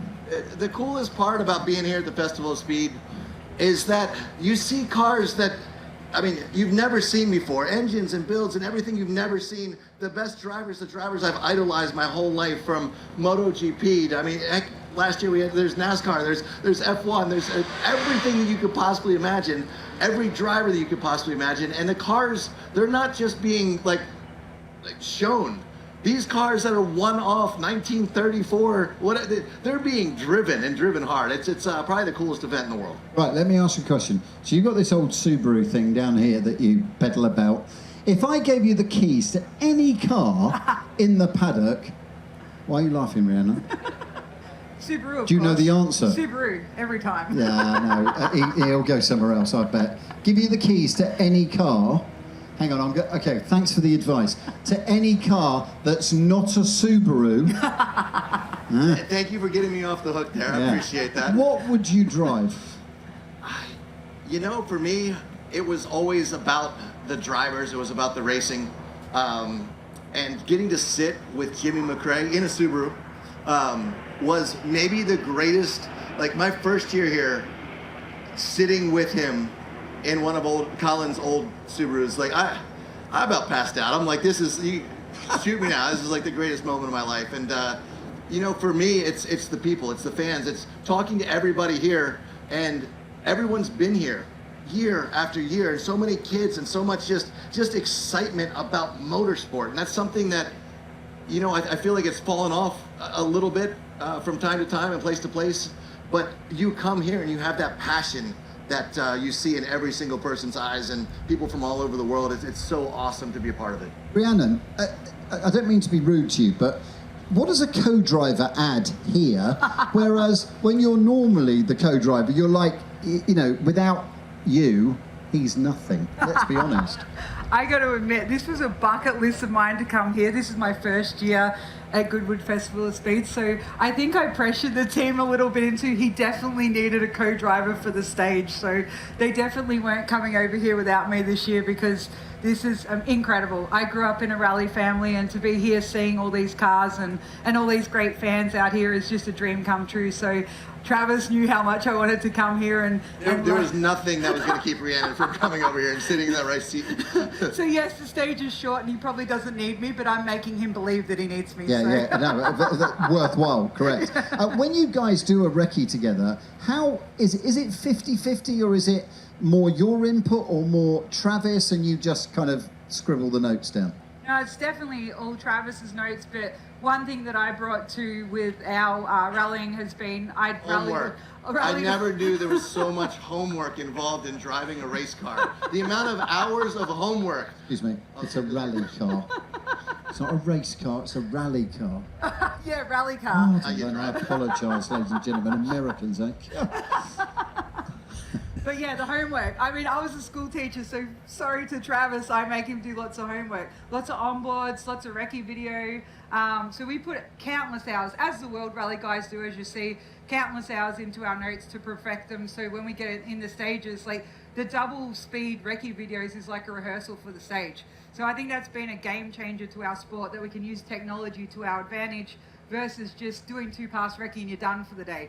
So definitely the homework. I don't sleep much at rallies. I try and get Travis to get the work done and go get some sleep. But yeah, it's hours and hours of work. The cool thing about here is it's a short stage. We wrote notes on the first pass yesterday. He learned the stage pretty quickly, but I'm still calling him the notes because I feel important.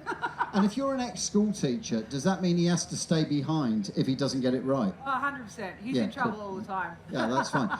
Bikes. I want to talk to you about bikes, because can I also just, a fact that I was told by, I'll be honest, Ellie dobbed you in, okay? So she tells me you're 41, well, let's not go into age, you're 41 and you've got this amazing anniversary of having 41 accidents or 41 quite serious injuries. Is that right? The number's probably higher, but I've had 41 operations. So my goal is to have more years under my belt than operations. When I was 38, I had 40 operations. So I'm working my way. I'm working my way up. I got a new hip though, so you know, it's, but couple more bionic parts, I'll be able to start running again, man. This will be great. So if I stand here with a magnet, do you just come towards me automatically? Is that... Yeah, I don't get through airports anymore. I'm always the extra security guy. And is all of that on bikes, or is that it's just due to there's no bodywork around you, is it? The last one that really changed was actually a base jump. We were filming for the Gymkhana video. It's a layup, really. I pulled a little low, like I do off of a building that we had fully set up, and I was supposed to come in and slide in right next to the car. But I opened low, I had like lines, I went the wrong way, and instead of just saying, oh, I'll just go back up there and base jump the building again, which would have been awesome, I was like, I got it, and I turned myself into the ground, shattered my pelvis, broke my back, tore my urethra, it was tailbone, everything, just they pretty much put me back together. And that was a really bad one.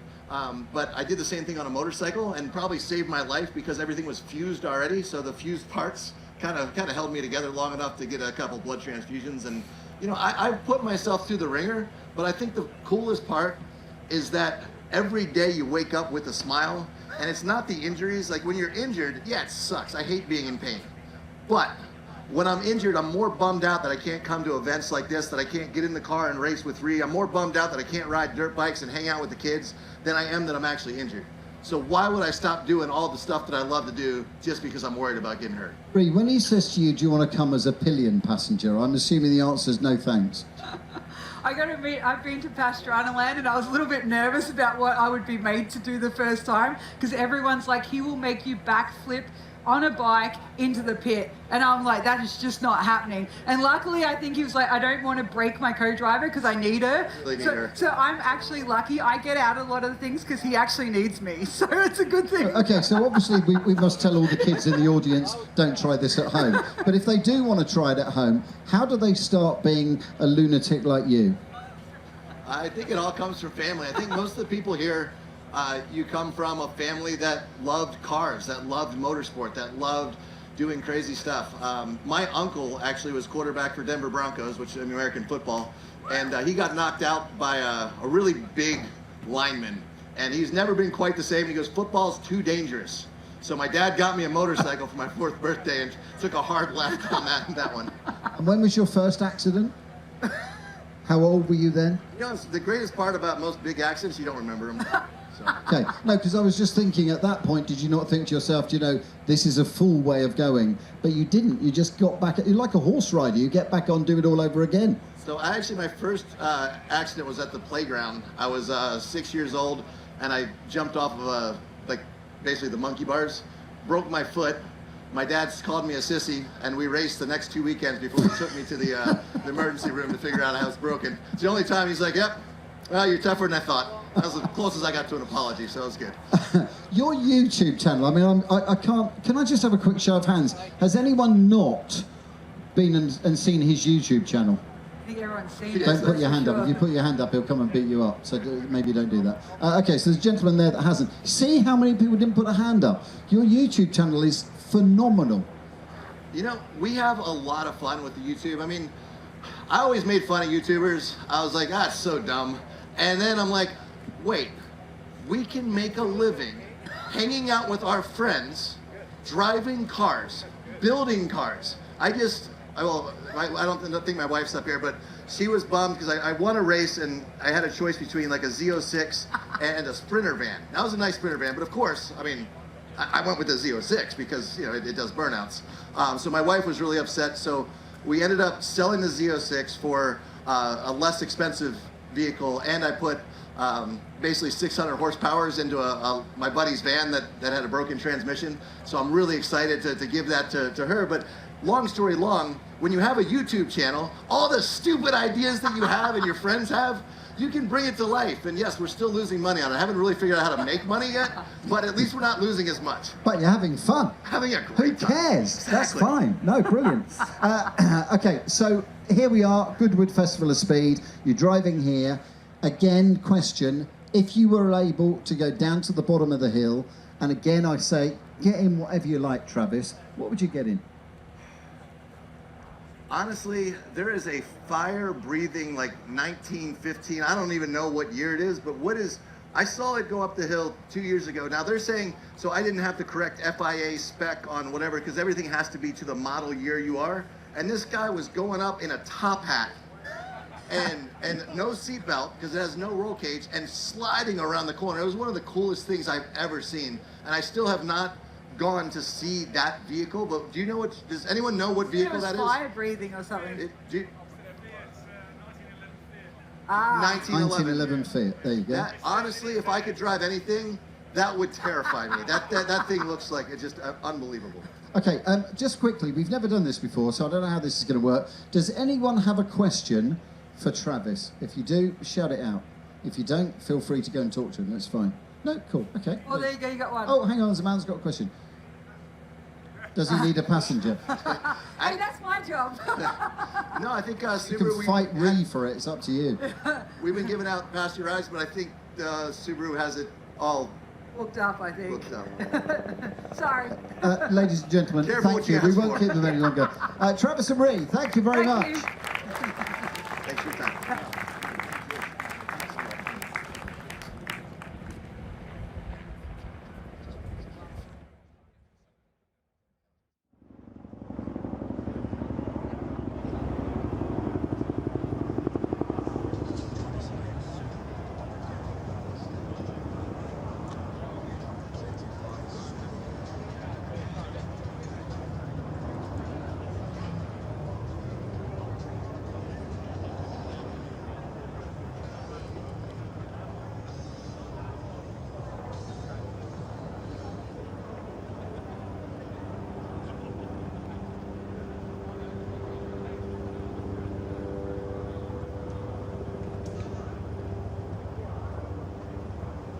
Ladies and gentlemen, the fun just keeps on coming. Thierry Neuville will be on his way from Hyundai very shortly.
Welcome back to Friday's afternoon at Goodwood Festival of Speed and the Forest Rally Stage. We're about to get underway for this afternoon's hours of display from a vast array of amazing rally cars here up at the rally stage. Myself, Bex Williams, Tony Jardine and Zav McCartan ready to talk you through it.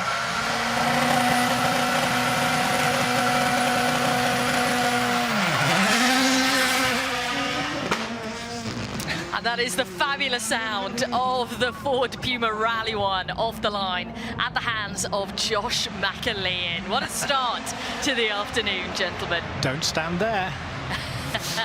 And that is a bit, Bex, where you go off the line on the tarmac and it keeps going that sharper left onto the loose, and they hit the dust and it just billows out as the car goes absolutely sideways, certainly in the hands of Josh McCrae. We've seen the Rally 1 Puma do numerous laps now at the hands of Josh. It's great machinery, handled so well by him here. Whoever is alongside in the passenger seat, as ever, getting a fantastic run of things. I think the passenger rides have pretty much been chocker with all of the cars throughout the weekend so far. Yeah, and it's impressive the way that Puma 1 just keeps running and running.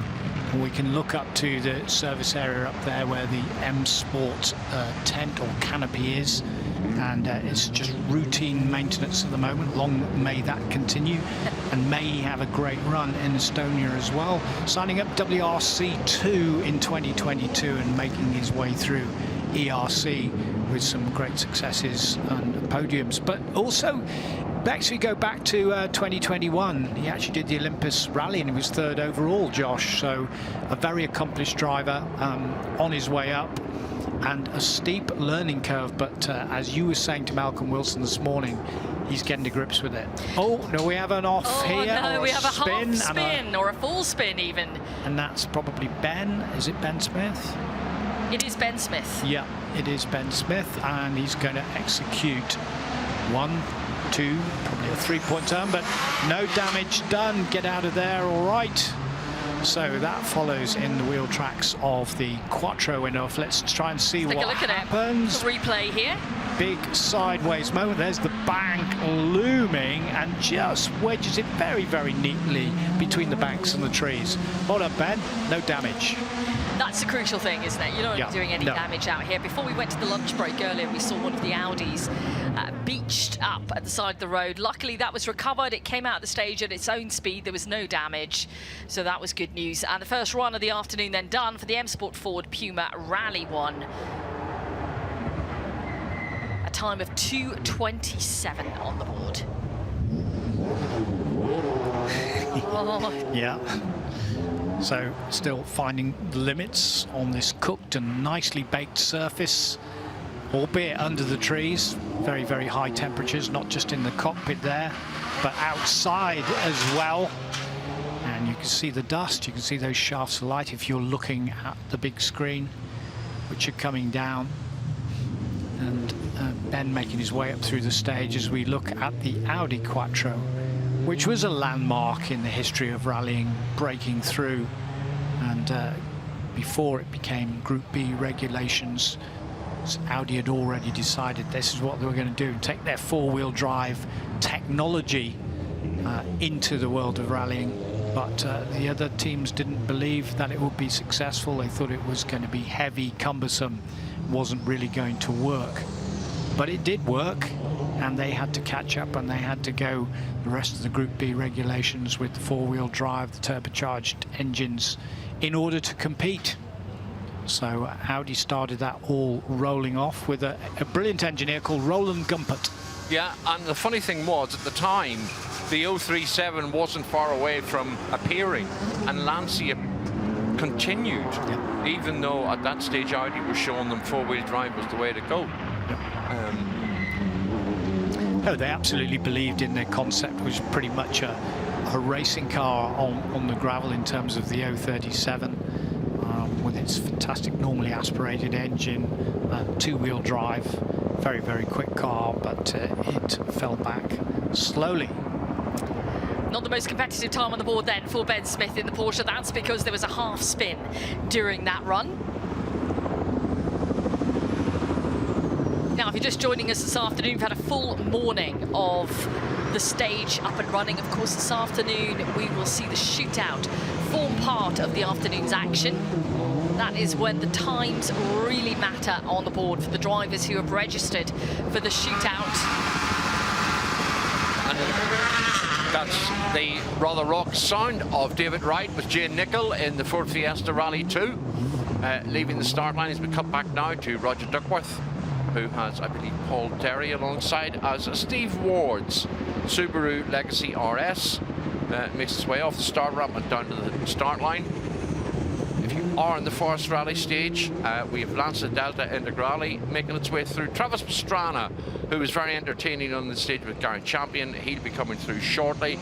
Kim Mather in the X-Works Talbot Sunbeam Lotus, the F2 Nissan, the Paris Dakar Audi Quattro will be down with you shortly. That has the higher roof.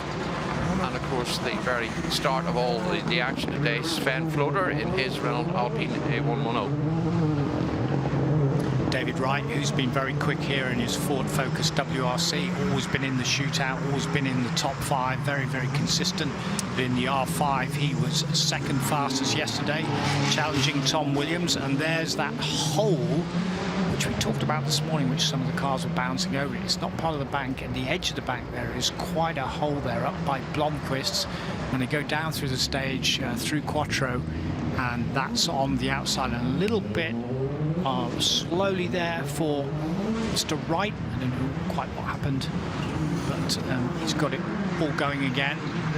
We were talking about this earlier on, but you were out doing some of your excellent interviews that we've seen so far. But myself and Bex were talking, I actually think part of this stage is getting polished. No, that's what we have been saying. That it absolutely is, Sav. And it's become slippy, even though because look, it's so compact because it's been baked by the sun, then it's been compressed by the cars. But not only that, as they slide across the top of the surface with their tyres, they're then polishing it. You imagine that chalk, which when it's wet goes into a paste. When it's like this, it is pushed into a hard compound, and then it's given a little bit of a polish on the top, and that's where it is. I'm down through Quattro Boncos, also up the other side through Dakar, Mexico, another slippy area for the rally drivers and the co-drivers to contend with. But Steve Ward now, he said this morning, because he also owns that wonderful Renault Alpine Berlinetta, the A110, a fabulous car, a favourite of Beck's and mine. But he had fuel vaporization problems the longer he was sitting and waiting to go. That's why he went for an early run in that car this morning. And he said, you'll see me more in this Subaru, which is in the colours of camel, in which Per Eklund ran. Yep. Pekka Eklund. Tim and Nicky Clark now on the start line in their Audi Quattro, part of the fleet from Adam Marsden Cars. Adam has quite a fleet running under his garage's name and regularly seen at some of the more exclusive Group B events, the Eiffel Festival, Rally Legends, and the events organised by Reinhard Klein.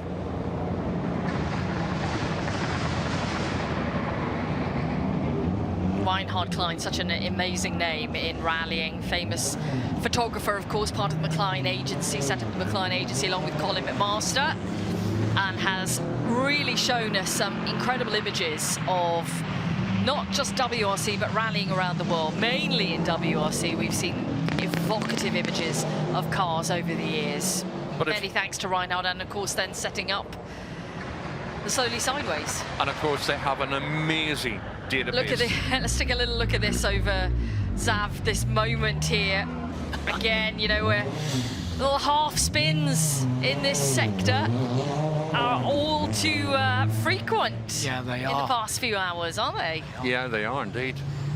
But yes, McClain has an amazing database of photographs.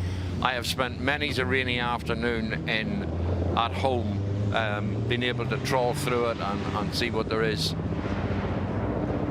Yeah. So the Audi Quattro A2, that's Tim Clark. So you had the A1, the A2, and then we got up to the S1, which is the shorter wheelbase with the big haunches at the side. A lot more power from the 5-cylinder turbocharged engine in its efforts to keep up with the speed of developments in Group B. You see that rear spoiler there, you see the oil cooler underneath the rear spoiler. Here's the S1 that I was just talking about. You can see how that developed and it sprouted those big wheel arches as Travis Pastrana goes off the line. I loved hearing him just chat earlier on the stage in front of all the crowds here in the service area around the Forest Rally Stage, talking about how much he's just, it doesn't matter about his injuries, of which he's had many over the years. Obviously, he doesn't like being in pain, but every day he wakes up with a smile on his face, knowing that A, he's still alive, B, he still gets to compete and do all of this. And the fact that he's had so many injuries does not stop him, does not put him off getting behind the wheel or getting back on a bike, because that's what he loves. That's what keeps the adrenaline going. That's what life is to him. I couldn't get over the fact that his uncle was Alan Pastrana, quarterback for the Denver Broncos. No. That was staggering. That's nearly alongside David Galanders popping in for me. But there is another analogy now when you talk about McCrae, and Pastrana is a big McCrae fan, because Colin McCrae was a great motorcycle rider, especially on trials, and that's where trials riders, they learn their balance, they learn their throttle control, they learn to fly the bike through the air. And that has often transferred into rallying, and rally drivers doing what they do, as Pastrana probably has another brush with a wall. But I mean, it's nothing for him, is it? No, but it's purposeful. It's getting him round that corner effectively and quite quickly, because the others they're heading into a half spin because they're not quite affecting it correctly. But he's managing to do it. It is a big pendulum swing. Let's take a look at it. The back end go out here. But he gets round quite quickly, and yeah, he does kiss the bank, because you can see the leaves all blowing up in front of the camera shot here. But it's lovely because he just straightens it out in time to do that other little shoot and go into the right-hander in a really, really good way. Now, this is after Group B came Group A. Mickey Biazion, just a flash of the colours of Martini there in the Group A cars, and him then going ahead and winning world championships for Lancia, for that great brand, as we go over the big pothole on the right-hand side at Blomqvist. Zav, do you think they can fill that in later? I'd like to think it's possible. I know that in Rallycross that whenever they get the ruts after maybe the day one, they try and do something with it. I'd be slightly hopeful that it is possible, yeah. Co-driver's sitting very, very low alongside Travis Pastrana. Is that someone having one of those wonderful rides? It is. I'm not sure who's alongside Travis Pastrana right now, but he did say, didn't he, that pretty much Subaru have done a great job of making sure that every run there is someone alongside him. There is no space for any extra, unfortunately. To be honest, if I was up, trying to hustle and get my name in a seat and that, he would be the first one, genuinely. Yeah? Out of everyone we have here, you want to go into Travis Pastrana. Yeah. I think that's great compliment to Mr. Pastrana. Colin Donkers, another of the Dutch contingent that come over with the Audi Brigade and bring their fabulous rally cars over here to entertain us. And another S1. I think we have at least two, probably three here on the entry list, as well as the A2 Quattros. And a big beast of a car. Certainly very, very difficult to drive, so said the drivers who are trying to tame this particular beastie. Many tried, many failed over the years, Tony. Yep. I do have a point to raise with you, Ms. Oh, wow, I'm under pressure now. Here we go. Yesterday,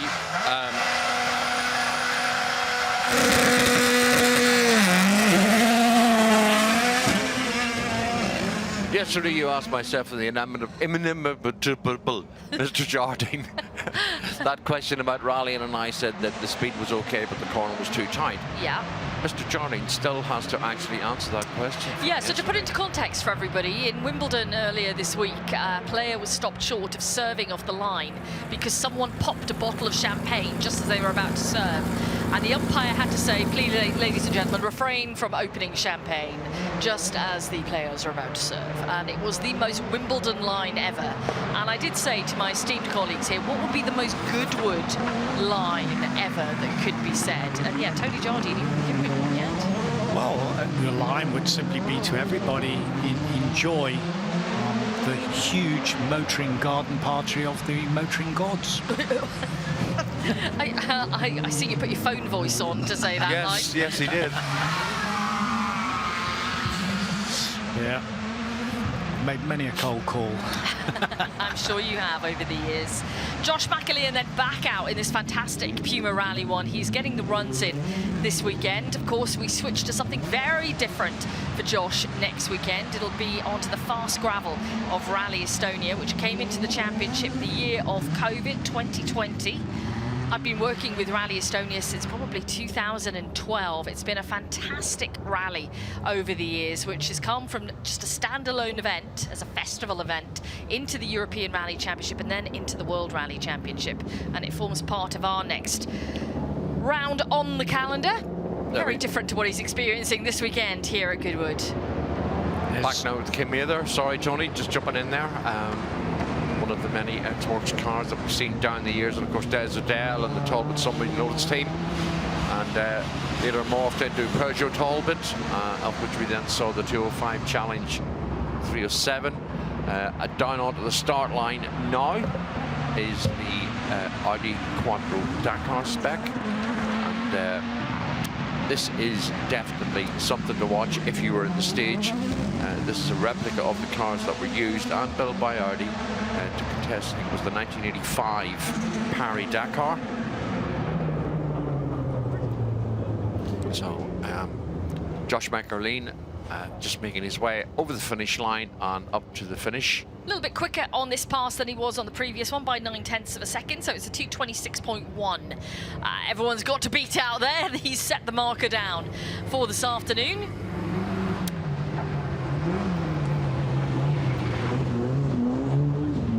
Yeah, Peter van der Heide in the 1985 Paris Dakar Quattro, and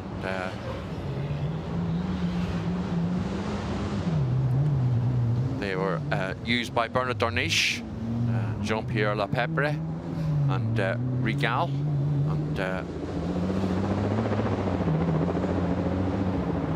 was when the Dakar was a mammoth event.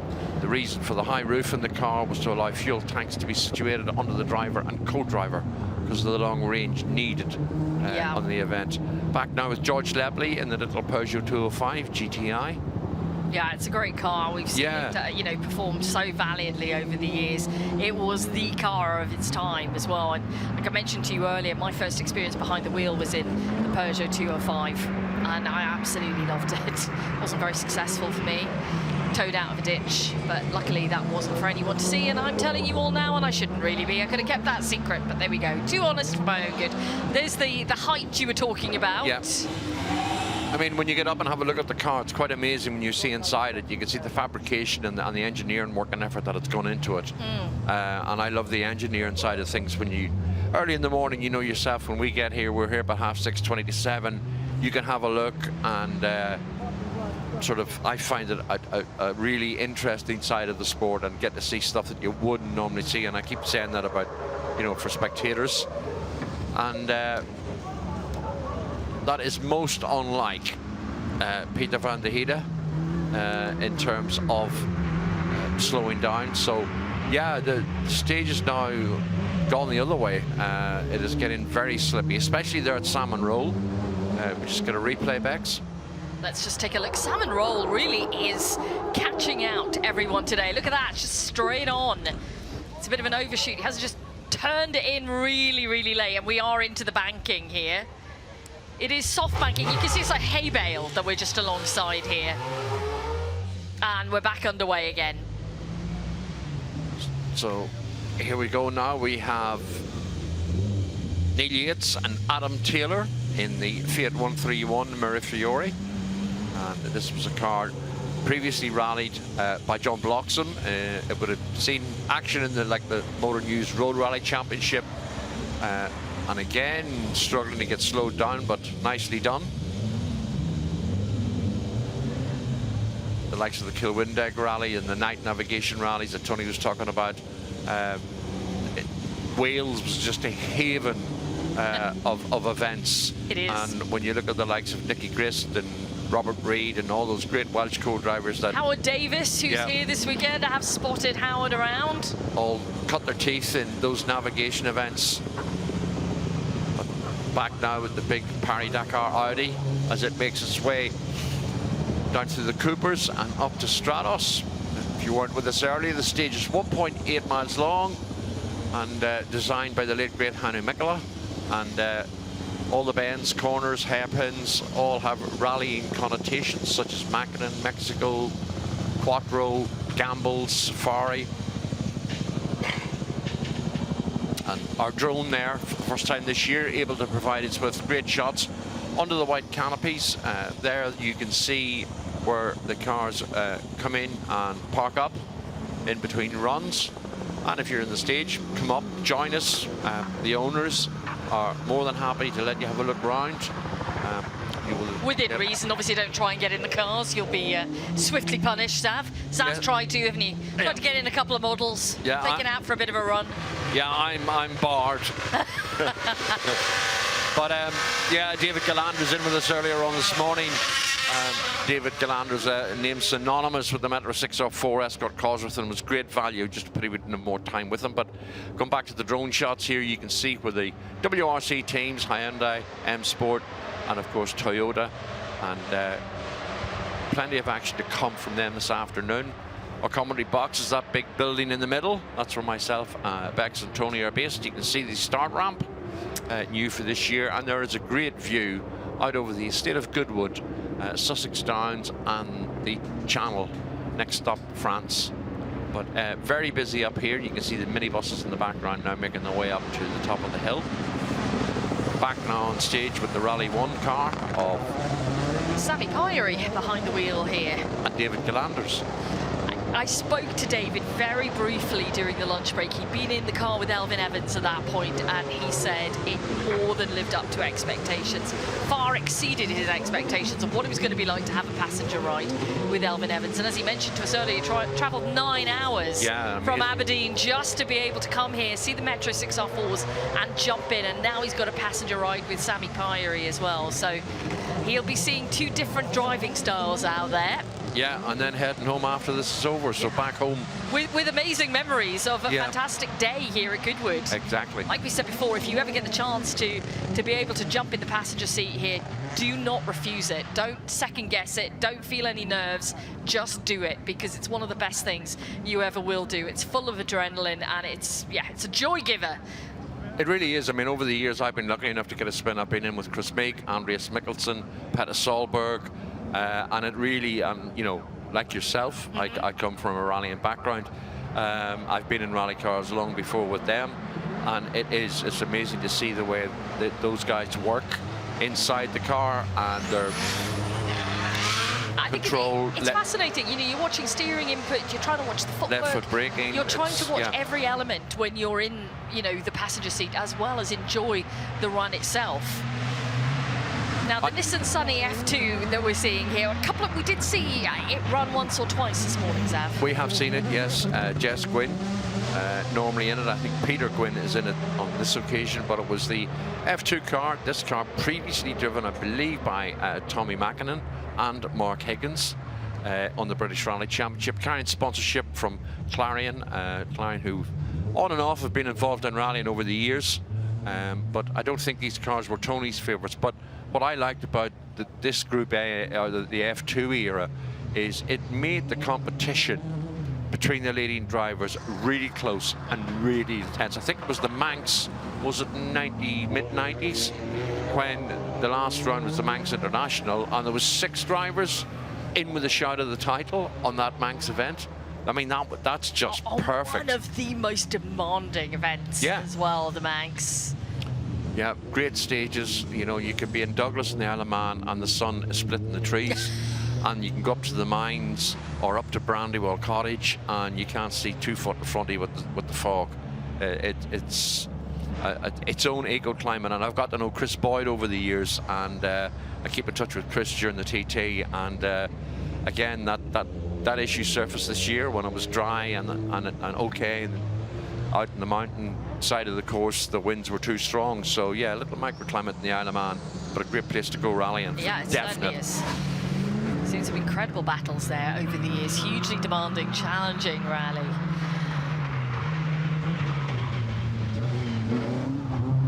Now, this is the Rally 1 car, and oh, we're just clipping the hay bale there. That is Sammy Pyrie, and that's the bumper gone. The rear bumper is missing. That's flown off. Let's just take a look at it from the rear if we can. And yeah, it's just the one side, not the whole thing, but just on the rear right. That wheel arch and bumper section is now missing. Not looking quite as spec as it was going in. Sammy Pyrie just a little bit wide with the hay bale. There we go. Sven Vloder in the Alpine 110 as the Quattro makes its way over Flying Finn. Runs a bit wide on landing, which Tony pointed out in his little flip, explaining the vagaries of the jump. But Sven Vloder, that's his first visit to the Goodwood Festival of Speed. Tony caught up with him earlier this morning, did a great interview, and they're loving their first experience of here. Andy Trainer here, bringing the Quattro out over the finish line and up to the finish.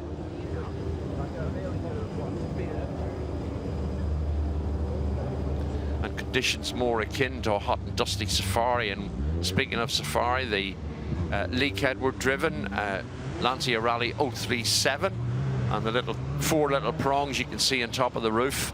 If that was actually an event, there'd be a spare wheel parked on the roof, and you can see the spotlights and normally nudge bars on the front to protect against hitting wildlife in the middle of the safari when it was like a 4 or 5 day long distance event. Yeah, still the threat of that with the current day rally safari, which we have seen over the years. It's still such a huge challenge out there. I was going to talk about the safari rally when we had Sammy Pyrie in the stage, because that was the best result we've seen from him this year, was the 4th overall at Safari Rally Kenya, which equalled his best result, obviously, last year at Rally Finland when he took 4th position on his debut in the Rally 1 car. I like the fact that you've picked up, like a lot of people have, on its consistency so far. Nice, steady, gaining experience, and that will always stand him in good stead. Yeah, I think so. I think it's one of the key things you absolutely have to have out there is consistency across the season, and he knows that, and he's shown us this year. And I think, you know, for such a young driver still, he's 23 years of age, Sammy Pyrie. He's only a kid, no offense. He's, you know, but his attitude is so mature, which he's demonstrated over the last 2 years. You know, when you think that is the piece of bumper from the Toyota that we're witnessing there, isn't it? That we've just seen the Alpine pass. Confirmation that it is the strewn piece of bumper that Sammy Pyrie has abandoned, clipped off by the hay bale on the closing corner. Lee Kedward again in the Lancia 037, and sadly his dad was to be here this weekend in the X-Works 205 T16 turbo that we've seen with a number of years, but David just getting over some surgery, so we wish him well and hopefully see him again next year, because over the years David Kedward has brought some fabulous X-Works cars to the event here. Now we're just going to have a little bit of a hold while we do get that debris out of the road. That bumper will be claimed in a couple of moments, moved aside, moved away, so that the cars are finishing and make sure they don't clip it. Just looking out onto the service area here, the paddock at the top, as we look at the start line and everybody just waiting to head in. There's so many people up here this afternoon enjoying the cars, enjoying the sunshine, hopefully getting some refreshments. It is a very hot day. Make sure you are keeping hydrated in whichever means you see fit. Ah, look at that. Poor little sad little piece of bodywork from the Rally 1 Toyota. And as Tony was explaining, we see Travis Pastrana out over the flying fin jump. Those bales may look like quite innocuous things, but they're actually driven in posts. And Travis Pastrana not hanging around, as we've seen already. He doesn't understand the word slow. It's not possible. But yeah, those bales are in place with a post down through the middle of it. It's about 1 metre into the ground. Let's just take a look then at Sami Pyrie on this final corner. As he's coming through the flying finish there, he just clips the hay bale with the rear right of the car, and then you can see just that bit of bodywork just flying off into the air onto the opposite side of the road. And now well done. Marshall has retrieved that. That is out of the road now.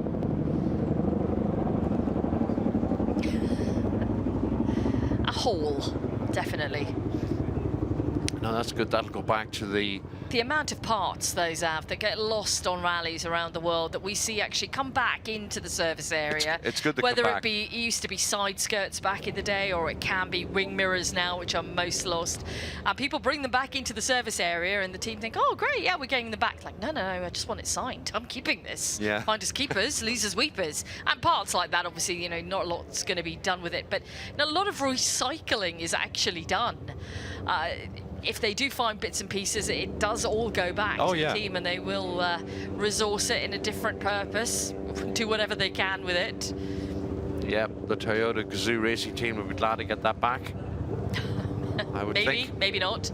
Though I tell you what, the next time we see it out, I wonder whether it will look as second-hand as it did coming in, or whether they will clean that up and put a bit of a replacement on the rear. We'll find out. Oh, I think they'll clean it up and use that wonderful thing called tank tape, especially if it's silver roll. Our green tank tape came to our rescue this morning, didn't it? It did. So, make some modifications on our air conditioning unit. Yep. Terry Maynard on the start line now in the Ford RS200. Thomas alongside the passenger seat. One of 2 RS200 we've seen here this weekend.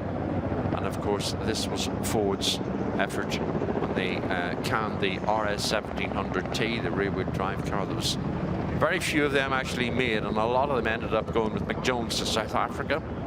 I do remember them being up for sale in Motorsport News way back then. I think £18,000 back then would have bought you an RS1700.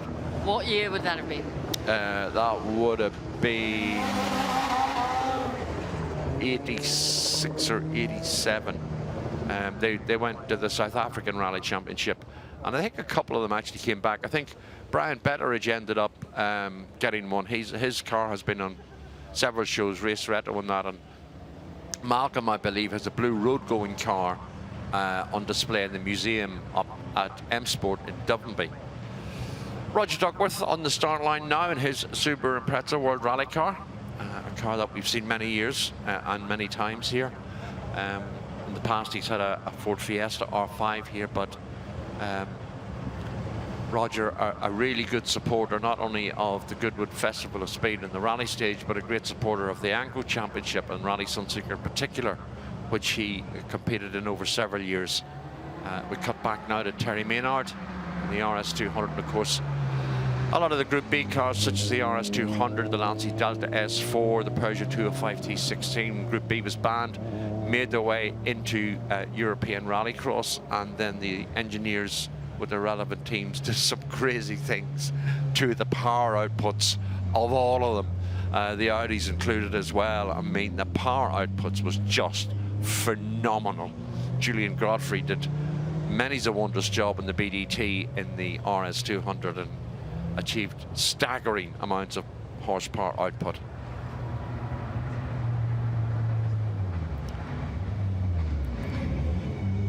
So behind Roger on the line is Aoife Raftery with Gemma Hallinan in alongside her. Once again, if you are in the rally stage, ladies and gentlemen, we have a couple of the Audi Quattros making their way through. I can see Colin McLeod's ex-Colin McCrae Subaru Impreza.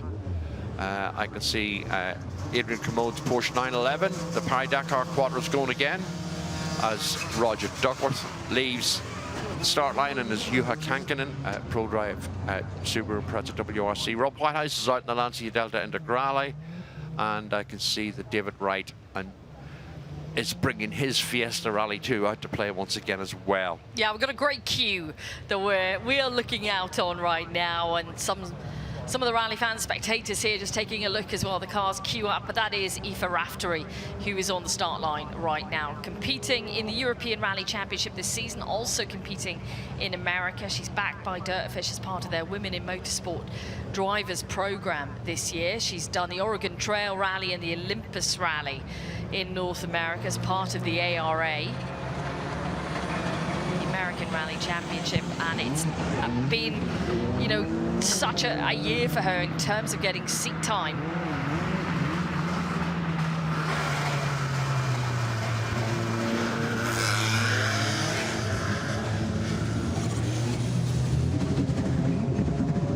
Roger Duckworth now down through Salmon Roll as the Ford Puma Rally 1 with Josh McCrae driving, Jake O'Neill this time in the passenger seat.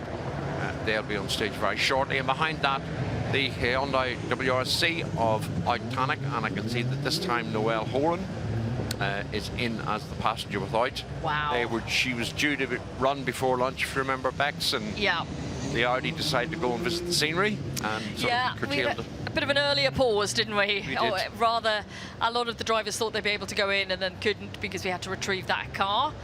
But Noelle, of course, we've seen alongside her dad, Pat, in the Lancia Ypsilon this weekend, so she's having a bit of a thrill ride with Outanic. Aoife Raftery really throwing it out there. Aoife's done 60 events in her rallying career so far.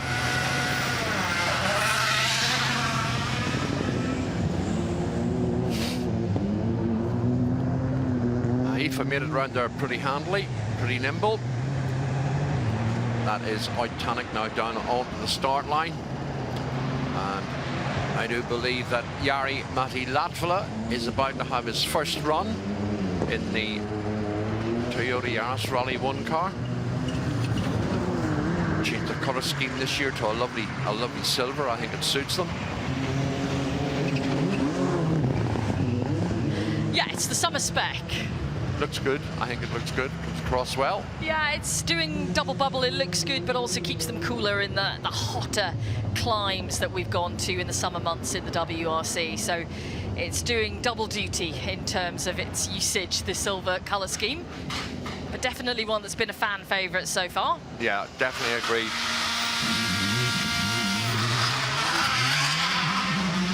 Just see Josh McCrae again heading in through the forest stage. The sound that the cars are making off the line here, if you are alongside, it is just quite deafening, but in a good way to be hearing these cars. The rumble it makes you feel all through your bones when you stood alongside the start line. Yeah, no, it's very, very good. We can hear it quite clearly here from our commentary box. I'm sure it's coming across from the microphones on pickup as Aoife's out over the jump. Yeah, we've seen Aoife doing well in Rally Poland this year as part of the junior ERC. She was 4th there, which equaled her best from last year. She's been so close to being on the podium, though, in the junior ERC. It's not too far away, that podium for Aoife. It's a 2:44 then, the time for Raftery through there.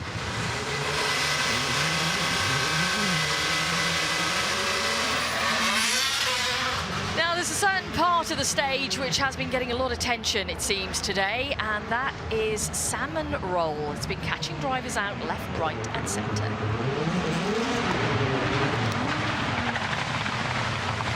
Let's take a look at some of the good and the bad from Salmon Roll. Unfortunately for the Horans earlier, it was a little bit of a straight-on moment and into the banking. Max McCrae, a little over-exuberance. Yeah, a half spin. Clip of the hay bale. That was Elfin earlier. Camera position is safely behind. Just see the back end slide wide here from Travis Pastrana with that beautiful pendulum effect.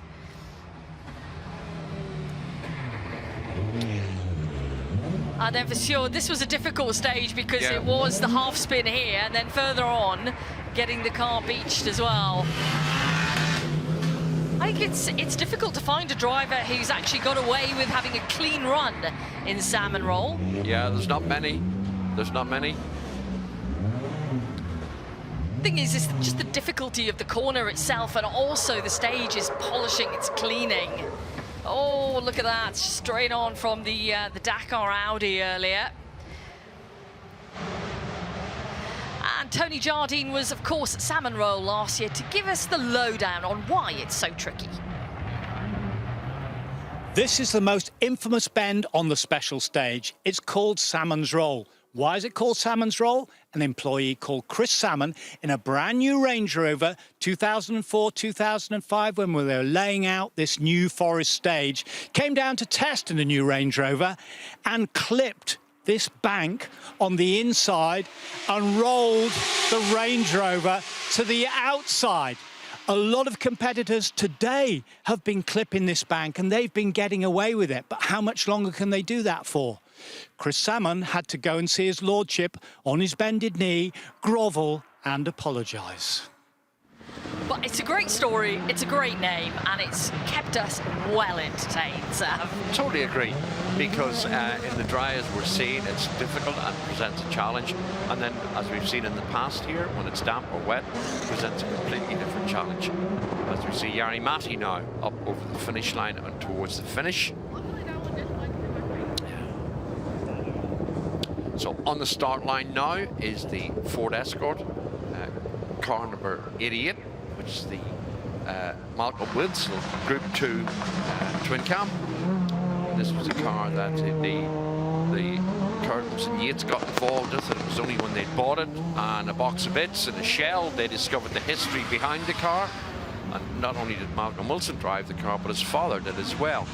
And like a lot of people, they were delighted to discover the history associated with what they had purchased. But they've spent a few years rebuilding it and getting it up to ship. We normally see them here with an Escort G3, a contract G3 Escort, but they're here this year with something different. And I love that element of Goodwood. I know we've talked about it, we touched on it a little. You know, the drivers, the competitors that come back year on year, the invite hits the post mat, they look at it and think, wow, you know, incredible, I'm going to go back to Goodwood. And they bring whichever car they would like, or if a certain car has been requested, they bring it. But year on year on year, it's a real honour to come back here. Yeah, and you were talking yesterday, I can't remember who was with or was it amongst ourselves. The bit for me that shows that myself and Tony have been coming here quite a long time, but I can remember back the likes of the Smiths, for example.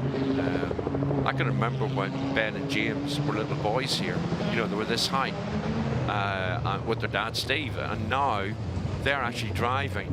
So some children we've seen, myself and Tony have seen grow up over the years, are now behind the wheel of cars on the stage. So you see the progression through the years. Back now to Phil Squires and Gareth Kirkham.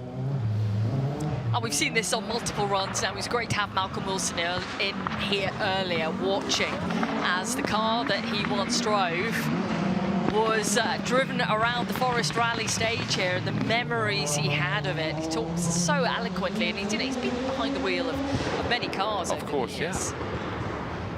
Yeah. On the start line now, we have Callum McLeod and Rainer Croth. Following them will be Adrian Commode and Bruce Jackson in the Rothmans coloured Porsche 911. Adrian from the Isle of Man, a very successful driver down and over the years.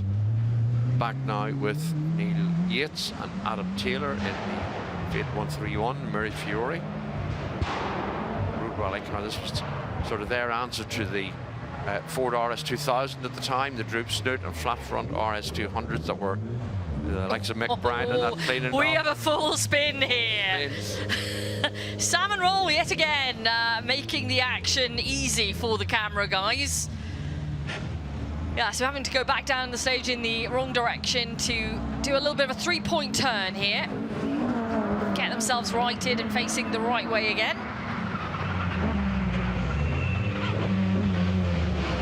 Fiat Centre, Melbourne Street, Wolverhampton. So yeah, as we said, you know, this was somebody else's answer to the dominance of the flat front Droop Snit RS2000. It's Colin McLeod here. The ex-Colin McCrae Subaru Impreza. Colin also owns an X-Works MG S2000, which we've seen in the past here in the hands of Tonic, and I think that was the car White was referring to when he was interviewed by Tony earlier. Yeah, that's right. Oit behind the wheel of the Rally 1 Hyundai this time around. And he has set the fastest time through so far this afternoon. As we take a look at the replay here of the Mirafiore just having a full spin. And then facing the wrong direction on the stage, having to get themselves swung back round. A little bit of a three-point turn coming up here. Facing in the right direction. This has got to be the trickiest area of the stage. It definitely is today. There's just no question. I think it's going to be a favourite for the spectators because so much happens there. Yeah, and interesting to see just the different approaches that the different drivers have. Out towards the end of the stage now. Through Stratos. Again, great drone shot. You can just see in the top right-hand corner there the display of 28, 29 Metro 6R4s that we spoke about that are here for the duration of the event, celebrating 40 years of the MG Metro 6R4 and its entry into the World Championship. 1985 saw Tony Rob Arthur finish third in the Lombard RAC. And it is an incredible display. I is, love yeah. when David was in here earlier, talking about how they look like toy cars. You know, they're all in a row, and they're so small, but they're certainly not toy cars. They look incredible. One of my favourite rally cars. The sound is epic. Yeah. Oh, when, you know, well, Ray Breen behind the wheel of one in Ireland. He's still got one, and it's so special.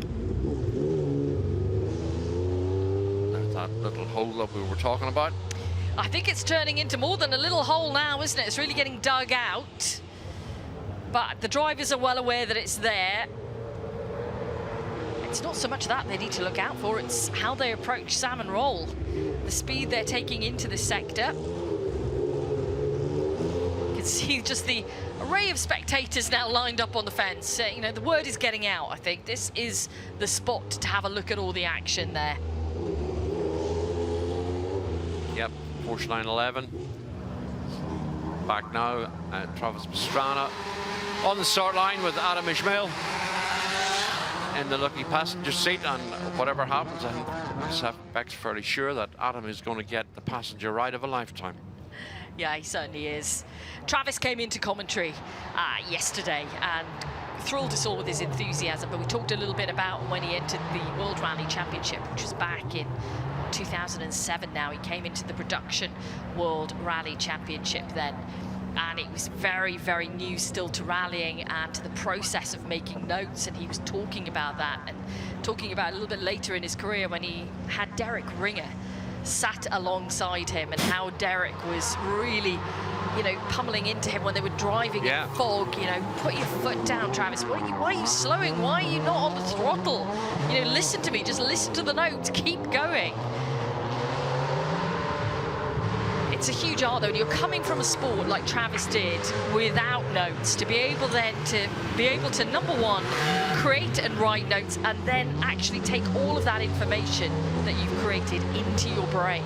It is by no means an easy feat. It's not. It takes a lot of practice, a lot of work, a lot of effort, and a lot of understanding. You just don't jump into the pace note seat and learn them straight away. You develop a relationship where you fine-tune them and everything else. Travis Pastrana now down through.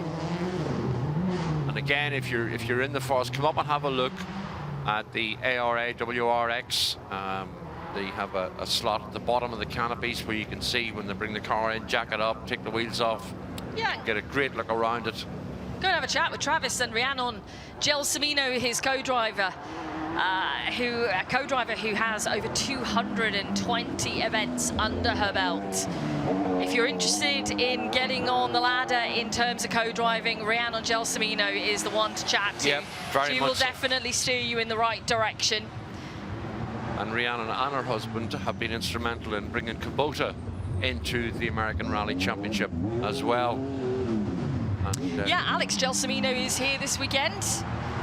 Not co-driving, not doing anything, no, still recovering after injury, but he's here to discover what Goodwood is all about. So they're both around, and from a co-driving perspective, they have such a wealth of knowledge. So definitely pop over to Travis Pastrana's area, have a chat with them. Time of 2:33.6 on third run of the afternoon then for Travis. And we welcome back into to commentary. What was your name again today? You've been gone so long, we've forgotten you. Tony Jardine. Tony Jardine is back with us. Alias Frank Boff. Oh, no, come on. You need... Frank Boff with the hair. You need to put that into context for some people who have no idea who that is, though. Well, hopefully we've got some really, really nice interviews up and coming. Beautiful. Excellent. Good work, Tony Jardine. Good work. who did them for you? Oh, welcome back to the little piranha's nest here. Viper's nest. Sorry, Viper's nest. We're definitely It's a not pool of underwater. piranhas. Well, I have no idea. Well, that's the Formula One club. It's not rally. I could just see Tony getting back to Mrs. Jardine Sunday about 7 o'clock, and she says, "My goodness me, darling, you've got the sun over the weekend. Were you not supposed to be working indoors at commentary?" Yes, you are. You're looking at Rob Whitehouse there from New Zealand. Had a quick chat with him. The gear lever came off in his hand this morning. No. Yeah. And a couple of little other issues, but it's all back out there. At least it wasn't the handbrake, I guess.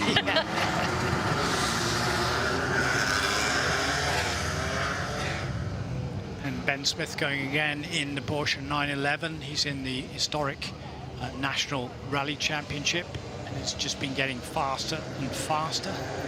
Be interesting to see if his name and that car are on the entry list for the Roger Albert Clark, the big historic rally in November this year. It only happens every 2 years. A recreation of the RAC rally with stages in Wales, in England and in Scotland, then back to England again with Kielder Forest, and we'll be going to the best stages Wales can offer. And it's advantaged. Oh, there's Eva Raftery in her car. She had a great performance in Hungary, and a brush with the straw bales there, but she's out of jail and going round very well, I would suggest. Lights ablaze. And over the bump. Aoife's been giving it a little bit of a push out there this afternoon, I think it's fair to say. The Galway girl, as it says on the rear spoiler. We've just been talking about the fact that, you know, she's done well in the junior championship in the ERC, been crossing the pond to compete in America. She's got Dirtfish behind her and is a Dirtfish Women in Motorsport driver this season. Ooh, a hand. Yes. That is Oit Tanak that you see coming marvellously into shot sideways. Again, Oit's been doing the duty, taking a number of passengers along for the ride this weekend. And we have spotted Thierry Neuville. Thierry is indeed in the building. Our current world champion in WRC is here in Goodwood and will be doing some drives behind the wheel.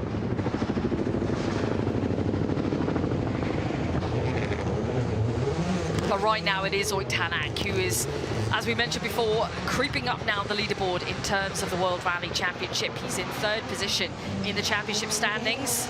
Just over 10 points, 12 points behind Elvin Evans in the championship standings. So a thrilling second half of the season is beckoning for us in WRC as we pick it up with the super fast roads of Estonia in just a few weeks' time.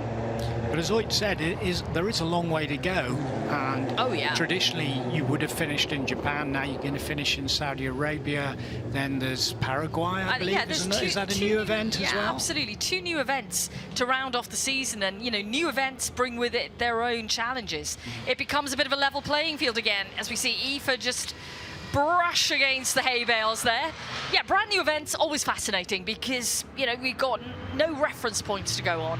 Certainly not in Paraguay and in Saudi Arabia, so very much a level playing field in terms of the competition there. And let's just hope that that championship title for drivers and for manufacturers goes down to the final round in Saudi Arabia. That's not what Elfin would want, but there we are. So, we can see the sparks flying here from the Dakar Audi.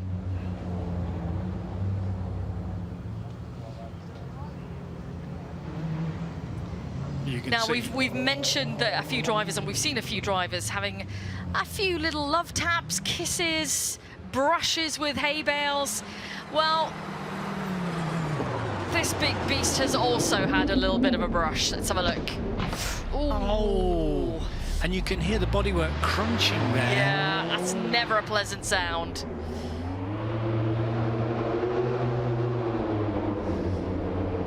Again, sparking off, heavy braking going down there and not being able to get enough purchase to turn as well as he could. Just scrabbling off the speed and scrabbling through the corner somehow. David Wright with William Collins, car number 24, the Ford Fiesta Rally 2. David actually also owns an ex-Carlos Sainz Ford Focus WRC 01, I think it is. And we've seen that here in the past. The big Dakar Audi makes its way over the jump.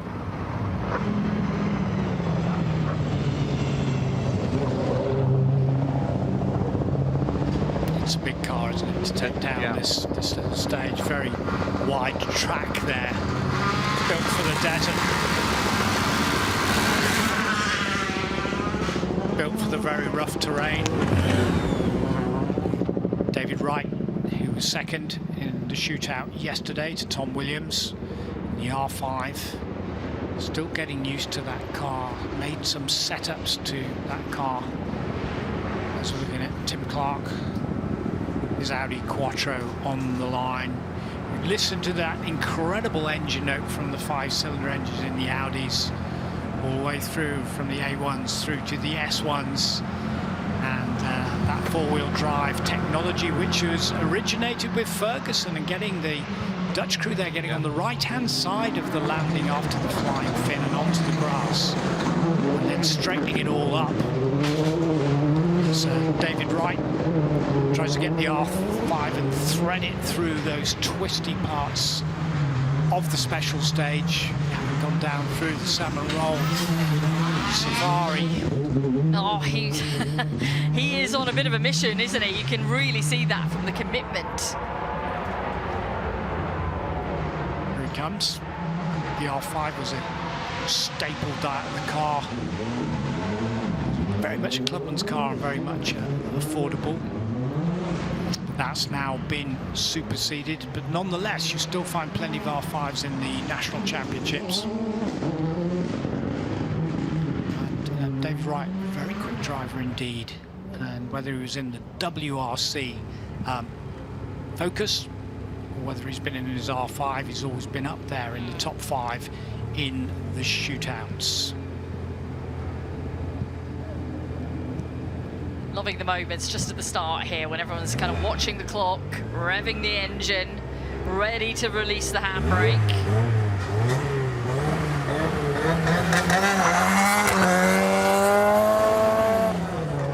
That's James Lepley off the start line in the Ford Sierra Cosworth. Car originally campaigned by Joaquim Santos and Miguel de Oliveira in the Portuguese Rally Championship predominantly, also occasionally a few rounds of the World Rally Champ back in the mid-80s, late 80s, and the Diabolique team that Miguel Oliveira was predominantly behind and funded a lot of their championships in rallying. So David Wright comes up over the finish line. Yeah, I'm really looking forward to seeing what David Wright can do in the shootout a little bit later on this afternoon. But earlier on today, Tony Jardine caught up with Mr. Wright. David Wright, great to see you back again. We've seen you before with the WRC Focus. You've always been up in the top 5. Yesterday, you were second in the shootout in the R5. Exciting times. Yeah, it's all a little bit new to me. It's the first time on gravel setup with this car, and that was the first run that we did, so it was a little bit of the unknown, and yeah, it's taken us a little bit of getting used to. We're still on tarmac diff setup as well, so it's a little bit understeer when I go on throttle, but it's good fun. Seems to be getting slippier. We're watching cars go off now, having half spins. Which are the areas to watch out for? We had a moment on that last run, just braking into the downhill square left. We nearly slid into the bales. It just seems to be, I don't know, the dust on top is just lying there. It's making it very, very slippy and tricky. So easy to get caught out. So it's baked in the sun, and it's being polished on the top surface as well. Yeah. So the dry condition making it very, very slippery indeed. So what do you have to do? Do you have to give it more throttle or be braver? I think just be really aggressive under braking and try and scrub the speed off as early as you can. You know, if you try and brake too late into the corner, you just can't get it stopped, and you've got to be really careful. The rest of the track's good, you know, the faster sections carry the speed. It's where the concrete polished bits are that are very, very slippy.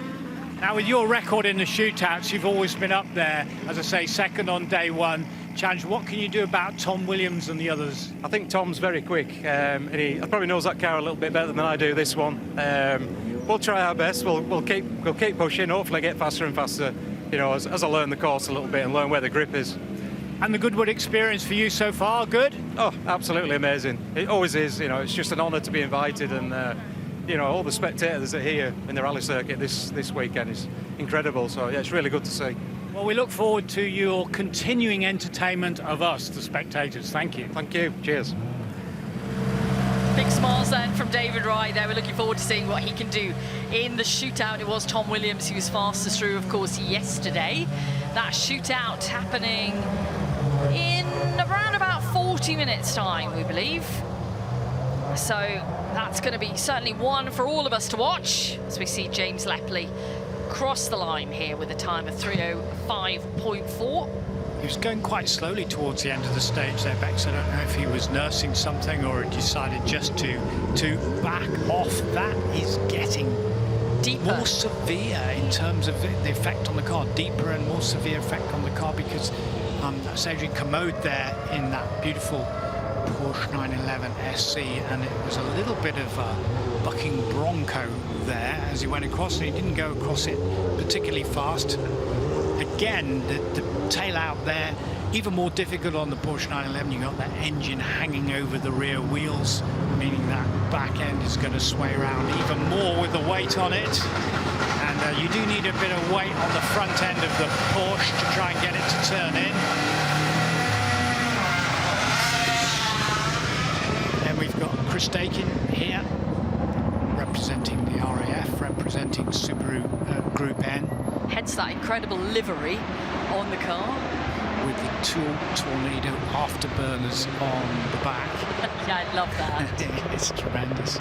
And we've had a lot of the RAF officers, a lot of the RAF members there, the mechanical staff as well, who look after, the engineering staff as well, who look after all of those aircraft.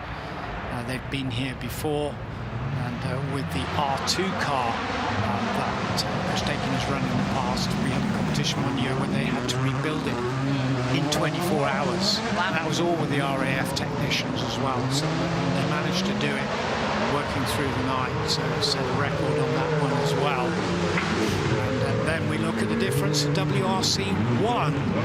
Josh McCrae, he must have done, I would say, at least 25 runs over the last day and a half, perhaps more, Bex. I messaged him last night to see if he'd enjoyed his day here, and he said the best part of the whole day yesterday was seeing the passenger ride reactions to the, you know, just seeing people's experiences, how much they were either laughing, smiling, a little bit petrified, but, you know, the joy he was bringing to people, and that was his absolute highlight of the day yesterday. And I think that's why we're seeing so so many runs, Tony. He just, you know, he's kind of taking all that joy, isn't he, from people? It's an infectious thing to be so inspired by the rally cars. Now we're back on the start line. We did have a little shot of Bruno Thierry, who has just gone out. There he is. It's Bruno Thierry, European rally champion back in 2003.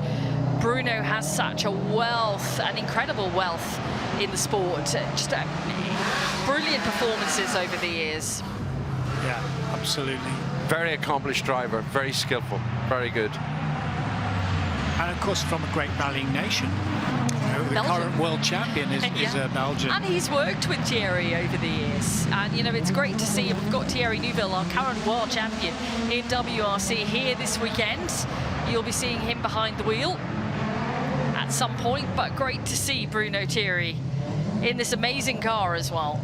White Tanak pulling up to the start line now with Warren Schechter in for the passenger ride of a lifetime.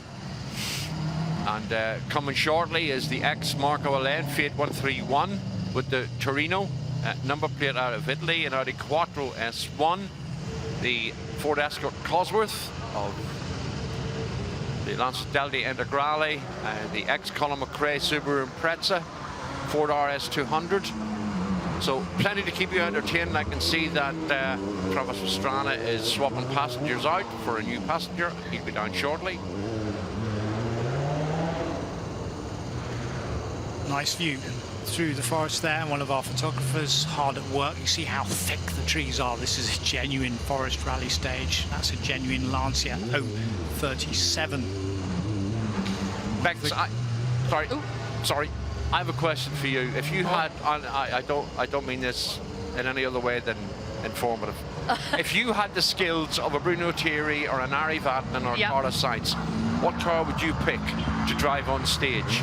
On this stage in particular, it would be the Metro 6R4. Yeah? Because it's a little bit more agile than maybe some of the others through there. It's smaller wheelbase. And yeah, I love the Metro 6R4. It's one of my favorite rally cars. It wasn't, even though we've had, you know, people in and talking about it, and people who have won behind the wheel, it wasn't a massively successful rally car, but it was one that really stood out.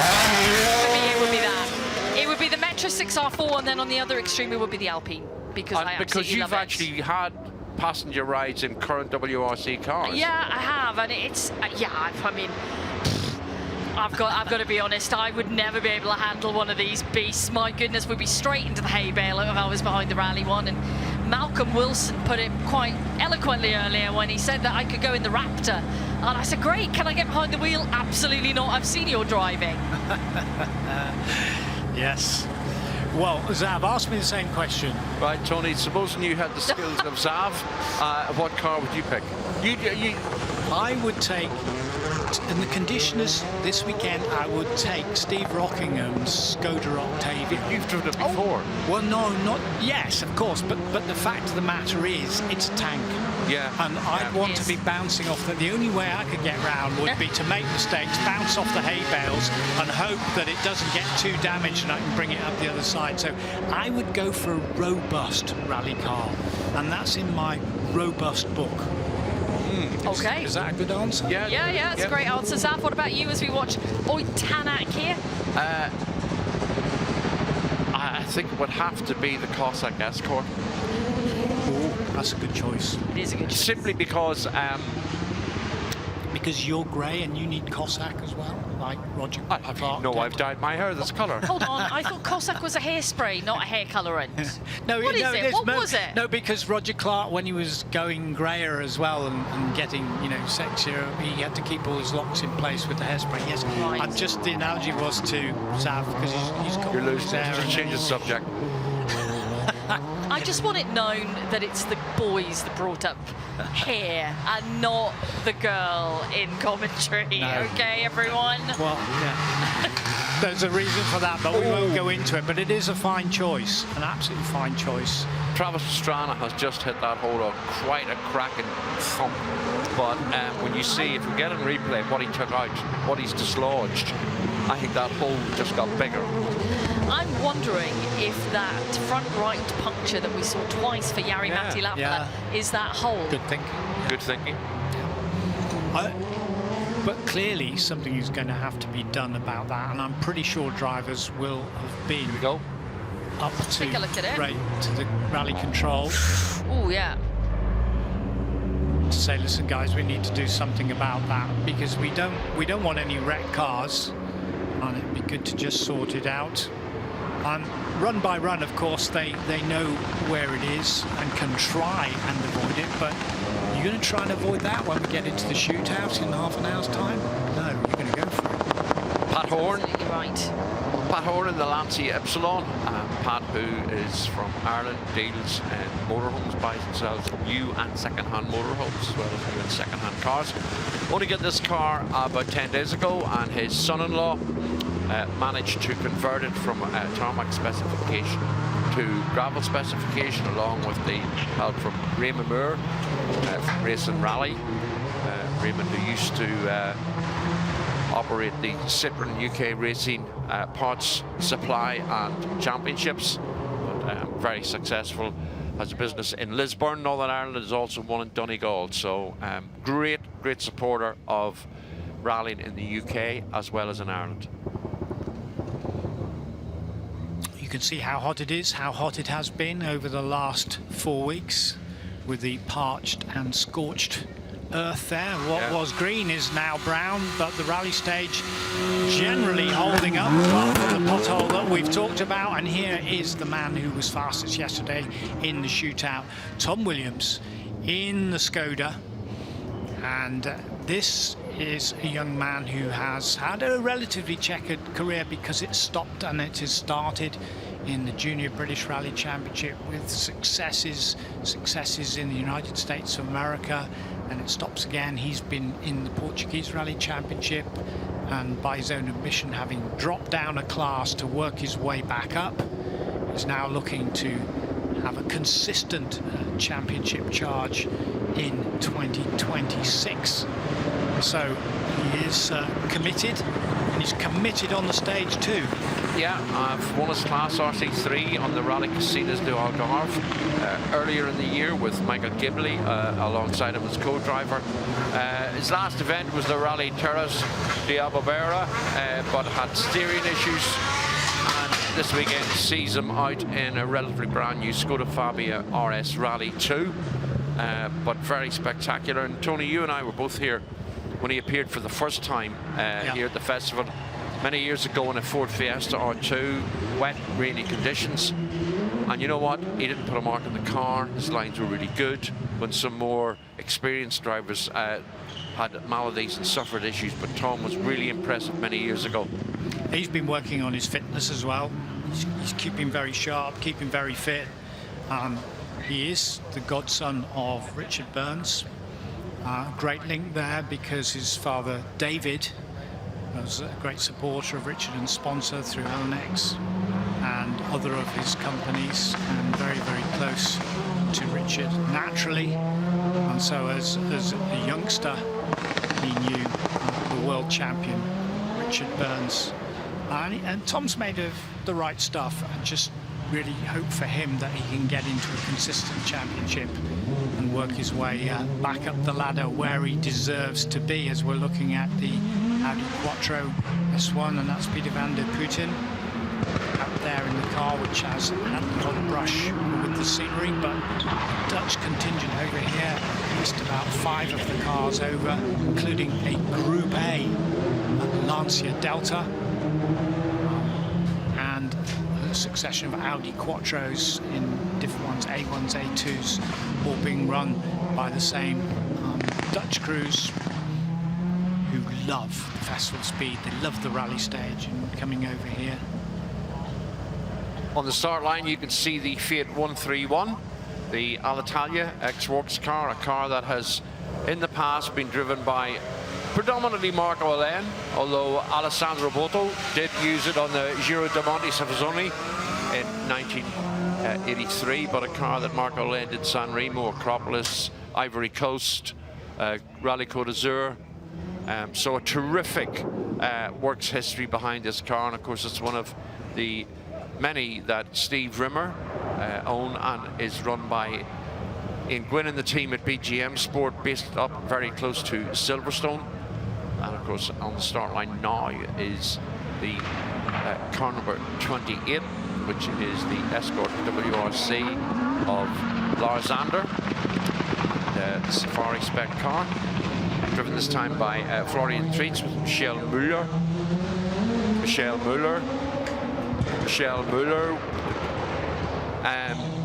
alongside this time.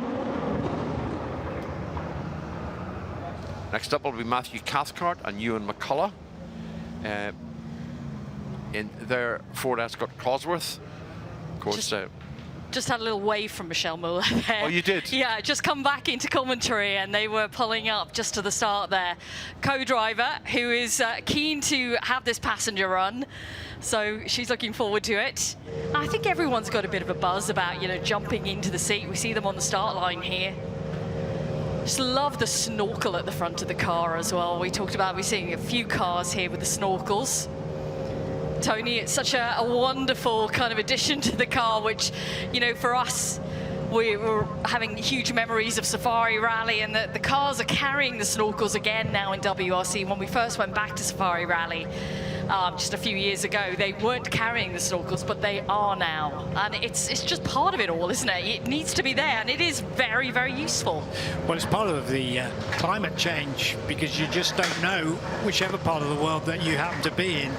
You know, flash floods can come quickly in Kenya, but they can come even quicker now that the climate is all over the place, and suddenly you're in these big mud holes and the engine is ingesting a mixture of water and mud and so on. But using the periscope, of course, it is able to breathe.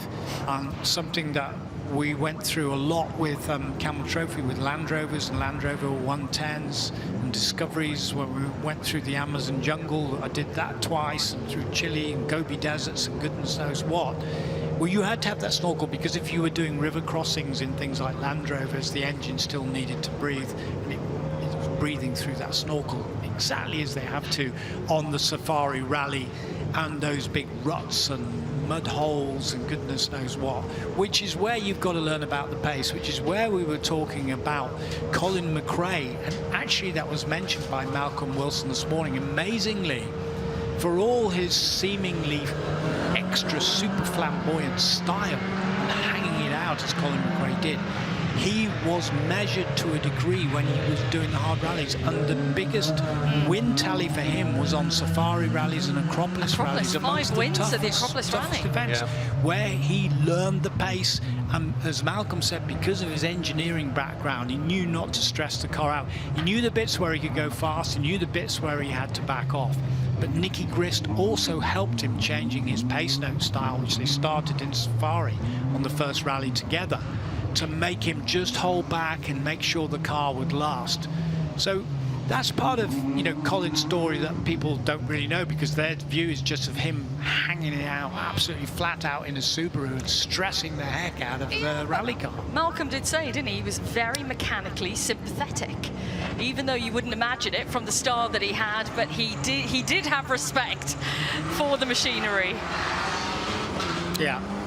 And we're seeing quite a few in terms of machinery, the cars that he used over the decades. We are celebrating, of course, and acknowledging the 30 years since McCrae's championship winning event back in 1995.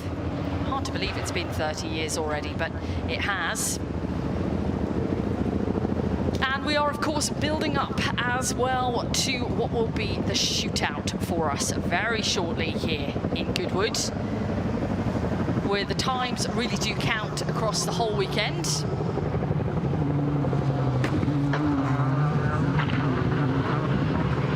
Now, we've been watching, Tony, some of your very informative guides to this incredible track here designed by Hannu Mikkola.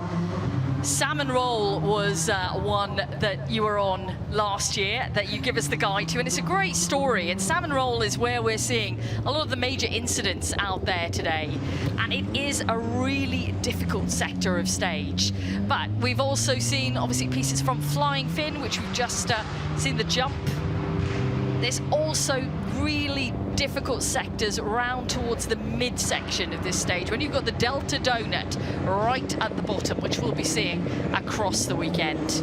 But that salmon roll certainly has delivered the most action, and I think that's where we're seeing the most spectators across the last hour. People are hearing about this corner. They're going down there with the camera phones, hoping they'll get a bit of action, get it up on social. It is gathering a reputation, isn't it? Building a reputation like you can't believe. But yeah, it's what I keep saying to the drivers is when I'm interviewing, you know, it's short and it's sharp, but it does have a sting, and it does replicate a lot of the finest parts of special stages, not just around the UK, but around Europe as well. But it does go down the hill and then come back the other side, down the side of the Sussex Downs and climbs back the other way, which means when you're going down at high speed, it's more difficult for the braking, and the more slippery it is and the sharper the corner, that's the difficult when you're trying to get that traction and you're also trying to scrub off speed at the same time and the car is still carrying straight on. So, you know, it is a challenge.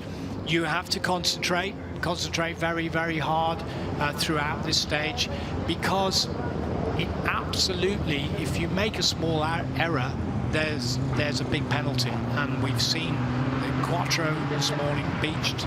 We have watched a lot of the drivers actually brushing the undergrowth, the straw bales, the banks bouncing off them as it gets a little bit slippier, and we have a big pothole down at Blomqvist as well, which you're just seeing that they're having to deal with. And Matthew Cathcart was one of the ones earlier on this morning that was bouncing over that pothole at Blomqvist. But tough as old boots, most of the rally cars, they're built to take that kind of pressure. They're built to take that kind of hammering. A lot of those components are stress test and super stress test.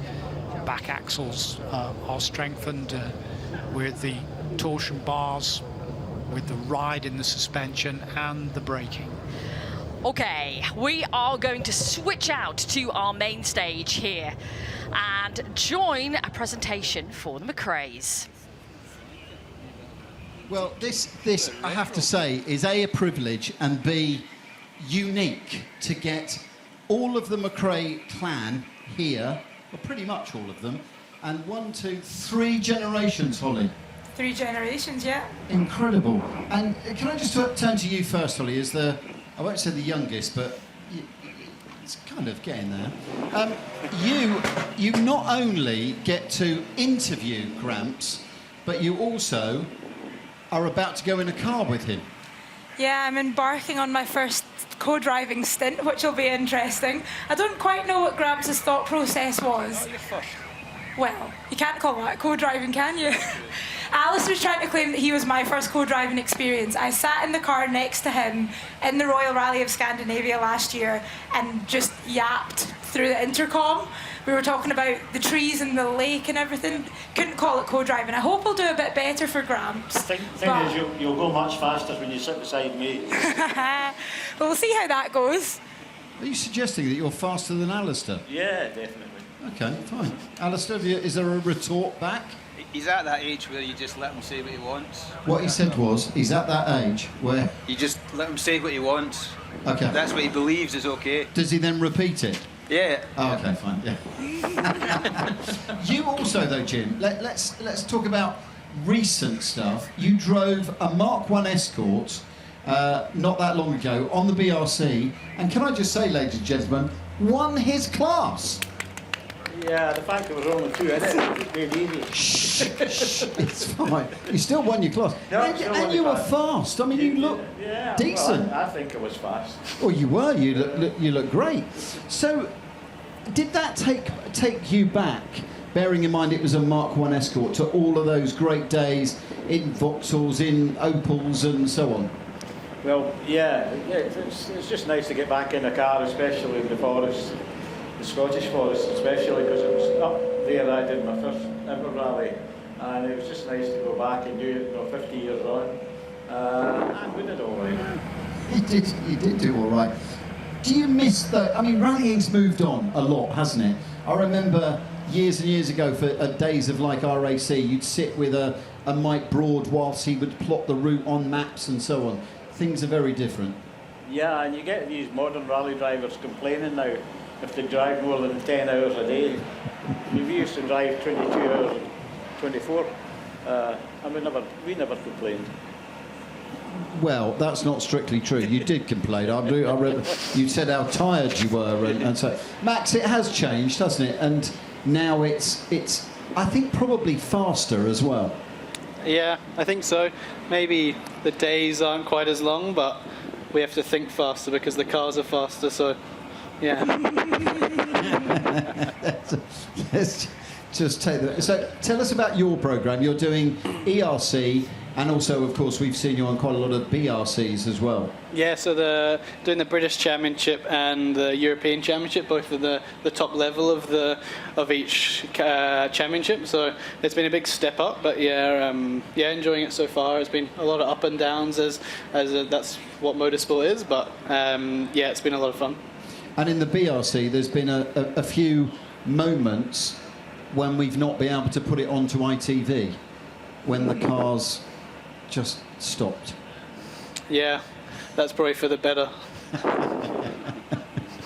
Holly, you're now, you've gone from being school teacher to working in telly, and I think you've kind of just got really into it, haven't you? I have, yeah. It sort of happened a bit by accident, and one thing's just sort of led to the other. It was never really the plan. It all started when Max moved over to the UK to start rallying over here, and my mum had said, why don't you go with Max on a couple of rallies, do some social media for him, and that was really my first taste of getting back into rallying again. And just through being at the ERC service parks and talking to people, then other drivers were like, oh, could you help me out with doing that? Might you want to try this? Then obviously the TV programme came around for the British Championship last year as well, and it's just sort of snowballed, but it's brought me into a sport that is obviously so important to the family, but I didn't quite know where my place in it would be. I grew up knowing that I was never going to be the next World Rally Champion and didn't quite know how else to get involved. So this has been a nice way for me to get involved in a way that suits me more. It's a bit of a Murray Walker. If you can't drive, talk about it. They also say if you can't do, teach, so I've ticked off both. Yeah, well, there is that. Do you think if Dad was here, he'd be giving you lots of lessons, or do you think he might leave you alone? I think if Dad was here, he'd be telling me, how the hell are you ending up in the media? Because it was not quite the place that he would have chosen for me to go, I don't think. But it's definitely sort of up my street, and it's been good fun. Yeah, because Jim, if we're honest, you're great with media now. You were always back in your day with Russell Brooks and all of that. Colin was a bit shyer, shall we say? Yeah, it probably was. And once he got sort of famous rallying, and I think in some areas, at some points, he would hide from the press. He just wanted to go on and drive. He wasn't bothered about talking about it. Yeah, but very good point. Yeah. Alistair, do you think you're good with media? It's one of those things, we'll talk to Max about it in a moment. It's very important these days. Do you think it was back when you were rallying? Yeah, no, I think it obviously was important, but there wasn't the same reach that you get now. It was obviously TV and radio, whereas now with social media, it's everywhere, and Max has got to do a lot more than I ever had to do. I think probably a bit like Colin, you enjoyed the driving, and the media side was something you had to do to allow you to drive. So the best bit is when you get in the car, start the car and go and drive, and it's just you and the co-driver. That's the bit that any driver enjoys the most. So did you get out of the car or get to the end of the stage and kind of go, oh, now I'm going to have to do an interview? Or were you the other way around? No, I mean, I obviously enjoyed the stages, but then I think from the start of your career, you get scribbled, and the quicker you get, the more media coverage you get. So you just build with that, and it's part of it. You don't enjoy everything you do in your day-to-day job, so you've got to do everything, and it's a big part of the business now.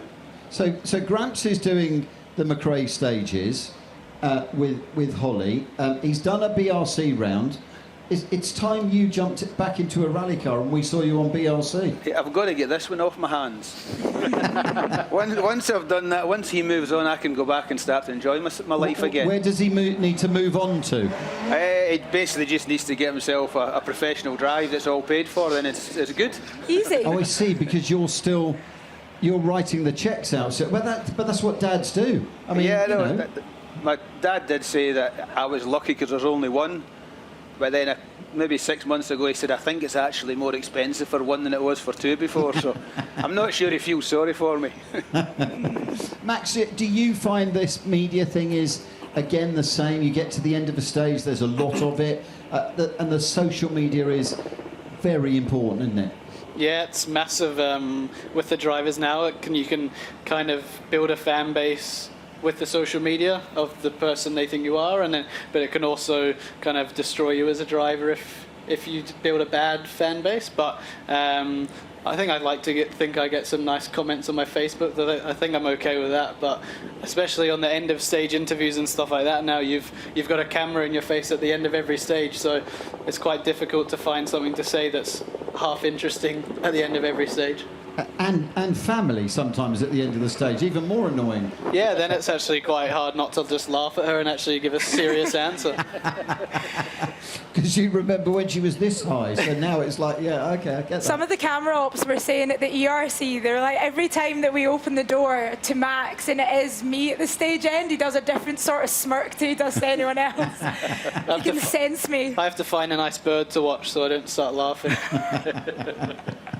Jim, we were talking earlier when Malcolm and so on were here about 6R4 and about those days. If we compare that to a Chevette or we compare it to an Ascona or whatever, how do they compare?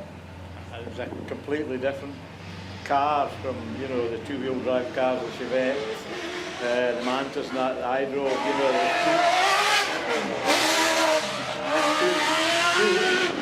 two-wheel drive against, you know, four-wheel drive and a big engine at the back and a noisy gearbox. That's why I'm pretty deaf now. I didn't hear that car passing.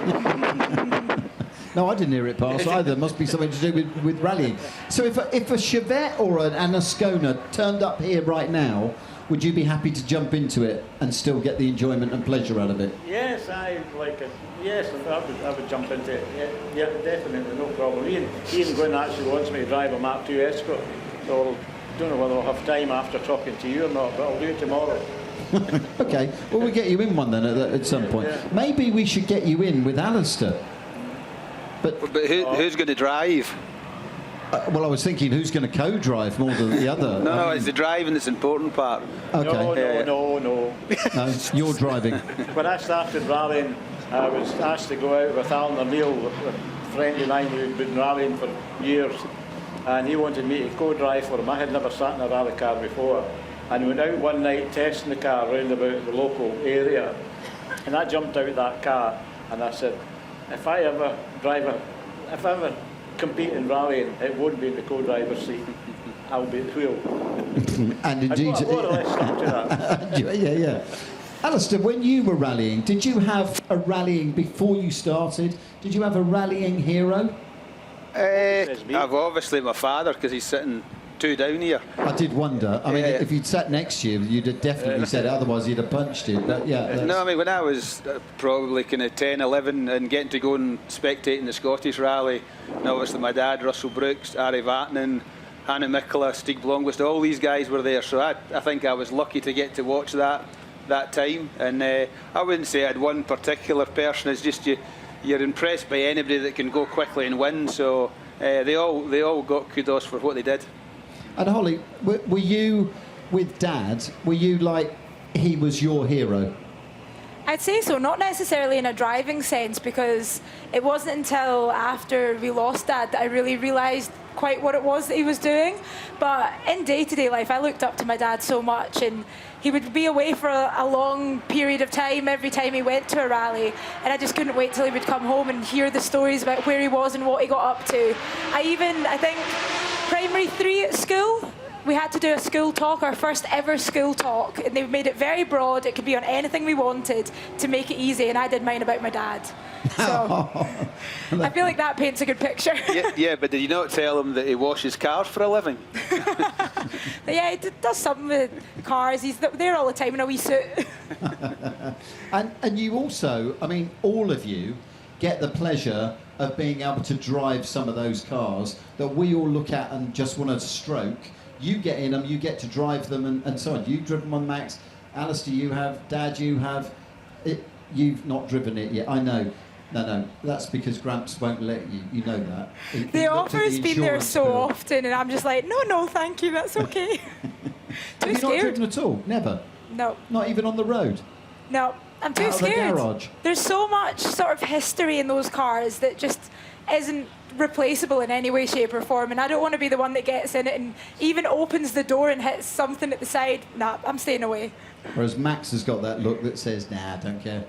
Max wants at it. I'll get at it, but I think if I crash it here at Goodwood, I might have to change my last name. And your first, if I was you, to be honest. I'd just change your identity, just completely. Yeah. Holly, I just want to ask one last question of you. You're building up an incredible collection. We've seen it on social media, the McCrae Museum. Yeah, it's been an exciting project. It was something that's been a long time coming, I think. Until now, a lot of my dad's stuff has just been sat in boxes and tucked away. And we've known as a family we needed to do something with it, but didn't quite know what that something was. And last year, my mum and I were like, right, let's actually do it, because we can talk about it so often, we just need to get it started. So we got the Genesis guys on board, and the project just grew and grew and grew. Initially, it was going to be a couple of shelves in an outbuilding and call it a day, and it's turned into something incredible. And through documenting the process and posting it online, there's now so many other people that have seen what an incredible thing we're creating and want to be able to see it themselves. So we're still at the point of trying to figure out what the best way to do that is and how to share it in the most special way with the people that want to see it. But once we figure it out, it'll be online and we're ready for people to come and enjoy the space. That's proud for you, Gramps, isn't it? Definitely. I mean, it's now you've got a granddaughter, a grandson, a son, all back in motorsport. And it was really Margaret McCrae's fault. Because she wouldn't let me buy another motocross bike. She says, go and try rallying. And that's how. So it was her I fault. was pretty good at it. Okay. Well, on that bombshell, I think we should thank the McCrae family. Thank you very much indeed for coming up onto the stage. Thanks, folks, for coming over and listening. Fantastic. Thank you very much. Claps for Margaret. Thank you.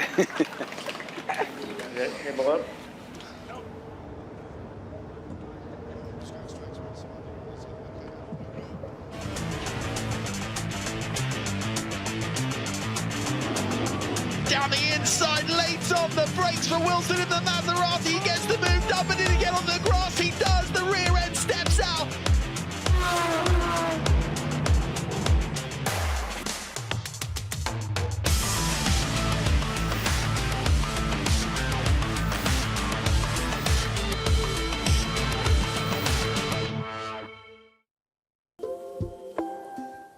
This was the first Easter handicap for sports cars, and Duke, driving car number 70, soon showed he was as much at home in the seat as in the saddle.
fantastic to hear from the McCrae clan on the stage earlier on. Brilliant to hear all of them discussing their loves of rallying and the fact that they're all here at Goodwood together, and I'm hoping we do get to see Jimmy McCrae in a car tomorrow.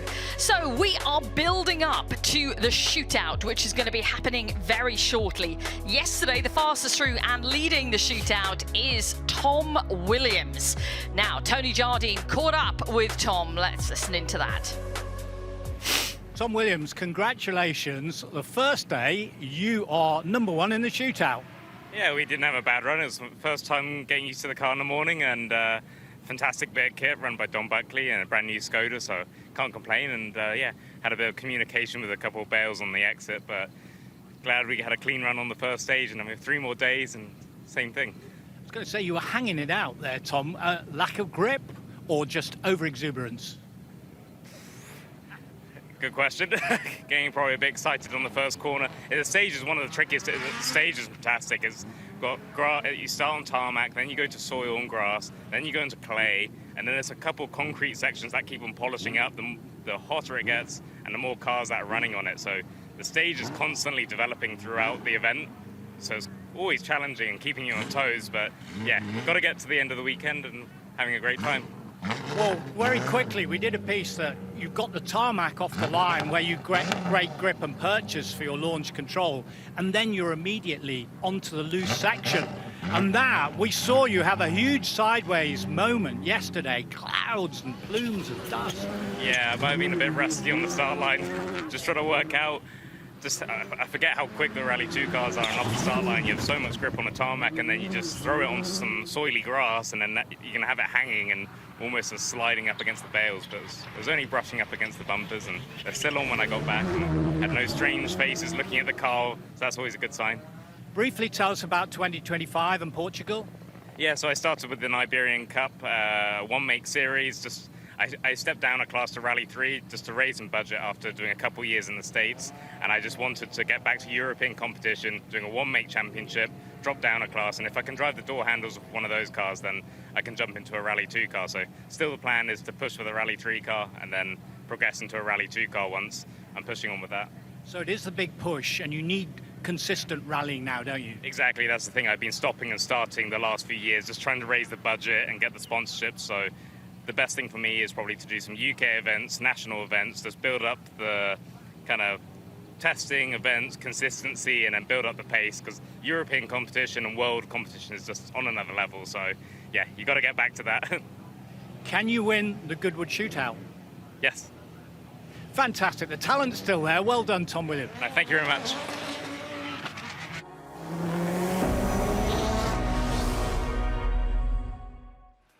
It is almost time for the shootout on Friday. It was Tom Williams who really set the pace, set the bar yesterday, and he's confident that he can win it over the course of the next 3 days. Let's find out then what it's going to be like this time around on Friday afternoon. Given the fact that conditions are changing a little bit out there, it has got hotter. The stage is polishing up in sections. There's a little bit of ruttedness in sections as well. We've seen some wild rides through from some of our crews.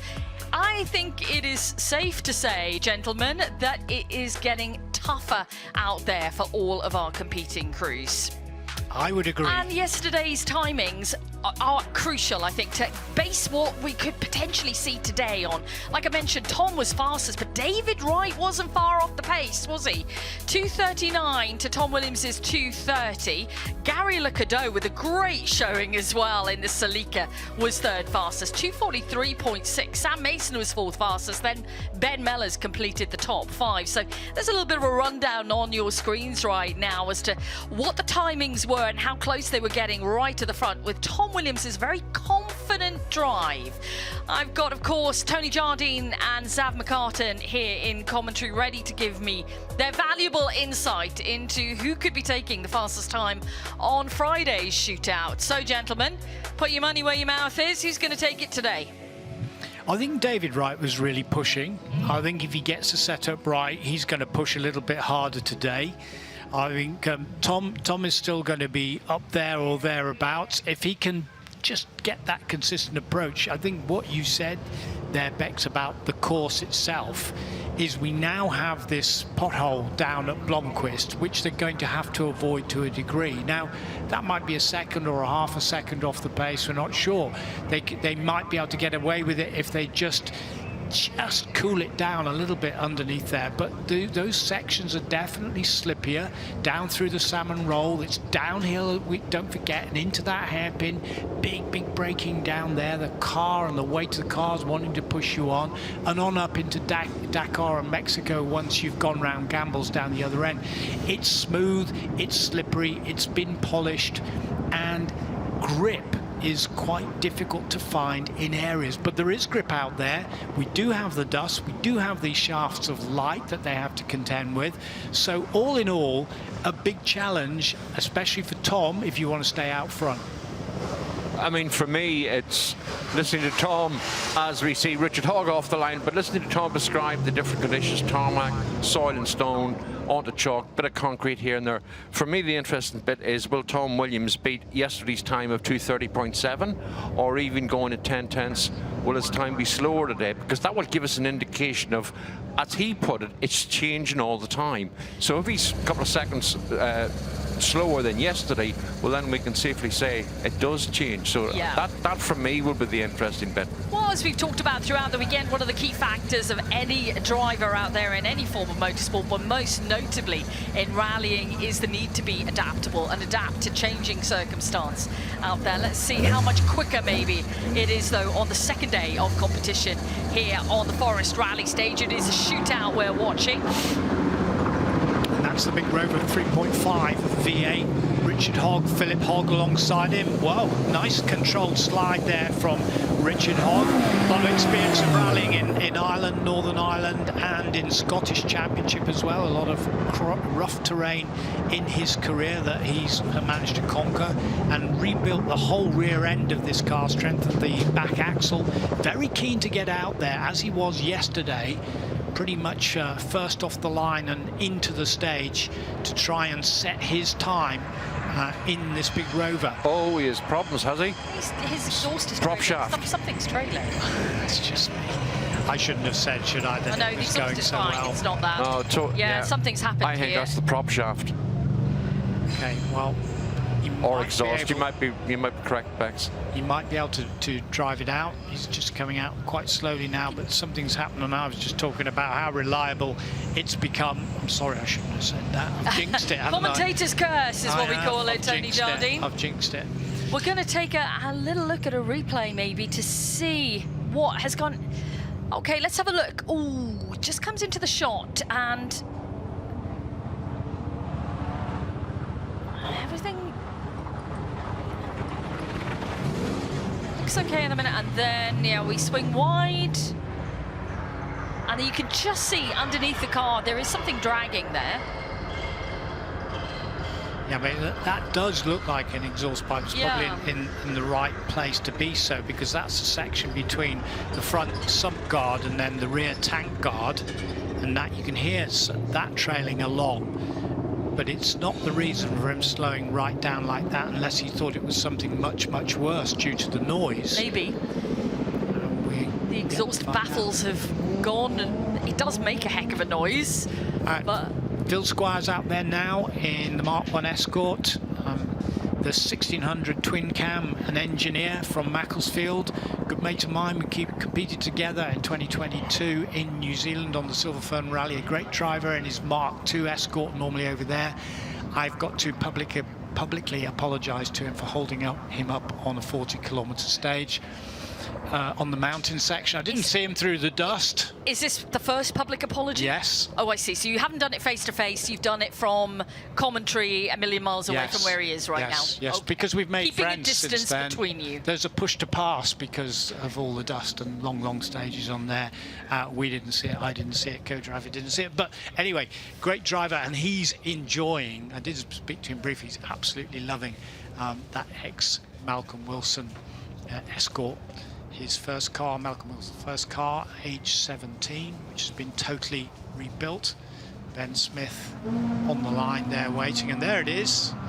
And Malcolm Wilson said himself this morning to Bex that he was absolutely delighted the way the car has been totally rebuilt, faithfully rebuilt. He said that is exactly the complete livery. All the names are correct on the side of that car as he used it as a young 17-year-old rally driver. Look at him now. Yeah, absolutely. Vice President of the FIA, in charge of this big empire. I was shocked how many people they employ. Yeah, well over 200 people employed at M Sport. Does that include Poland? That probably doesn't include M Sport Poland as well. I'm not sure whether he factored that in, but yeah, to have 2 branches, and M Sport has grown so much. You know, they've got the testing track up there now as well. It's been such an incredible venture from Malcolm. It's grown so much over the years. They've had incredible success, and you know, giving a huge amount of jobs up in that area, and it's world famous. Now, as you've noticed, we do have a little bit of a pause on the next car going into the stage. And hopefully we'll be able to see the car of Richard Hogg again and try and work out exactly what had gone on there. We will, of course, get our investigators on the case, and we'll find out for you. But yeah, a couple of minutes pause here then while we make sure that stage is cleared of Richard's car and brought back to base here in the rally service area. But if you are just joining us for the first time this afternoon, you've come in at the optimum time because we are in the shootout. This is where the drivers are aiming for the fastest time on the board through the Forest Rally Stage. We see this play out during every single day of Goodwood to result in what will be the fastest man through come the end of the weekend. Yesterday, and leading the shootout, is Tom Williams. Now we see there the queue of drivers ready to head into the shootout. Baking in the heat right now. It is a very warm day here. We've had beautiful conditions in Goodwood so far, and long may that continue throughout the weekend. We are given to believe that the sun will continue to shine here. You can see there the rally shootout on the document there. We're just waiting for confirmation that we'll be able to get underway very shortly. As soon as we get that, we'll let you know what time we're back up and running. But if you're here in the rally service area, as you've noticed, there is a lot to see. Not only just the cars on the stage, but you can go and have a look at the cars in their service areas as well. Chat to the crews who are behind the wheels or behind the pace notebooks. Learn a lot about the history of the cars. So much to do here. I've got Zav McCartan and Tony Jardine alongside me in commentary throughout the entire weekend. Blessed am I to have 2 wonderful men alongside me, passionate and encyclopedic in knowledge of everything rally. Well, Zav is, I mean, I try to do the colour every now and again and add my bits of experience, but Zav has a passion and a knowledge of rally cars, teams, drivers, historic events going way back when, which absolutely defies belief. He has those facts stored, and then suddenly comes out, he just can do it by registration plate. Chassis numbers, you occasionally find him underneath a car as well. I'm sure we will find him underneath many cars. We're going to come back to that point, though, because we have a world champion in the service area with us this weekend who is going to be behind the wheel. Tony Jardine caught up with Thierry Neuville, the current reigning world champion. So we have with us the 2024 World Rally Champion, finally. Thierry, what a fantastic year it was for you last year. Yeah, it has been an amazing year. Honestly, it's something we've been fighting for many, many years.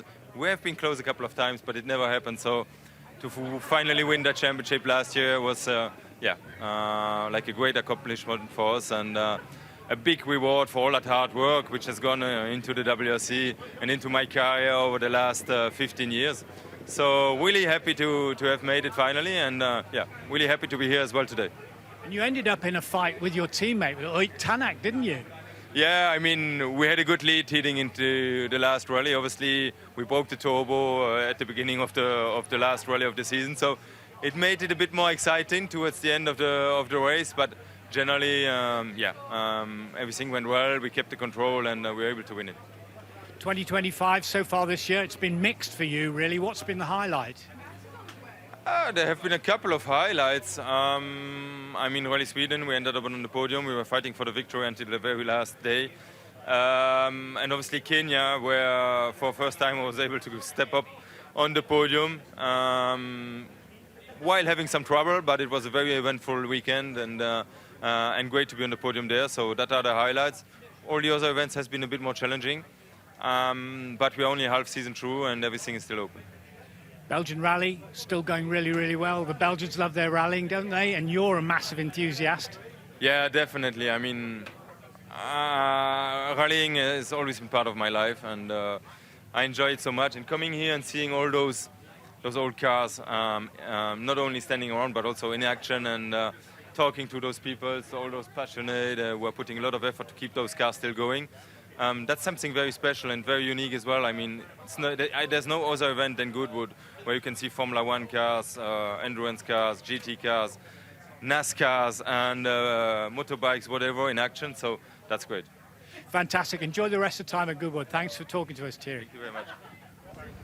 There we go. That is the current World Rally Champion, Thierry Neuville, from the Hyundai World Rally team. Great to hear his thoughts on Goodwood itself. And he does have a huge passion for motorsport. That is very, very true. And you're right, Tony, it's been a bit of a mixed season for Thierry in 2025 so far. He's looking for that to turn around as we head into the midpoint now. But so great that he finally won the championship last year. As he said to you, he's waited a long time for it.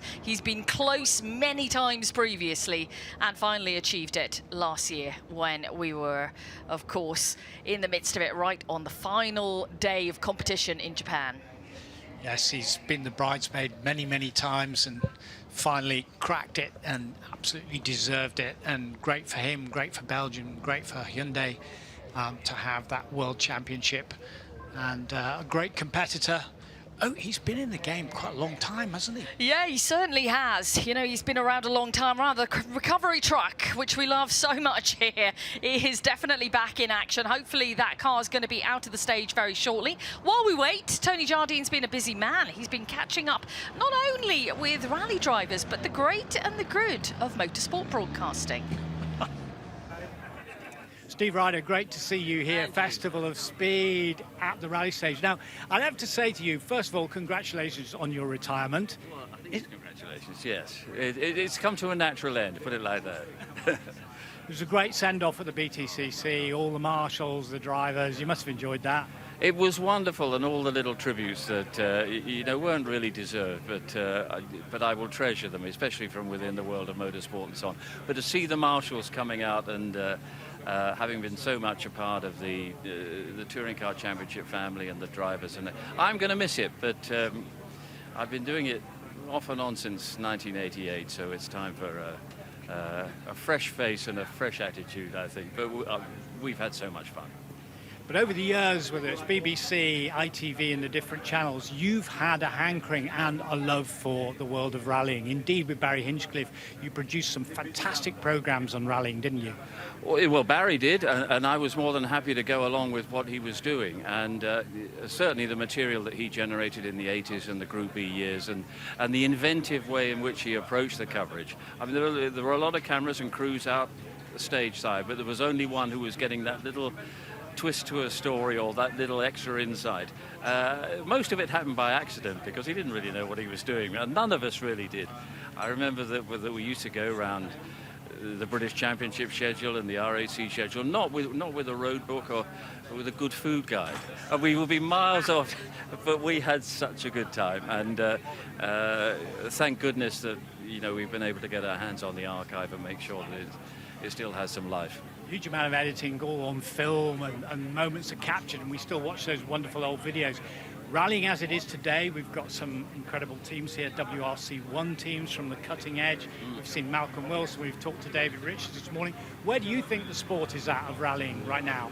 It's a bit of a crossroads because there is such a broadcast market out there. And rallying, like any sport, if it's going to move on to the next commercial level, it not only needs a platform, but it needs a platform with a regular viewership. And that was the great thing that we had in the 80s with Grandstand and World of Sport. People weren't tuning in to see rallying, but because it came off the back of the 330 at Haydock, you had an extra couple of million and so on. And that really is what rallying is lacking at the moment.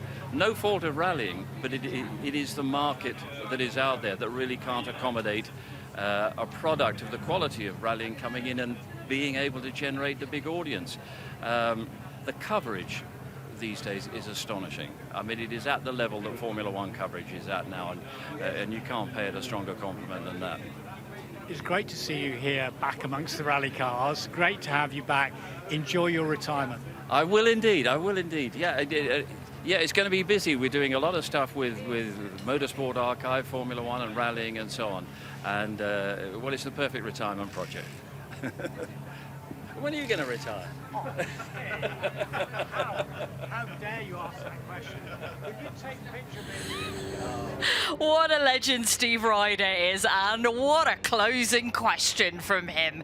He totally one-upped you there, didn't he, at the end, Tony Jardine? Yeah, as ever, as ever. He's too smart. I'm glad he's retired. Oh, but what a voice, and you know, what a wealth of history in terms of broadcasting and everything that he's covered and everything he's done for motorsport. I loved his story there about, you know, the Barry Hinchcliffe days and how they weren't quite sure what they were doing, but they went armed guide with a Michelin guide to restaurants and did it that way. And that's the honesty behind it, but it was fantastic programming. Super cool guy to work with, incredible. I remember doing a big launch, and there's the Rover coming in slowly. Is that under its own steam? It does look as if it's under its own steam, but yeah, very slowly, as you mentioned. That's Richard Hogg, who was first into the shootout stage, but unfortunately something has gone on in here. We're not altogether sure what. Just finishing that story very, very quickly, Max, because I introduced Steve at the big launch of the latest Lotus Formula One car, Ayrton Senna, the whole thing, and Steve Ryder was presenting it. I came on, I took my notes away from the lectern. What I didn't realize, I took his entire script with me as well as I went off stage. Steve came on to a big fanfare and looked down, and there was nothing. What a professional. He just remembered everything, went through it, and after the first segment he called me to the side and said, "Have you got my notes by any chance?" Oh man, unbelievable, so professional. Yeah, well, exactly, that is the mark of the man. Great to hear that interview with Steve Ryder. We're back up and running then with our shootout stage. Ben Smith has just plunged into the Forest Rally stage here at Goodwood.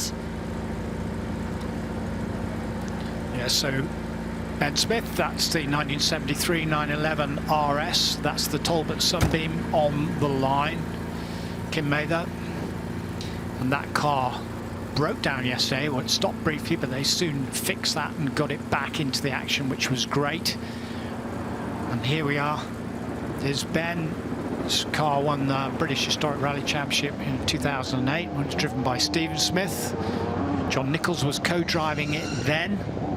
And now Ben is at the wheel, and he's been competing in a lot of the historic events and doing very, very well indeed. Had a half spin this morning, nearly got wedged, managed a couple of reverses, little three-point turn, and got out of jail so he could come and do the shootout. Yeah, he was pretty much on the ragged edge this morning, wasn't he? It was very entertaining to watch, I have to admit, but we have seen full commitment from Ben. Let's see what kind of time he delivers here at the shootout. How he manages salmon roll, beautifully enough. That was nicely controlled, wasn't it? It was beautifully controlled. We've seen so many drivers make a mistake on that section of stage, Zav.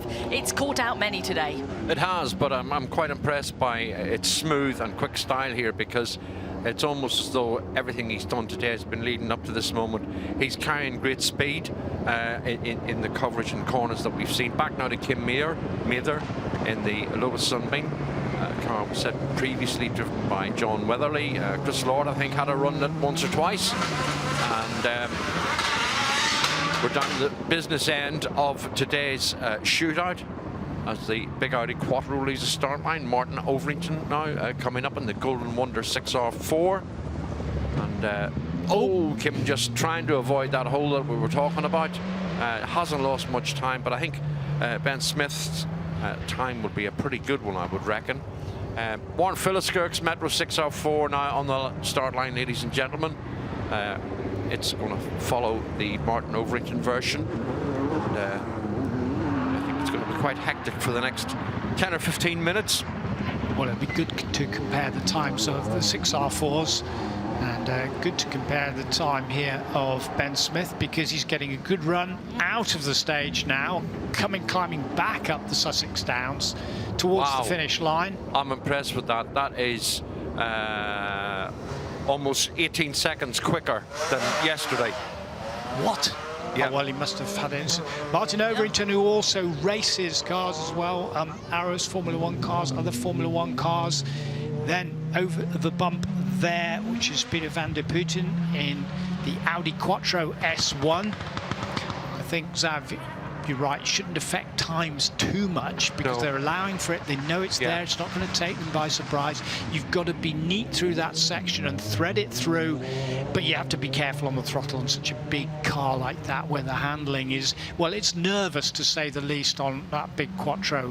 Very, very heavy car indeed. It's not the best thing to take through on the shootout. You've got to be brave. It's not as agile, is it? Not as agile as some of the other cars we're seeing out there. Wow. And a remote camera on the flying fin, really feeling the force there. Did it survive? We'll find out. It's built of strong stuff, that camera. Definitely survived. Sturdy, sturdy. Well, that's good from Kim Mather, another man who's come from racing, likes his rallying as well. A lot of Formula 2 cars that he's driven, Formula Libre races. 3.9 seconds slower than yesterday. Okay. Well, Zab, you're on it there. Yep. Keeping a watch on the clock, seeing who's up, who's down, giving us a good clue. Here we go again. Just have a look, heading towards the camera, coming just kissing the grass there. Skirting very close to our remote flying fin camera. I love that, because you hear the pings as the little stones are hitting the camera. I'm not sure the camera's loving it so much right now. Oh, nicely done. That's nice. A nice straight landing as well. Yeah, flying really, really well. Not too much height, good trajectory. And the balance on that car is really stable over the jumps. That's Peter van der Putten, who we're watching now. Should be setting a time of, let's check it out. You can see it on the screens if you're watching around the world. And here on the big screens, of course. We're not sure. Clocks run on here. 247.9 yesterday, so, but, oh. 252.8 I have.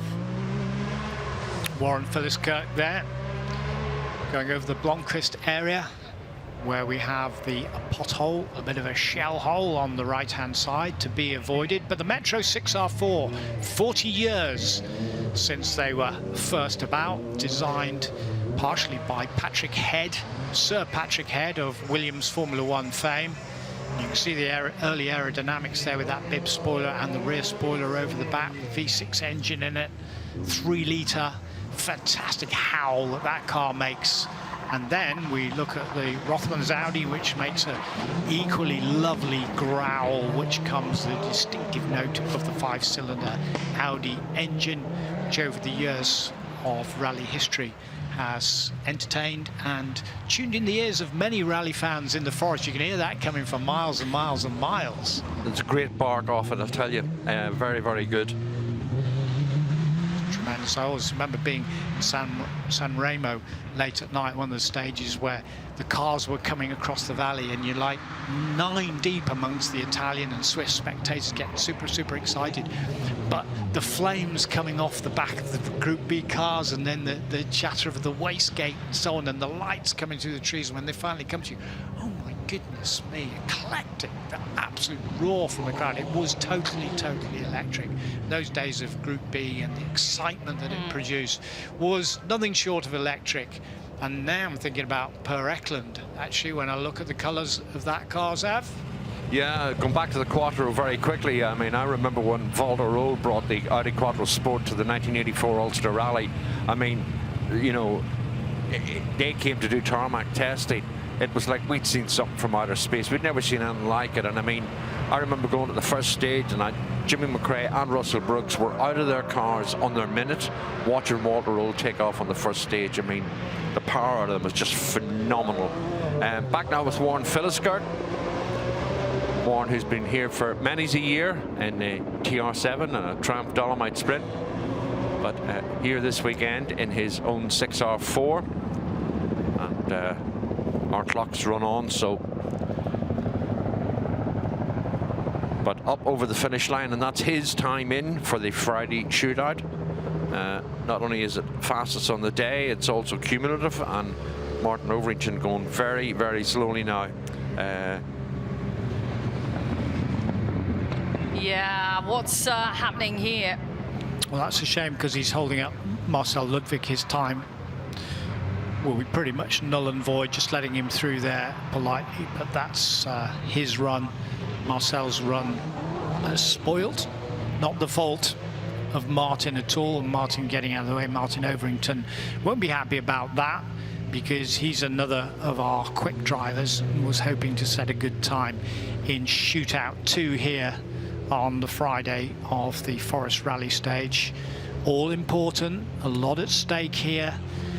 The winner gets to go and get the cup in front of the house, the prize giving on Sunday evening, together with all the other prize winners from the hill, from the rally stage, from the off-road sections of the complex here on the huge estate at Goodwood. And hopefully this can get fixed ready in time for tomorrow, and Martin can get, and his crew can get that car sorted out. Golden Wonder, we were just talking about some of those great liveries. Britain's noisiest crisps, according to the livery. That was the strapline of advertising at the time. So, a puncture in the right rear for Martin Overington, but I just wondered, did that happen at... You mean whether it was down by the bomb hole at Blomqvist? That hole, maybe. Yeah. I mean, all the punctures we've seen so far have been on the right-hand side of cars. It could well be the hole, but we are speculating at this point in time. We're not sure. So the time to beat so far, the fastest time we have on the shootout at the moment is Ben Smith. 2:50.8 is the time to beat. Yeah, pretty impressive. So far. Very impressive. So Steve Ward on the start line in the Subaru Legacy RS. This was a car that he, I believe, bought from Mike Rimmer, who had sourced it via Martin Spurrell. Of course, Martin, the previous owner of Autosportif, who looked after many WRC and Pretzes until he kind of went into semi-retirement, but he seems now to be busier than ever in his retirement.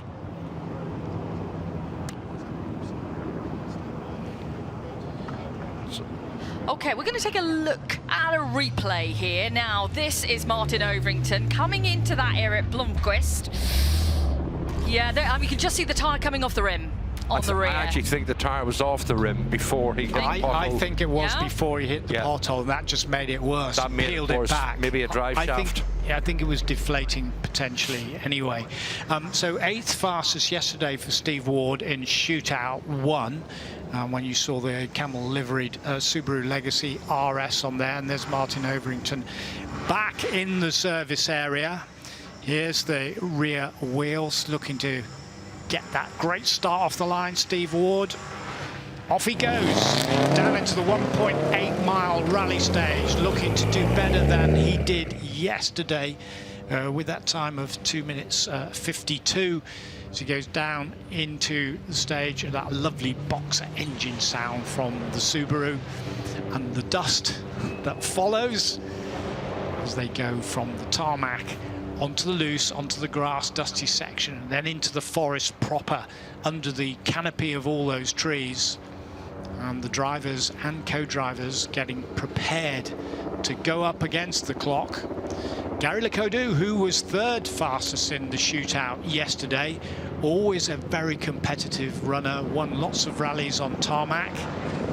And Steve Ward, who also owns that lovely Berlinetta Renault Alpine A110, which has been fixed, and we'll see that out again tomorrow, no doubt.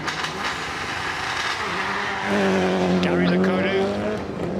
Yeah, off the line, and as you said, Tony, a fantastic time from him yesterday. Yeah. 3rd fastest in the shootout, and you'll be able to see why in a few moments, because it was full-on commitment yesterday. He left no stone unturned. He left nothing behind.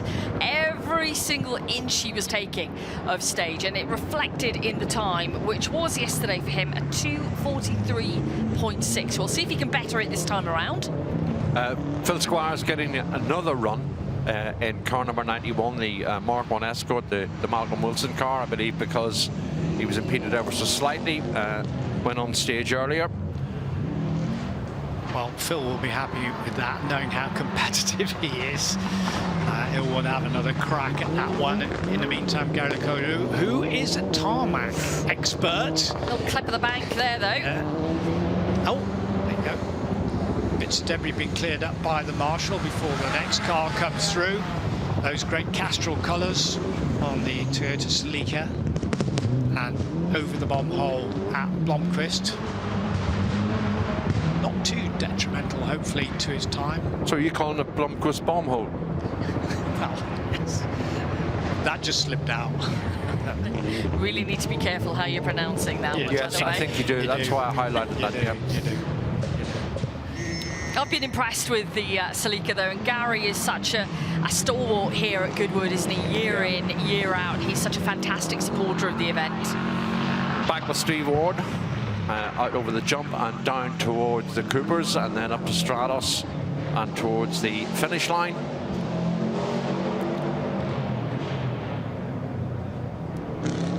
On the start line now is Peter van der Heide and Koen Donkers in the Lancia Delta Integrale Evo, resplendent in the Martini colours. Well, that's interesting, isn't it? Because Koen Donkers has been out driving various of the Quattros, including the Dakar Quattro. And if he's sitting alongside Piet Hein van der Heijden, then that's interesting. Mind you, with the Dutch crews, they do sort of swap around, don't they? And they drive different cars, and then they co-drive in their friend's car as well. So it's a big team effort from Team Holland, as we call them, when they come over and really enjoy the Forest Rally Stage. That's Gary is heading up now. Gary Lakodu from the Channel Islands, tarmac rally specialist, but he sets the car up especially for the loose here. What time can he do? Zav will be watching the clock now carefully, seeing what time Gary did yesterday and what time he's doing today, if he can go quicker. Couple of cars getting a rerun. Warren Philiskirk back out in the 6R4, as is Marcel Ludwig and Bram van der Linden in the Rothmans Audi Quattro, the John Bosch car. Of course, John, sort of a semi-privateer in the mid to late 80s. Ran the Quattro and also a couple of BMW M3 Evos. Now you can see some of the timings on your screen. We did have Ben Smith as the fastest with a 250.8, but Gary Lakodu has just come through to obliterate that. 244.8 on the board from Gary Lakodu. So he is our new fastest man through on the shootout for Friday. Great time, great time.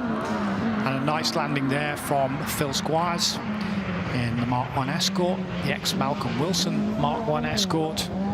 It's the 1600cc twin cam, that classic Lotus engine, which has been in so many rally cars, but meticulously rebuilt exactly as it was, the original car owned by Malcolm Wilson's father and then handed over to his son Malcolm to use when he was 17 years of age.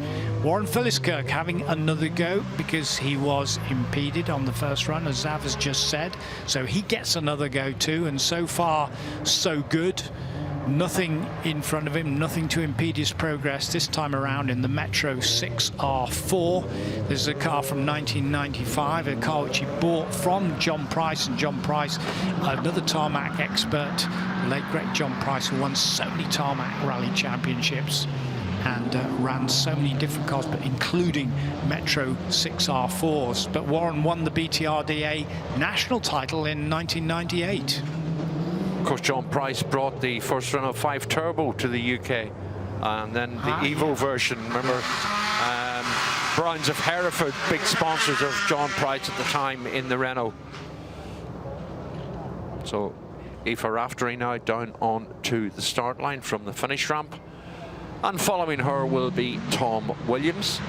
Tom, who set fastest time yesterday on a 2:30.7, but Bex had just told us that Gary Lakodu has set fastest time so far.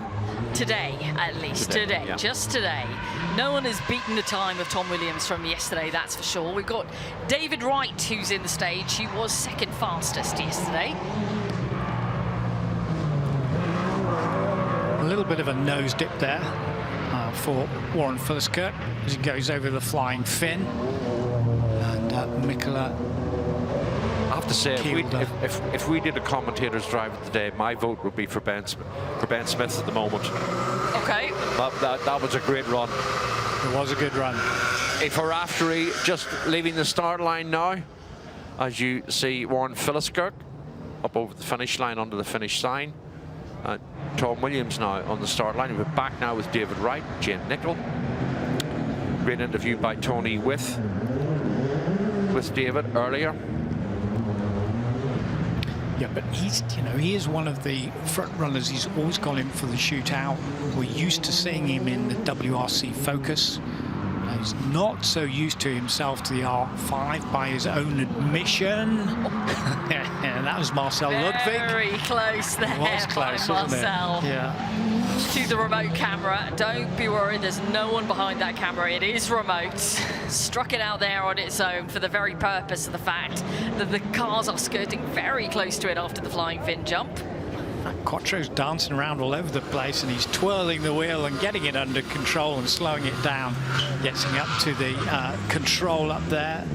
Aoife Raftery. And she's also been rallying, as you've said, Bex, in the United States of America. She has. She's had a really good season, a lot of seat time, which is really important. She's a driver who's still very young in her career. She only got underway 4 or 5 years ago, really, and she was planning on being a footballer, a switch to rallying. That's the family trade, really, and she's just excelled behind the wheel. She's getting the seat time in the European Championship and rallying in the ARA as well in America, and I think a bright future ahead. David Wright, though, what are we seeing time-wise from him? Well, it is a 2:34.6 for the Friday shootout. Yesterday it was a 2:39, so again, Zav, quite a bit quicker today from David Wright. Yep. So we're going to have a sweepstake on if Tom Williams beats the 2:30.7? I reckon he will. I'm going to go for a big fat yes. Well, looking good at the moment. That one big sweep through 2 bends there, nicely judged and coming up just right. A nice line, if you can call it a racing line, through there in those smooth sections. This is another section where a lot of the competitors have been going into the bank, just nudging the bank, or with a left rear wheel or right rear wheel, which is knocking them out of kilter. So far, so good. That's Aoife over the flying fin jump.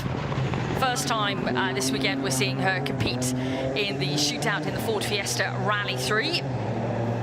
She's looking good, actually. Great style.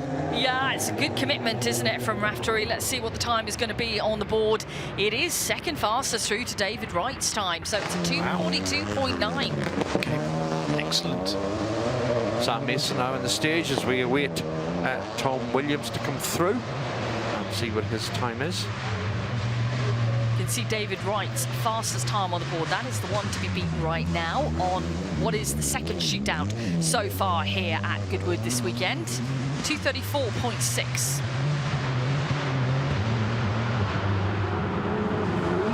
There we go. There's Tom. We'll know very shortly. But that was nice flight, actually. Not too high, great trajectory, and through that final sector, you've got to scrub that speed off when you get to the end of that straight, over the jump, along that straight, into the Coopers and up to Stratos, and past the finish line. Let's see what he's done. Well, it is the fastest time on the board today so far, but it's not as quick as yesterday. 2:32.9 is the time I have for Tom Williams, so I was wrong. I'll put my hand up, I'll admit it, he hasn't gone faster than yesterday. No, but he's still the quickest so far. He is So it's still- a couple of seconds in it, and I think that demonstrates the difference between the stage yesterday and the stage today. Yeah, absolutely, and it is evolving, it is changing, and that's the beauty of rallying, isn't it? As we talked about the adaptability, it does change from day to day, and it's...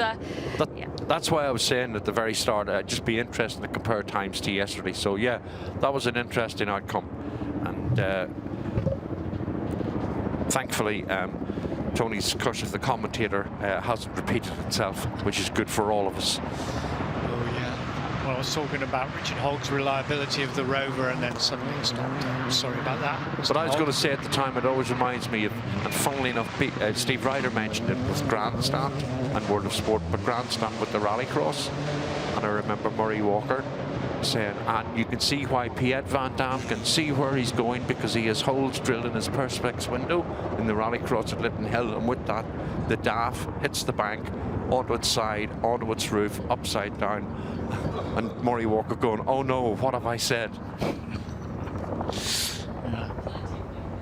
Plenty of moments like that over the years. Sam Mason has come through with the 5th fastest time on the board. A 2:50.7 for Sam. 50.7. A little bit of drama then. A bit slower than yesterday, sorry. A little bit of drama then in our shootout today. But we have seen some good times on the board, and again, good commitment from the drivers. Another 2 days to go of the shootout here at the Goodwood Forest Rally Stage. Now it looks as though John Armstrong is back out in the ex-Colin McCrae car, along with Charlie Gallagher in the passenger seat. And we will have Travis Pastrana coming out with Brett Evans, and Chris Dakin will be taking Lucy Owen McCadsey out. So let's take a look then, shall we, at the standings after the second day of shootout competition. Tom Williams with a 2:32.9, the fastest through. David Wright with a 2:34.6, second fastest. Then Aoife Raftery in the Ford Fiesta Rally 3 car, 2:42.9. Gary Lecoudreau was 4th fastest. Then Sam Mason was 5th with a 2:50.7. Then it was Ben Smith, Marcel Ludwig, Piet Caden, then Steve Ward and Peter van der Putten 10th fastest. Let's take a look at page 2 with Warren Philliskirk with a 2:57.7. Phil Squires 3 minutes 2 seconds. Then Kim Mather was 13th fastest through. Martin Ovington and Richard Hogg, obviously with well, both Martin Ovington and Richard Hogg with issues in that stage. A little bit of drama delivered from our shootout. Let's take a look at the highlights that we saw from Friday's shootout.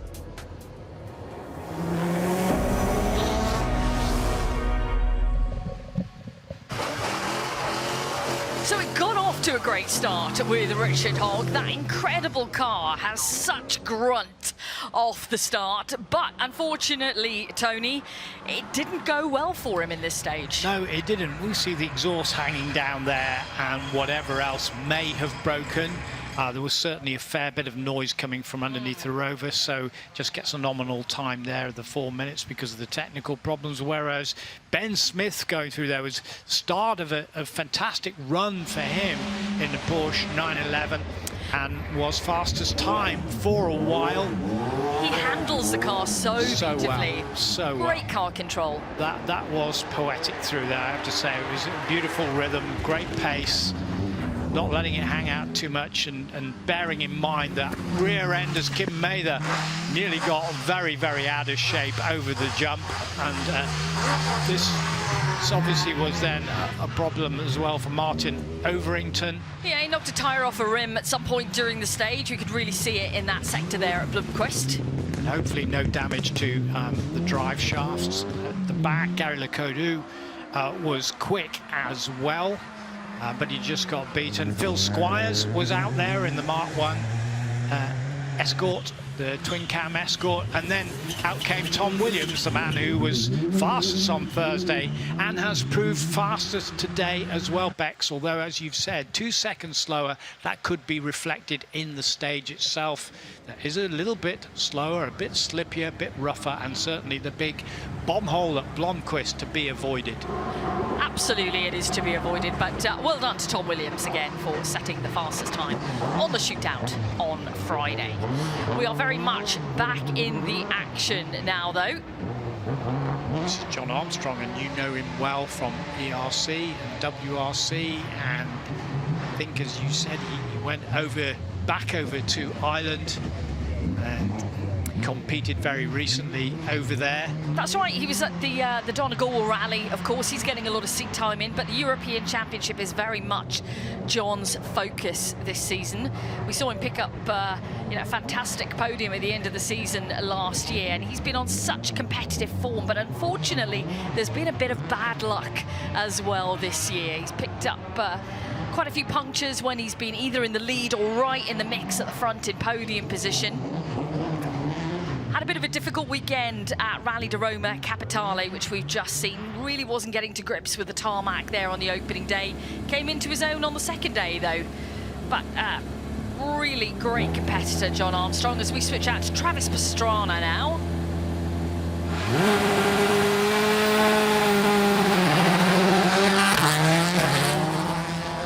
Well, there's Subaru America from the American Championship car. Slightly different regulations over there, but nothing different about this man, Travis Pastrana, the stunt man, the rally man, the base jumper. What hasn't he done in his incredible career? What hasn't he done? He came up and did some commentary even, and that is dangerous enough. Coming in here with you lot, that is definitely dangerous sport. But, I just let him take my seat, take over, and he entertained, hopefully, everybody that was listening around the world and the people that were listening around here. And we might get him to pop back in tomorrow if he's still here. Why not? We definitely need a Travis 10 minutes because he just really perked everybody up with his boundless enthusiasm. If you weren't a rally fan before listening to Travis Pastrana, you certainly were afterwards. He could persuade the hardiest non-motorsport fan into loving it. And it's great to see him here this weekend. He's done a number of runs, hasn't he, already? He was really keen yesterday, Thursday, the opening day, to be one of the first cars to get in so he could get multiple runs during the day. Really experience everything that Goodwood has to offer. But he's had his own bad circumstances on this stage. It hasn't all gone according to plan for Travis over the years on this stage. No, it hasn't. But then it hasn't gone according to plan. Some of the stunts that he's carried off as well, or tried to carry out, because he has had innumerable accidents. But he is multi-winner of the American, US Rally Championship. He's a fantastic rally driver, and I echo your comments when you say, wouldn't it be great to see him back in WRC and get some rounds away over there. And of course, the United States of America is hoping to have a round of the World Rally Championship back, and I believe that could be in Tennessee. It is much talked about at the moment, and the big hope, because it would be fantastic to take WRC to America. Of course, all the American fans there are desperate to see the rally cars hit the shores, so let's hope that that is a future prospect. Like I said, it is much talked about at the moment. Okay, we are very much back in action then. Chris Dakin has just gone into the stage, picking up Travis Pastrana now on the latter section here. So Travis, who is very successful in the X Games and in Gymkhanas and the various stunts. He loves this rally stage. He loves coming over here. Really, really enjoys it. And there we are, the Royal Air Force. Chris Dakin, who's been a great servant of the Royal Air Force as chief technician. At one point, been promoted on up the ranks in the RAF, looking after a lot of engineers, looking after the Tornadoes, the Tornado program.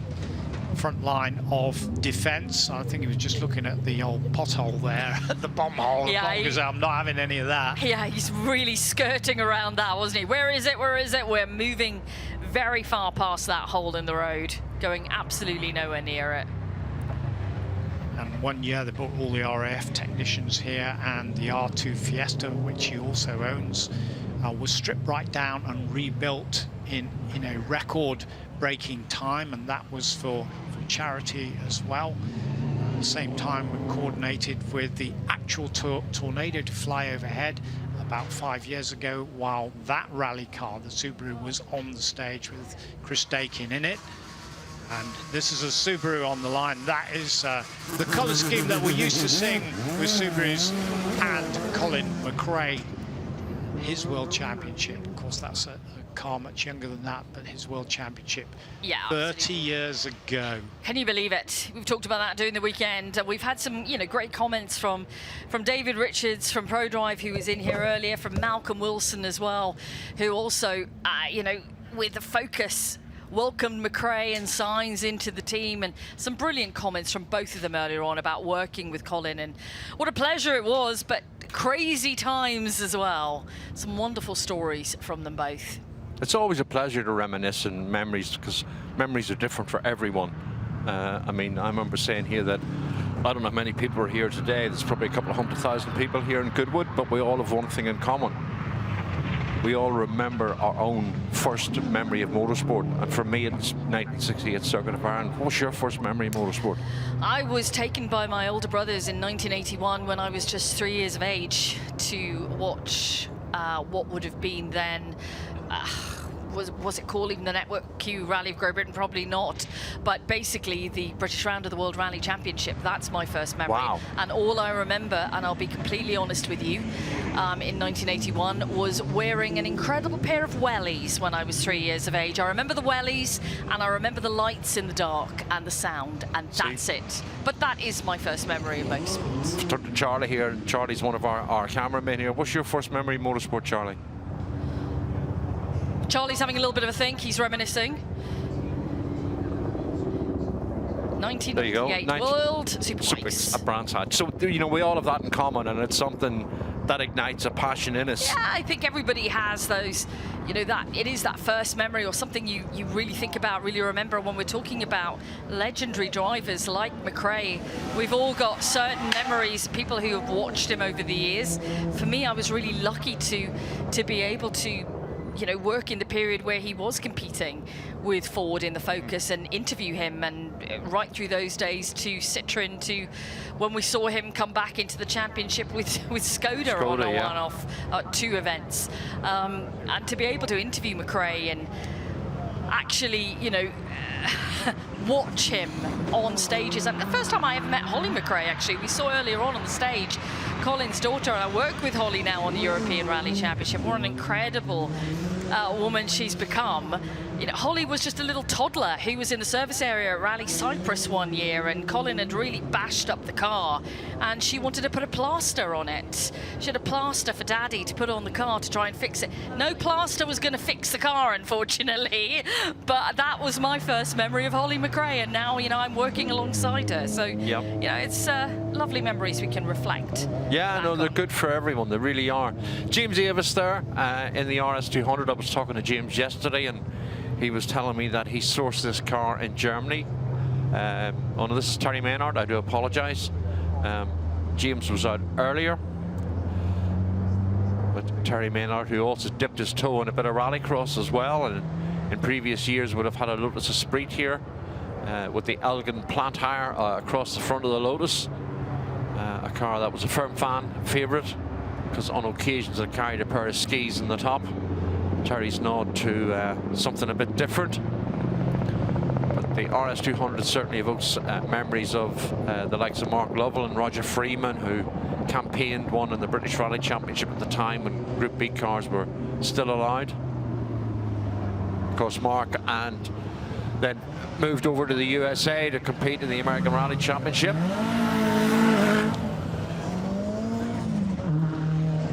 There's James off the start line, and James was regaling to me how he happened upon this car in Germany 30 years ago by accident. He was competing and broke down in an event, and somebody there alongside said, "You can go and talk to so-and-so, he's about 150 miles from here." He went down and picked up the spare parts, and the guy said, "Do you want to see something?" And he opened up a garage doors, and there was a pristine RS200, and within a week he had it bought. And I nearly fell through the floor whenever he told me how much he paid for it back then and what it would be worth now. BGM Sports sticker on the side of the car there. That's Callum MacLeod and Bazam Wasef in for a passenger ride. This is an ex-Carlos Sainz and Colin McCrae Impreza, one of the BGM Sport cars. BGM Sport, of course, running quite a few cars for owner Steve Rimmer, who's here this weekend with his daughter Josie. And of course, course, that ties in with what Bex was saying earlier, the Dirtfish connection with Aoife Raftery. But Josie Rimmer, very prime mover in women in motorsport. Oh, huge. She's done so much. I can't speak more highly of someone in motorsport right now who is pushing and really flying the flag for women in motorsport. They had a huge Women in Motorsport summit in Seattle a couple of months ago, and we had some fantastic panelists. I was lucky enough to be hosting the whole event. We had Claire Williams, former team principal of Williams F1 team, come along and talk about her experiences. And so many different women from different areas of motorsport, not just rallying, from circuit racing as well. And she's doing such a huge amount with Dirtfish to push forward and make it more accessible to women. And it's not just about being behind the wheel, it's about every area of motorsport. It really is good, and it's nice, sort of from my point of view, to see the momentum that it is gaining. And when it gains momentum, it gains acceptance, it gains respect. People start to believe in it. When people start to believe in it, they get behind it. When they get behind it, they promote it and push it more. And the more you push it, the bigger it becomes, and the more it benefits everybody, what they're trying to do from day one. That is absolutely right, Sav. Now, so it's good. It's really good. It is very good. Now, Tony Jardine has been out and about as usual. He's been beavering around, speaking to the movers and the shakers in rallying. Earlier on, he caught up with Ian Gwynn. Great to see you as ever at Festival of Speed Rally Stage, BGM Motorsport. I don't know how many runners and riders that you've got here. Talk us through them. Sometimes I get confused, Tony, as well, but we've actually got 6 cars on the rally stage running and 2 cars on the hill. We got Carlos Sainz Group A Impreza, McCrae Legacy, Colin's Mark II Escort, the red one that he was famously driving mid-2000s, Nissan Sunny, Sierra Cosworth, and Fiat 131R Bath on the rally stage. And then we got the 01 Focus and the Allisons and the McCrae family's L555 Bat, the famous Group A championship winning car on the hill. So it's keeping us busy. Are you going to be driving this Sierra Cosworth? I'm not driving this year, no. I've got too many customers and too many things going on, so mixing up and driving doesn't work anymore. Max McCrae, is he driving some of your cars? Yeah, we've got Max, Alistair and Jimmy driving the cars this year. And then, you know, with the whole theme with Subaru, we've got Paul Howarth, the ex-Subaru team boss behind us. And also we've recently done a couple of events with Bruno Thierry in Belgium. We've restored a couple of cars for one of my customers, Jim Harrison. And he kindly offered Bruno to drive his original car that he drove in Ypres in '97. So while we were in Ypres, of course, we discussed Goodwood, and here he is. He's here behind us. Yeah, absolutely. Well, we'll say hello to him in a second. But finally, 30 years on from Colin McCrae's championship, memories for you? Where's the 30 years gone? I mean, it's mad, you know. Yeah, I mean, I was actually, you know, I was at the event, I was running a car for a customer, and it's still, you still even today can just remember it as clear as anything. It was an amazing achievement, and it's great that, you know, it's still being celebrated. Thank you very much, Ian. Thanks, Tony. Nice to see you. Some lovely words there from Ian Gwynn. I know the memories of, you know, the fact that he was actually there at the event when McCrae won. I wasn't there. I was still in university at the time, but I remember following results throughout the weekend, ringing a phone line to be able to get updates on the rally and following it on CFAX. Now, there's going to be a whole generation of people who don't know what CFAX was. It was a lifesaver. It was like the kind of the 80s version of Twitter, in a way, I guess, sort of. The phone lines, goodness me. I know. You used to get the number on the Lombard RAC rally pack. Cost you a fortune to ring it as well to try and get an update, but there we go. That's the lengths we used to go to back in the day to get updates on what was happening. And now we can get it instantly on our your phone. I know how it all changes, eh? But yeah, great interview there with Ian Gwynn, who's again a busy man this weekend, running many cars, which we've already seen on the rally stage. Jess Watts in the F2 Nissan. One of the cars that Ian was referring to, that he's running under the PGM Sport banner this weekend. And Jess has Stephen Martin alongside. It's been cut back now to car 65, Peter van der Putten with Wout Desart alongside. Peter, one of our Benelux visitors, and there's quite a few of them, various degrees of Audis, A1s, A2s, Group 4s, S1s, Sports, Paris-Dakars. Very well catered this weekend. We are here for the Audi brand. Yeah, you're right. We have a plethora of Audis. We do. Just like last year, which is fantastic to see. So we continue on with our runs here, and we're back with the beautiful Esso liveried Porsche here. The Almeris Porsche. Just looking out across the paddock to see what cars are queuing and are about to head through. And the Escort, which we've talked about at length today, and it was lovely to have Malcolm Wilson in here earlier on, because this was, as Neil Kirkham is driving the Ford Escort 1300 GT, this was a car that Malcolm Wilson owned and drove back in the day, has been lovingly restored to exactly the way it looked when he was behind the wheel, which he was massively appreciative of. Tony, it was lovely to have him in earlier to reminisce about, you know, the different cars that he drove over the years. We talked about the Escort, but also the Metro 6R4 as well. Yeah, I was working on that team with him and Tony Pond, and amongst them in the World Rally Championship, showing that it all goes back away. But of course, those friendships are made, you know, through working the sport together, the love of the sport, no matter what you're doing. And obviously, my specialist area is communications. I'm just a rally and race fan who gets to drive every now and again. I'm in awe of what these proper rally drivers can do. Yeah, but what, sorry to interrupt you, what I've loved about when I've watched you rallying, you have a huge passion for the sport, but you're also looking at so many ways to take rallying to the people. Like, you introduced many different co-drivers over the years. You had an Olympian alongside you, a cricketer as well, I believe, yes. And it's taking people from different sports, introducing them into rallying, but also introducing it to a wider world as well. So I know communications is your bag. You've worked both of them into your rallying career. I think one of the things was, in the effort to get the sponsorship to be able to go rallying, to have alliances with major media outlets. And I don't think there's any national newspaper that I didn't have a partnership with, whether it was the Telegraph, the Times, the Sun, the Mirror. I had the deputy sports editor of the Mirror with me in the time that McCrae won the World Championship, BBC, ITV, Sky TV. The penalty is you take a journalist like that and you have a limited time to try and educate them. The penalties, obviously, you're then not sure exactly what the pace notes are that they're calling. That's your risk, though, isn't it? I guess at the end of the day. But then there are two standouts: Maurice Hamilton, who was the Guardian newspaper. Just getting a little offline again on Salmon Roll.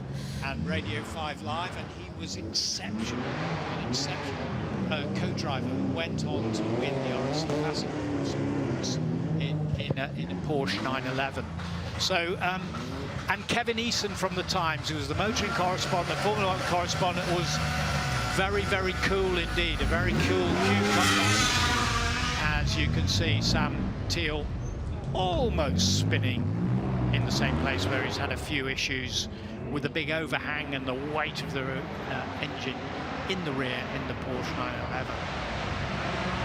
Just back on the line. He can't get enough of this special stage. He's having a great time as Travis. And we'll have a watch him. You can see the star-spangled part of the banner on the side of his helmet there. Yeah, I love that. Now we have Josh McAlean back in the Rally 1 Puma. He has really gotten the most out of this incredible stage this weekend. We've seen multiple runs. I talked earlier about the fact, he told me at the end of the day yesterday, the best part of Goodwood this year has been the reactions of the passengers that he's had alongside him. Just to see the joy, the laughing, the excitedness of everybody who's been on a co-drive for him this weekend. So he's got a lot out of it in terms of that.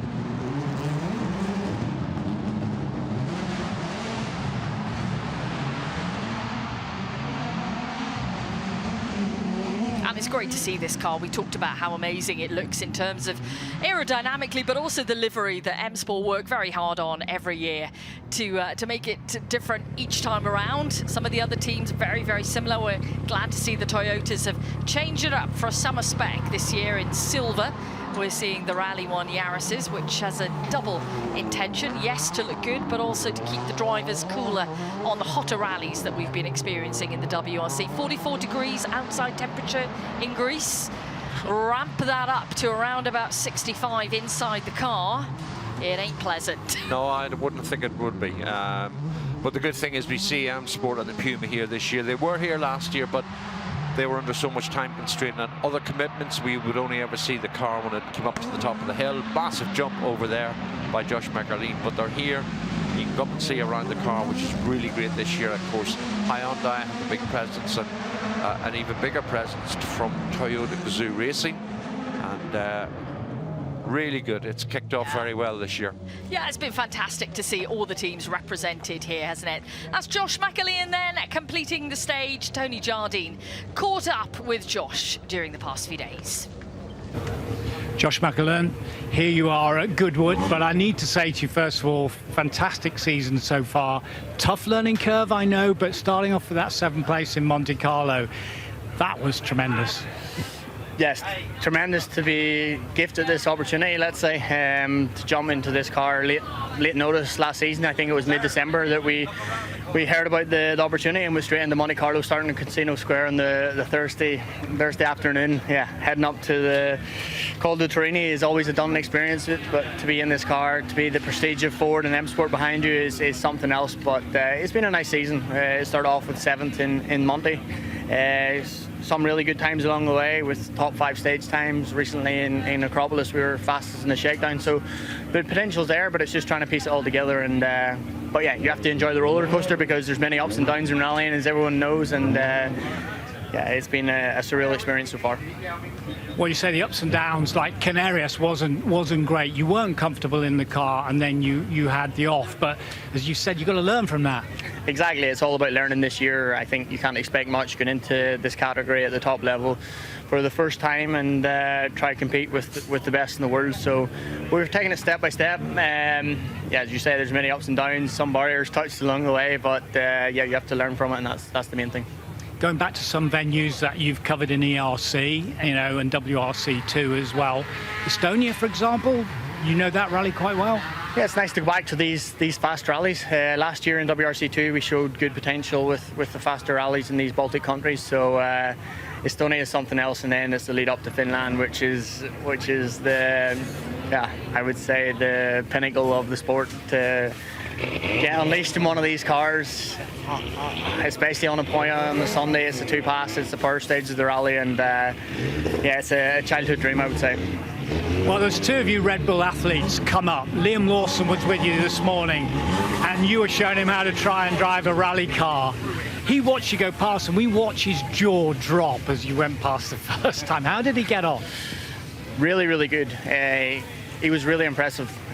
To not only jump in the rally car for the first time, he's never experienced something like this. So to jump into a Puma, one of the fastest cars in the world, to go down a rally stage at full speed, yeah, how he adapted, how he learned so quickly was very impressive. And yeah, you don't get to Formula One without this attitude or this yeah, professionalism to adapt so quickly. So by the end of it, he was super fast, not so far away, and yeah, it was really cool to obviously show a Formula One driver what rallying's about, and I hope he enjoyed it. He seemed like he had a really good time, and hopefully the next time he can maybe jump in a Formula One car.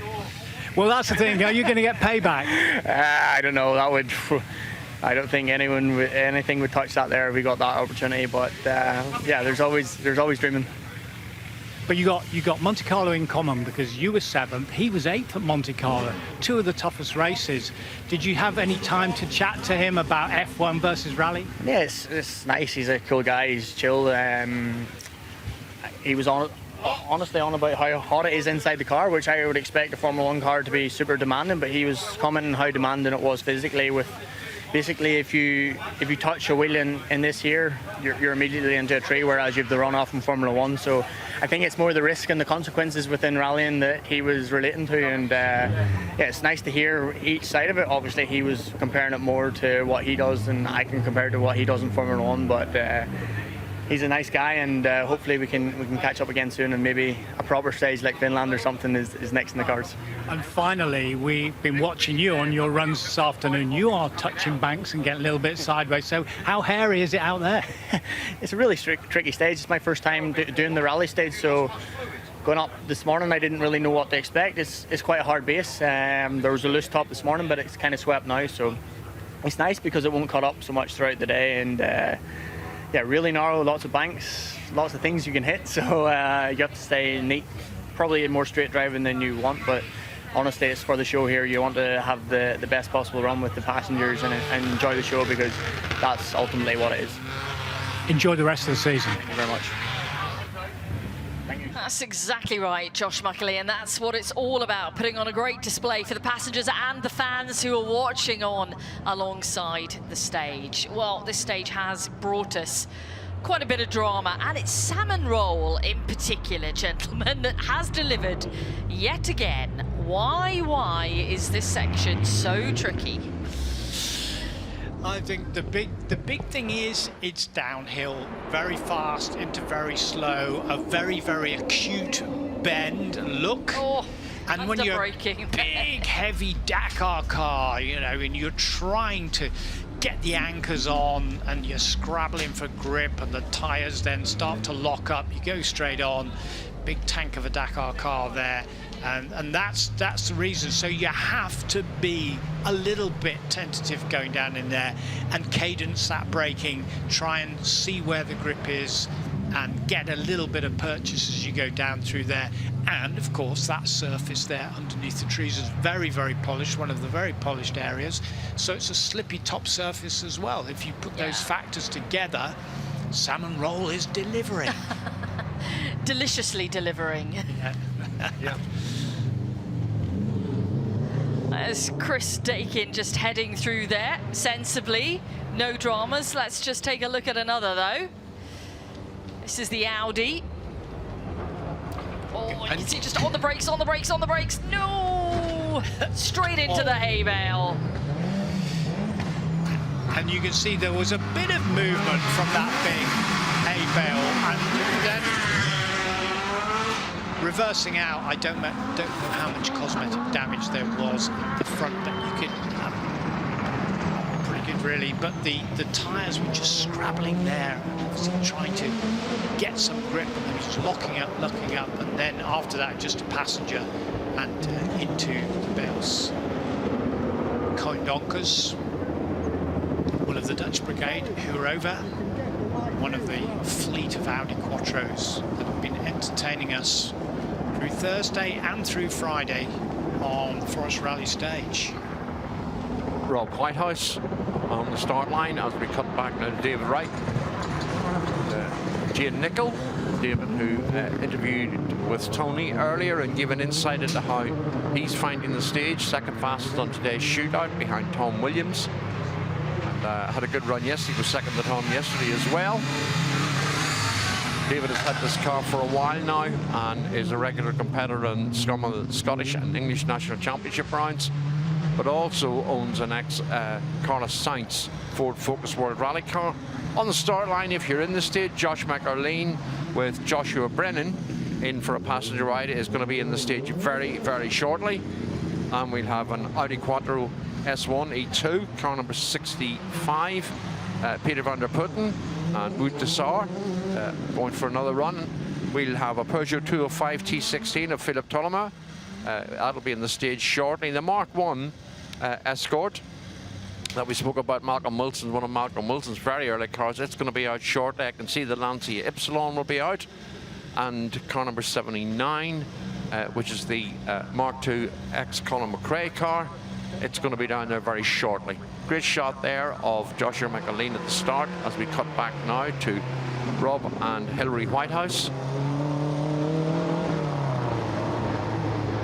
And of course, Tony, Rob owned a couple of Works Lancias, didn't he? But felt that they were too valuable, you know, to yeah, he pick had on stage. He had 037, didn't he? He had the 037. He still has it, but he felt this was a better value for money car, if you like. Yeah.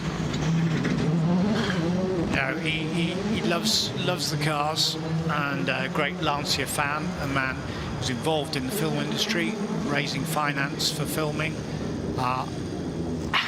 A very passionate Kiwi as well, a lot of New Zealand causes, and he was delighted to hear, although he didn't see him, the fact that a New Zealand Formula One driver was up with a rally driver, and he enjoyed learning about that.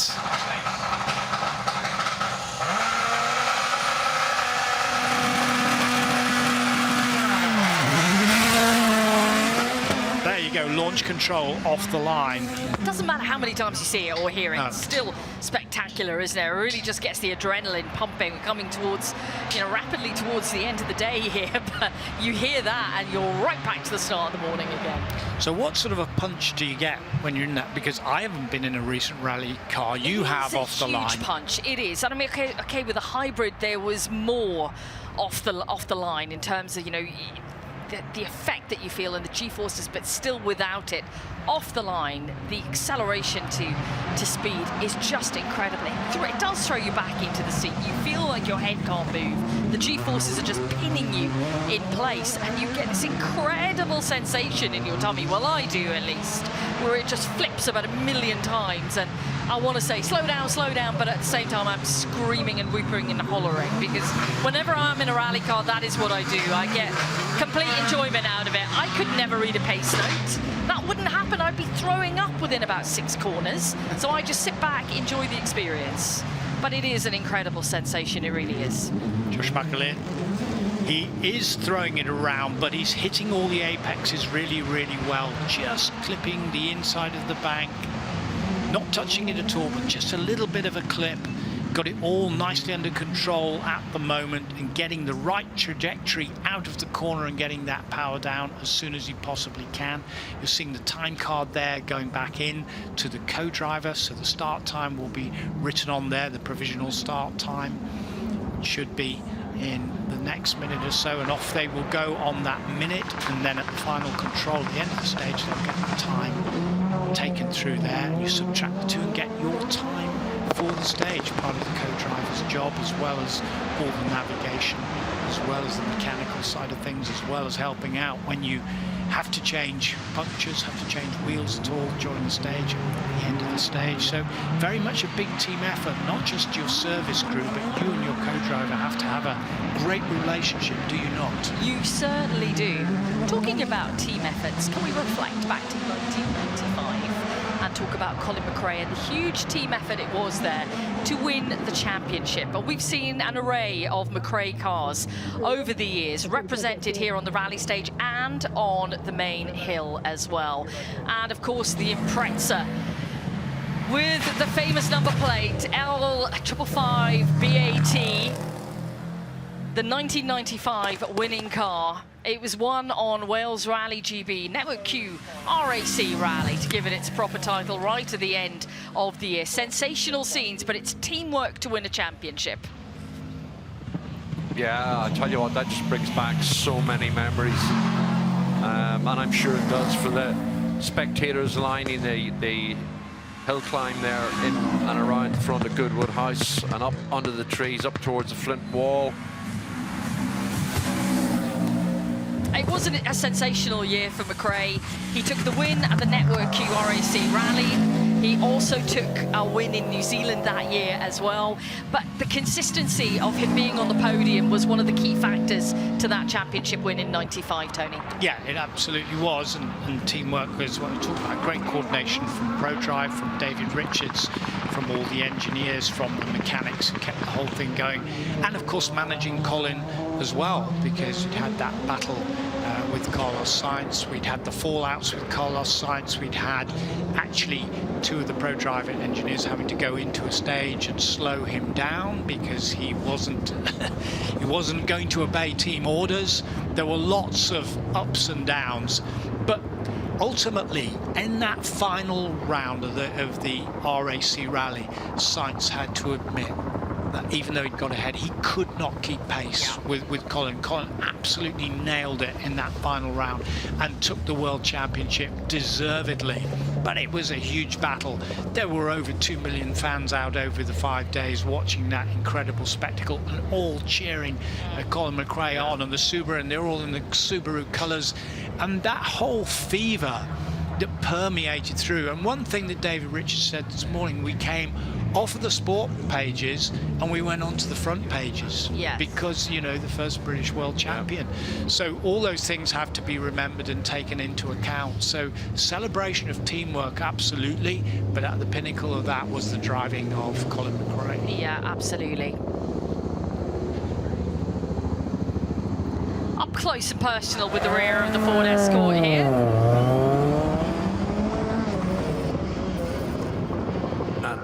Neil Kirkham and Alan Benjamin off and running in the Mark 1 as Philip Tollimer and Christelle Tollimer make their way down onto the start line in the Peugeot 205 T16, resplendent in the colours of Matti Alamaki and his North State sponsorship.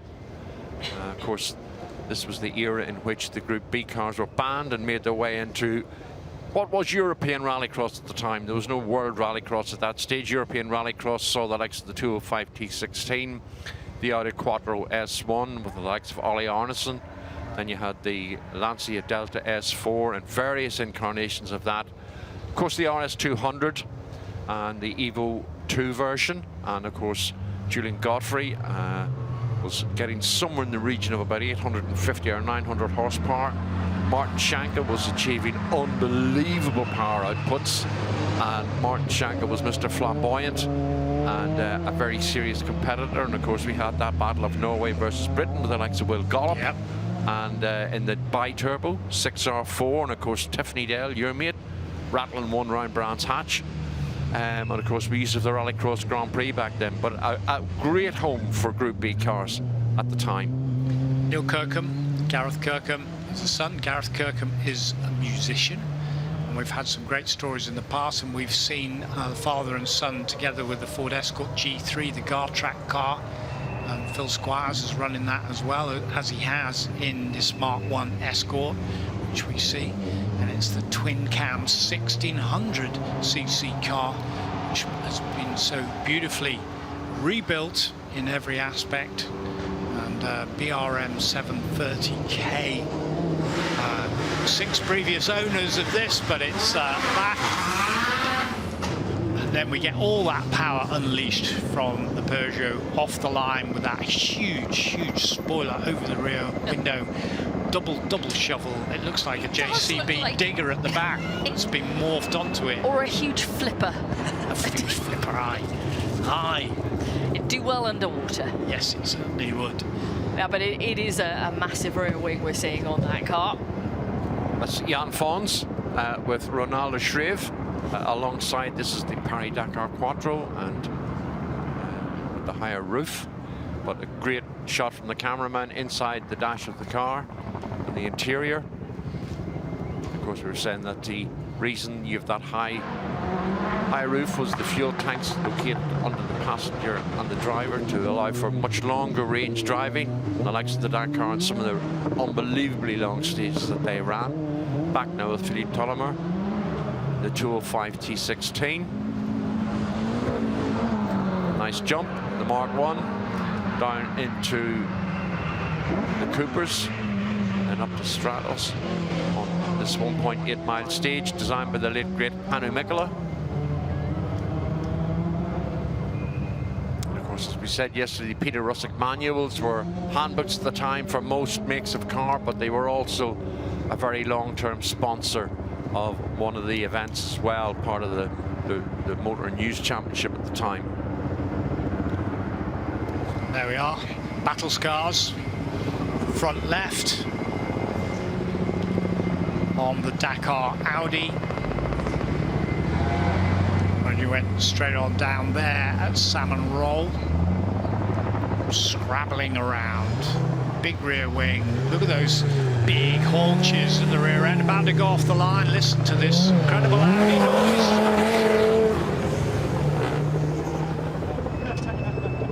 Fantastic. And the high roof as well also helped, as we say, because when you're in the desert, Zav, apart from the fuel tank there, you got tall drivers as well, but you all the time airborne, lots of the time you're going over the wadis, over the different dunes or whatever, and the car is literally bouncing from dune to dune, and time to time in the sand like that they've got to regulate the speed, so they literally jump from one to the other like they do in the Thousand Lakes, as we used to call it, top to the hill to the next top to the hill, and regulate the throttle so you can just fly across the top. And then if you remember last year, we looked at the top of the Dakar Quattro, and you saw there in the shot the little, what looked like a black sticker on the top of the roof, but it's not. It's actually the air intake, because you can't rely on the air intake at the front if you hit it down and full of dust. So the black, if we get the chance to see it again, the air scoop at the top of the roof at the back brings clean air in to help with cooling. Yeah. You can just see the top of the ridge there. There's there. It's all about endurance. It's all about getting to the end, getting through to the big stages any day that you can take on the Dakar. Yeah. You have the classic Dakar now, which is regularity, which is over average speed between the controls, and we've seen a lot of those classic Dakar cars out there, including this car, which has been on there, and other cars which now qualify to go in the classic Dakar, whilst the big Dakar happens out front. And we've seen the Ford Raptor here today, we've seen the Hilux as well, these current vehicles. We had David Richards in here talking about the Dacias or Dacias, and 4-car team next year for 2026 in the Dakar. That will come round really quickly.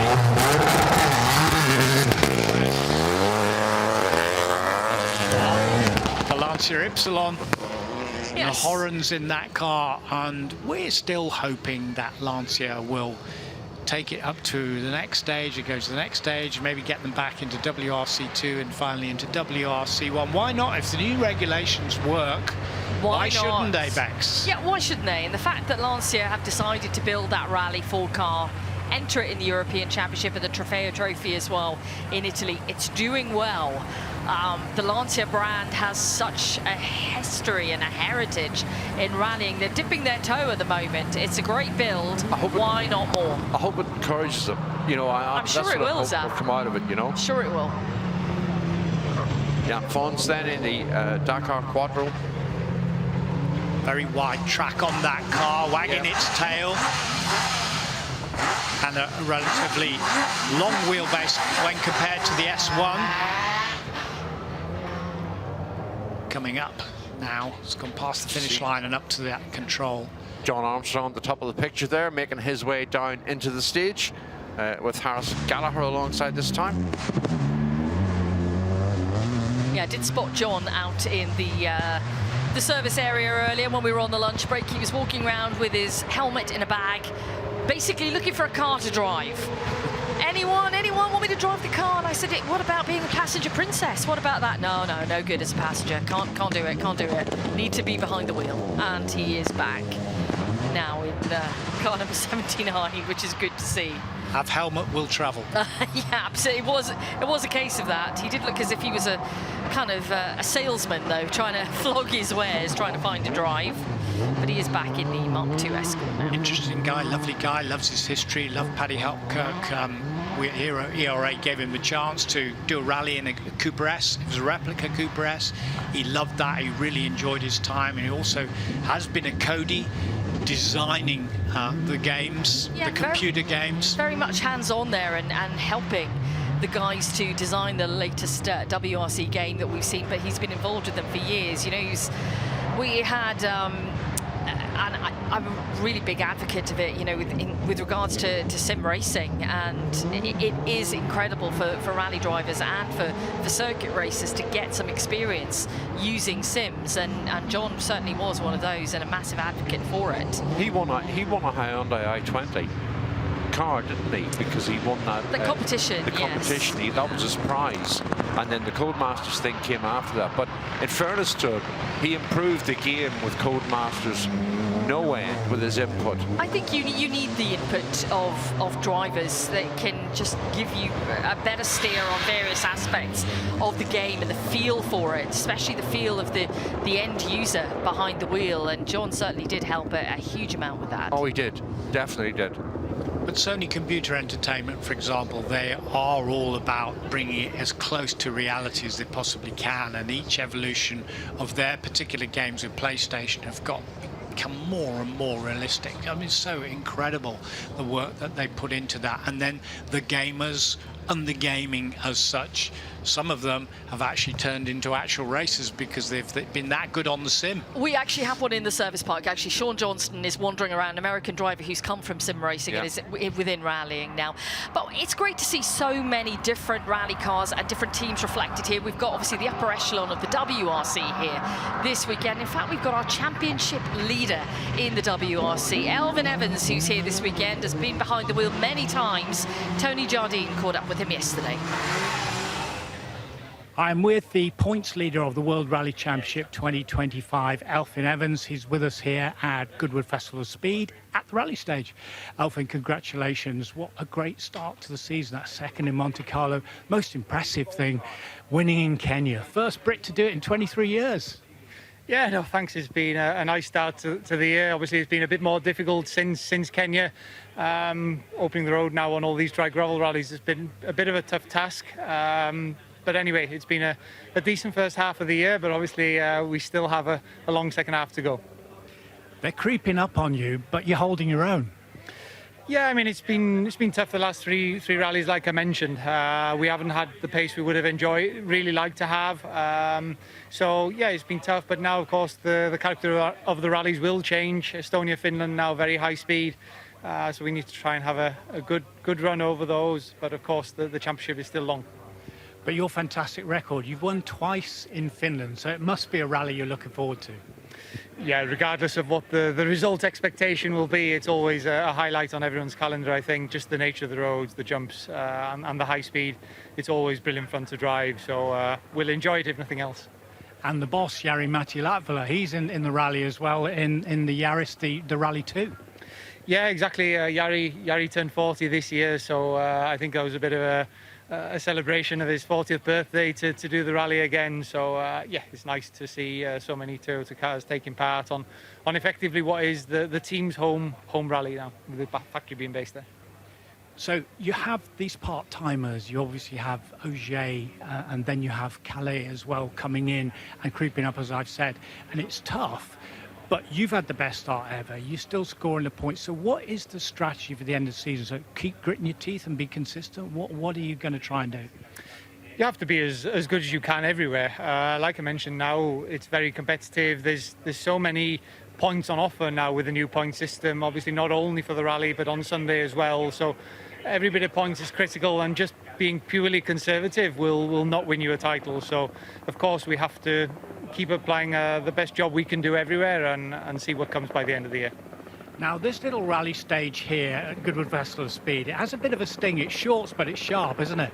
Yeah, it is. It's very narrow, obviously, and not a lot of grip on offer. Thankfully, it's dry this year, which makes things a little bit easier. Is there enjoyment in there, or have you got to be absolutely on your toes all the time? No, when it's dry like this, definitely you can enjoy a little bit. It was wet like last year. I'm not sure who was enjoying it, but it wasn't me anyway. And how are you keeping? How's your whole fitness? How's the family? Everything good? Yeah, everything's good. Thank you. Obviously, the calendar keeps us very, very busy. There's very little downtime in a very long season, but that's part of the game, and we have to get on with it. Any favourite cars up here in this incredible rally paddock? I haven't had a chance to look around yet. I've literally come up the hill, I've signed on, and just waiting to go out now. So I'm sure I'll have a chance to have a look around later and pick out a favourite. Of course, we are surrounded by history, and I've got to talk about Dad when we talk about that Gwyndaff as well. But you very, very kindly bought him this lovely old Escort, which he used, and then he went and rolled it. Yeah, it's part of the game. It was always intended to be used, so yeah, used is the correct word for it. Listen, all the best of luck, Estonia, Finland and all the rest of the season. And thanks for talking to us. Cheers, thank you. Great chat with championship leader there, Elfyn Evans, and we see one of his, of course, fellow competitors in the World Rally Championship, Josh McCrae.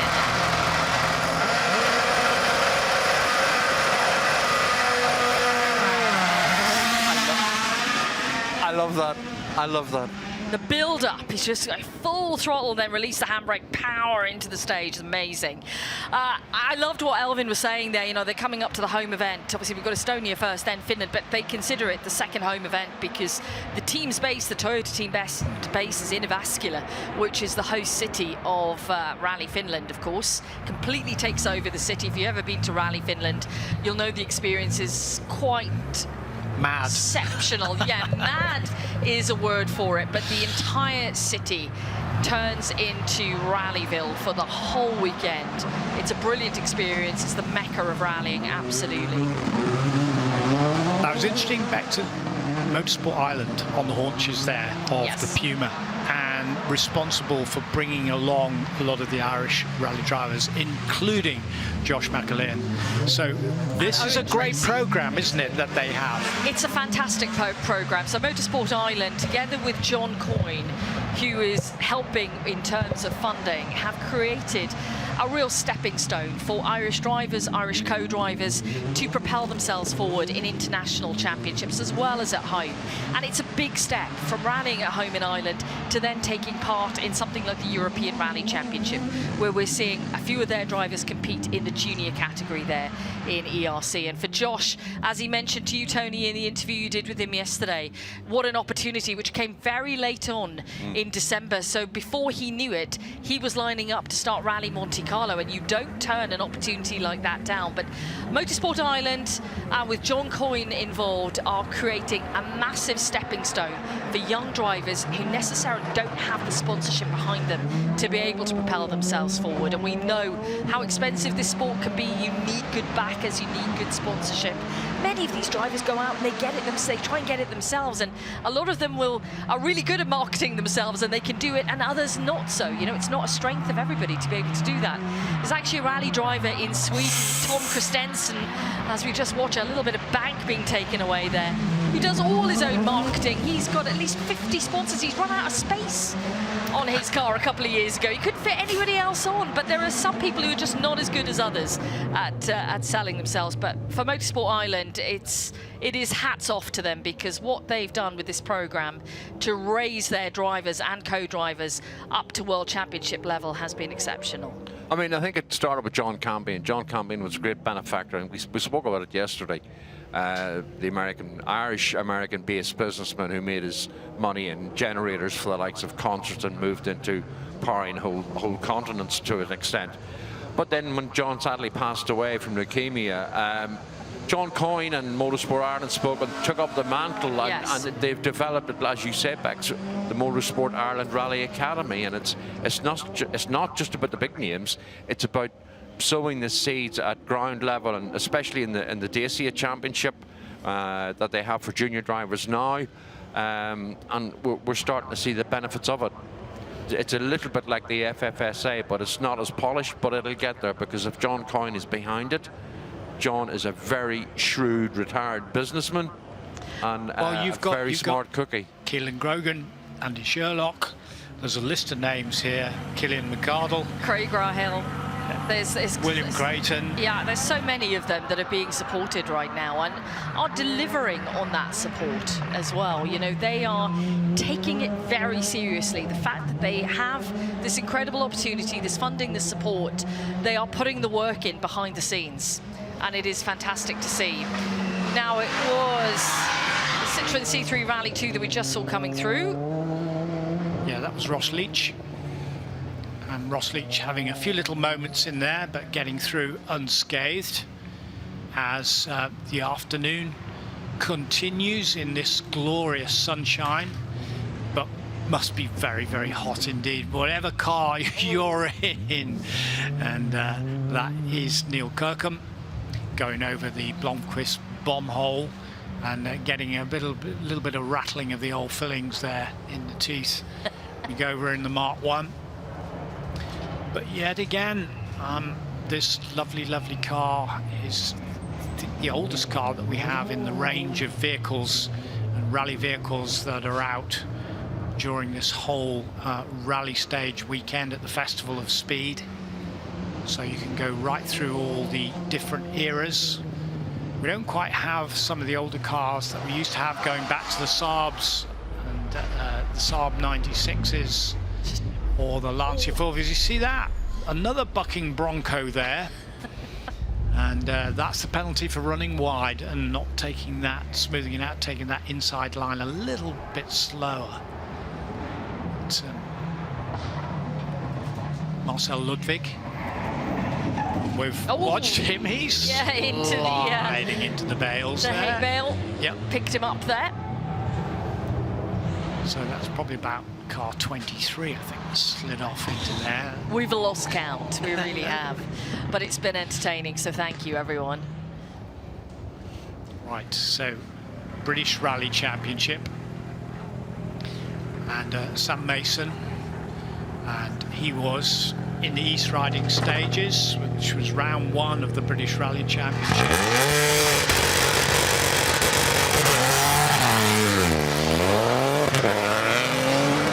Rally 4, a great formula. I think it's great for bringing the youngsters up and through the pyramid. Rally 4, Rally 3, Rally 2, up to Rally 1, and that's how the pyramid works and brings people getting used to the different power, to the handling of the different cars, and the FIA trying to make these different formulae as affordable as they possibly can, and keeping them as simple as they can until you get to that top flight and that top level. Yeah, and I think that's the key, isn't it? You know, we need affordability. We need to see more people being able to join the party here and see what it's all about, and be able to start at a base level with something that they can afford and something that they can handle. Well, that was one of the things in like the Peugeot 205 Challenge and the likes of the one-make championships that worked really well in years gone by, and there are continuing evolutions of the championships. One makes, you know, controlled tires, you know, no modifications, standard exhaust, you know, the paramount importance of safety with the roll cage, and let everybody loose with the same level of machinery and just start off small and just progress. The Audi Quattro. Originally, oh yeah, that was it. Having a brush. Having a brush with a hay bale. Yeah. Tom Williams. Mr. Confident, certainly Yes. in your interview with him. Are you going to win the shootout at Goodwood? Yes. Of course. It was like, What a question. what a question, Tony Jardine. Surely you should know the answer. Well, he has set the 2 fastest times across the past 2 days in our shootout here, so he should be confident.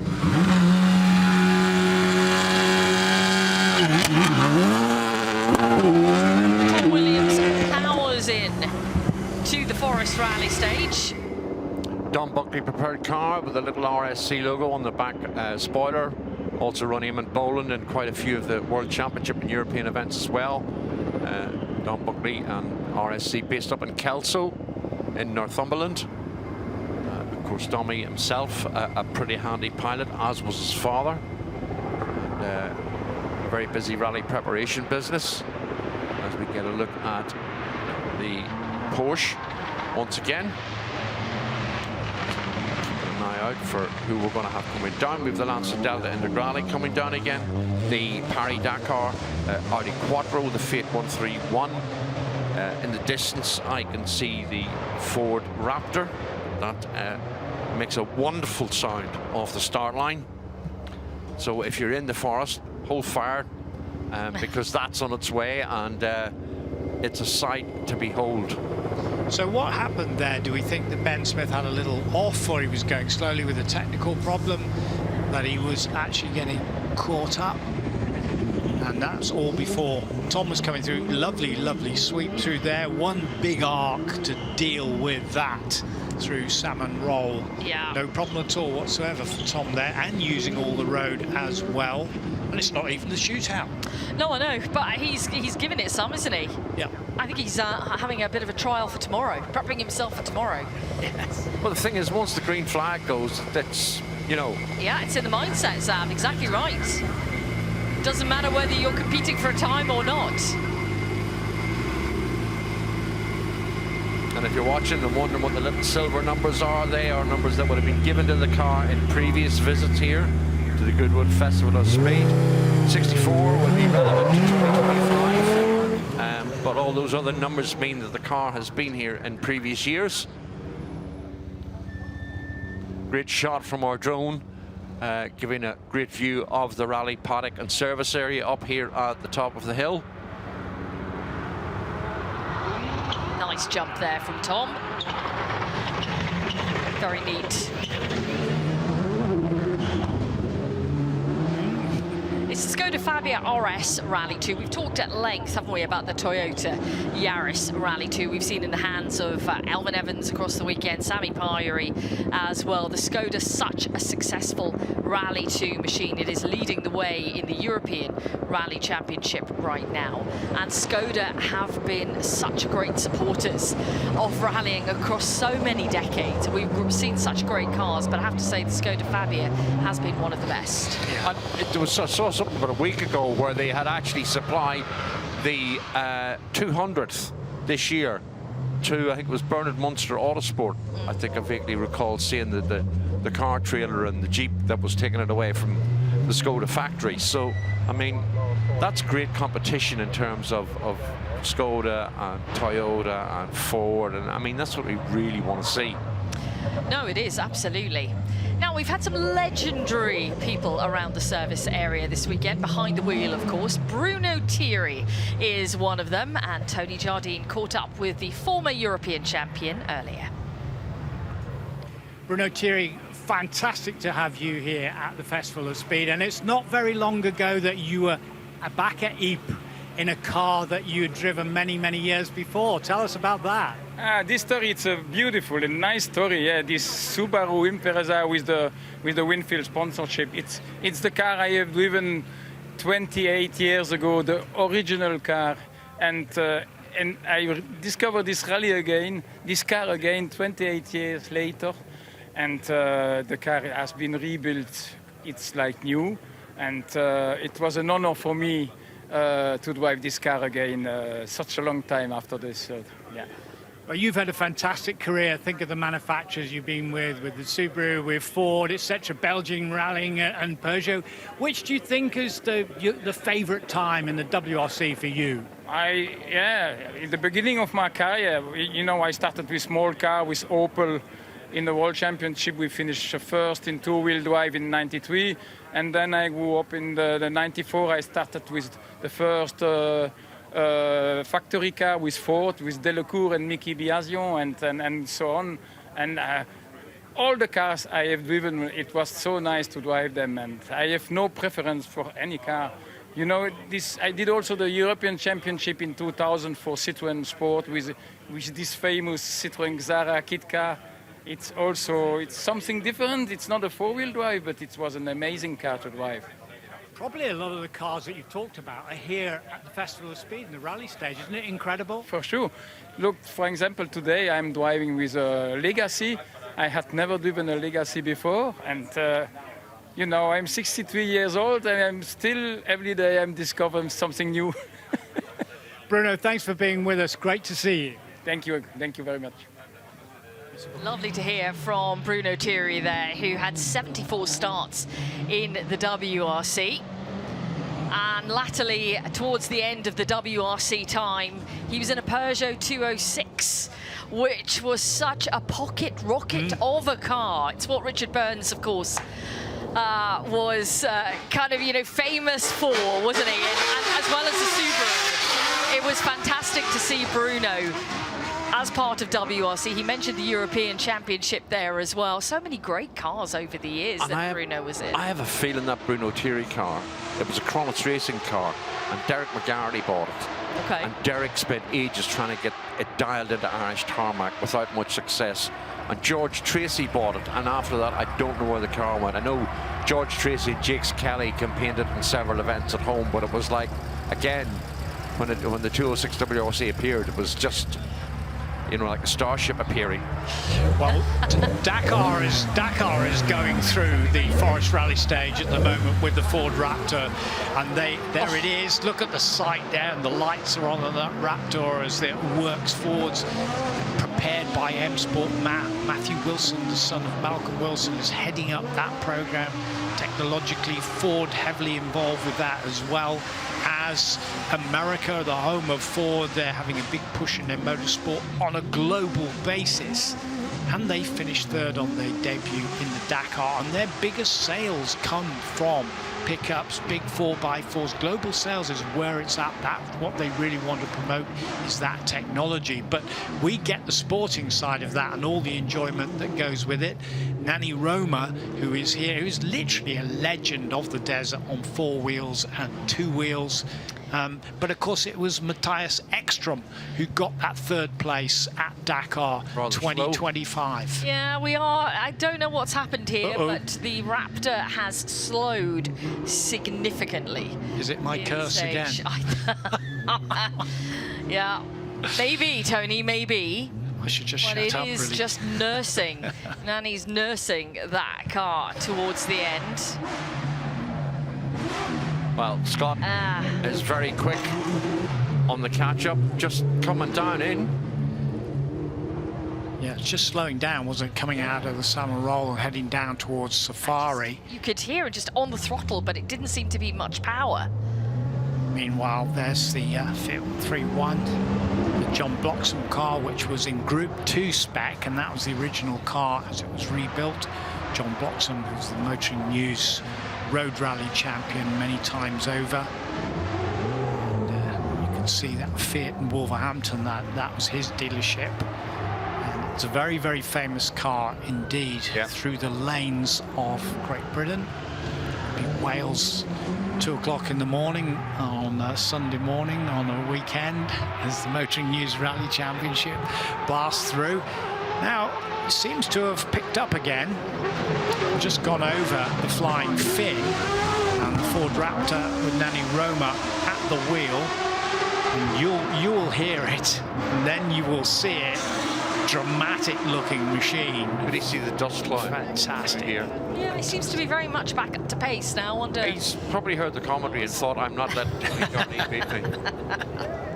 Maybe, sir. Well, it's a bit like Murray Walker, wasn't it? If you predicted them to win, the Formula One team in question would stay in the garage. And so, Murray said, we're going to win. We're not going to go out there. That's the curse. Ice cream, boys? Oh, yes, please. I'll have strawberry with a flake in it. Yeah, well, I was waiting for you to say that. Definitely, definitely. Is it a Boddington's outfit? Do you want a flake in that, lad? Flake in that, lad. There it is. And Mirafiori, Mark Wellen in the shape of that Fiat as well. A great servant of Fiat and on into Lancia territory, European Rally Championship. And before the Drivers' Championship became the World Championship in 1979 when it was first won by Bjorn Valdegaard. Neil Yates behind the wheel. Neil has had that car now for at least 4 years as he acquired it. Ross Leach going to go out for another run, and I can see the Raptor in the background is probably changing passengers, so we're going to see it again. I see Charles Sincock. It's Charles' time of the day to go out for a couple of runs and get the last mileage out of the Festival of Speed 1.8 mile rally stage. Nice jump by Chris Dakin.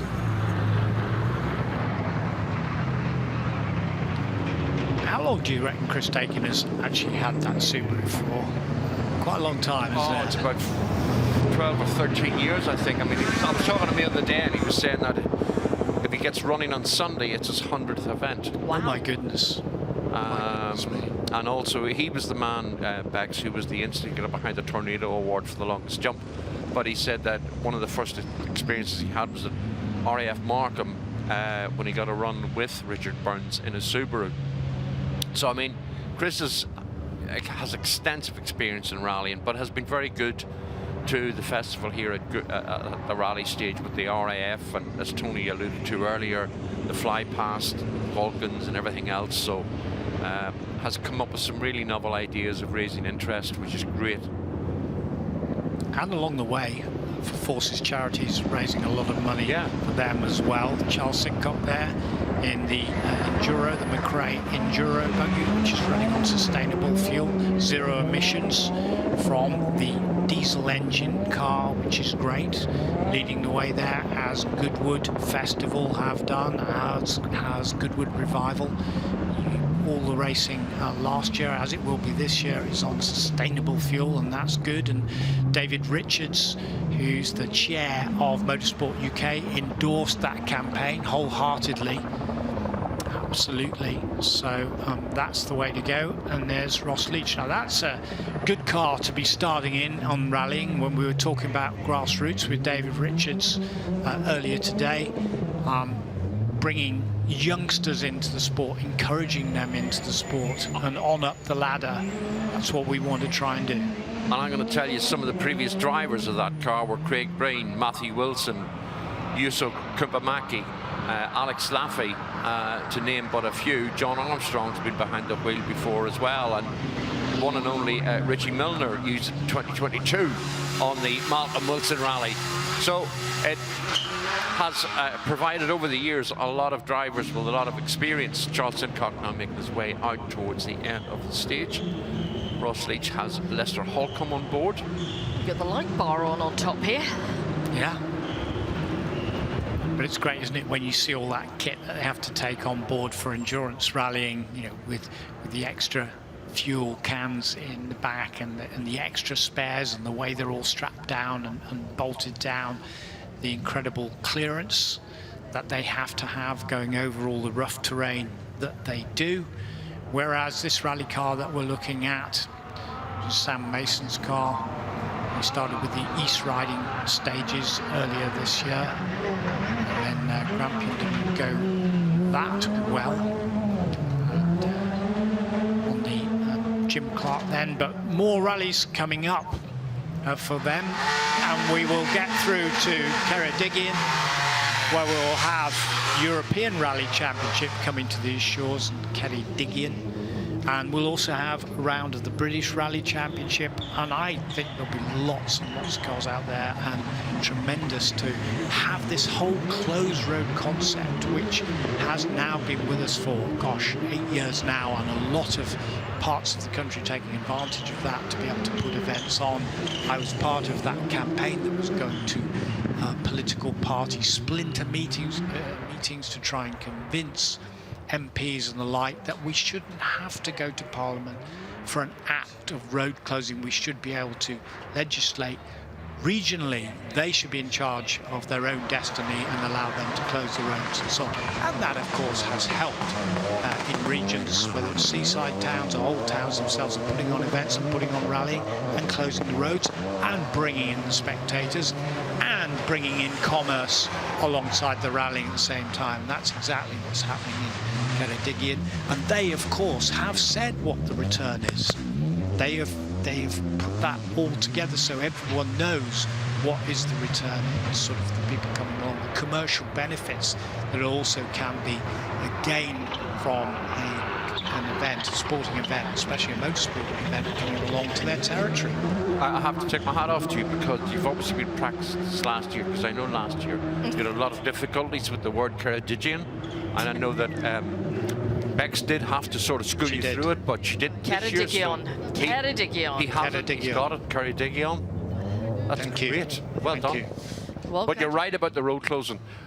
You know, sometimes I think in Ireland, north and south, we're lucky we can close roads at the drop of a hat. Road closing orders, no bother. I know, and that's why the Isle of Man was so popular, because that's what they could do. The Islanders have been doing it for centuries. Chris Dakin is our last car, gentlemen. We are seeing our last car heading through the rally stage now. Very apt, considering what he's done here over the number of years. It's really good. I love the caution there in that little area on Blomqvist. Yeah. Making sure there are no mistakes on this final run.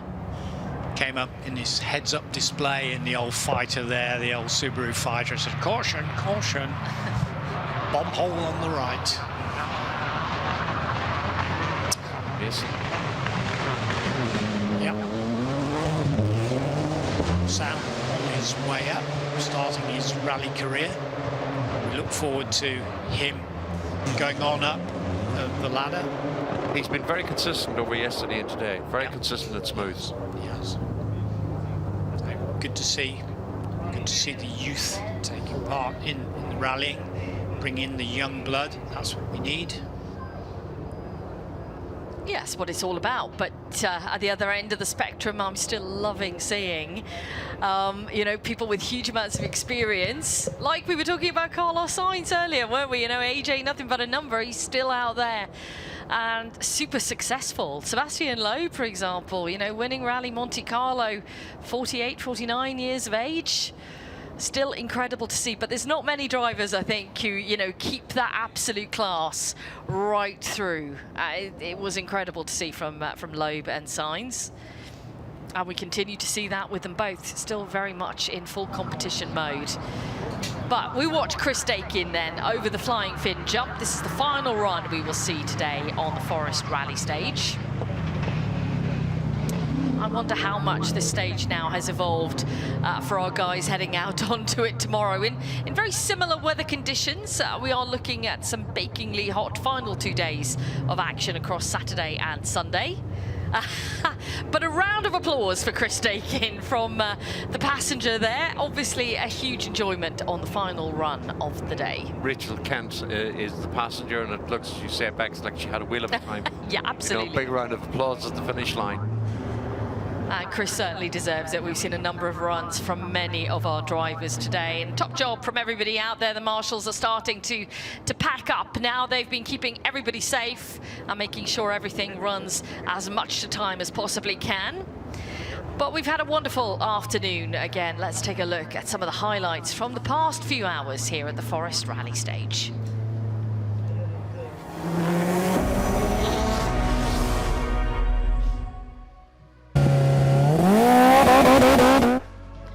The incredible sights and sounds that we see across this 1.8 mile stage throughout the afternoons and of course throughout the whole days here. A myriad of rally cars from every era of rally. Really brought into sharp focus this weekend as we celebrate 30 years since Colin McCrae won the championship in WRC back in 1995, and it's been so very wonderful to talk about McCrae this weekend and talk about the wonderful cars that he drove. Yeah, nice to see the McCrae family in the presentation stage earlier. Jimmy, Max, Alistair, Holly. Big part of the weekend here. What's been a big part of the weekend as well so far has been this tricky little corner at Salmon Roll, which caught out numerous drivers throughout the weekend, and I'm sure will continue to do so throughout Saturday and Sunday. It's something that they're going to have to try and hone and learn over the weekend. Ah, there we go. Into the hay bale, but what a wonderful day yet again. Now, the shootout earlier on today, what a wonderful performance again from Tom Williams. He was fastest yesterday and again put on a full display. Let's take a look at what we saw earlier in the... That's actually Josh McAlean, who I have to say big shout out to Josh because he has been ferrying people around in that car throughout the past 2 days. He's probably, I don't even want to count how many runs he's done, but it's been pretty incredible. So huge shout out to Josh on his first appearance at the Goodwood Festival of Speed. I think he's had an absolute ball out there this weekend. I think everyone has, but he has been very impressive and very entertaining. Okay.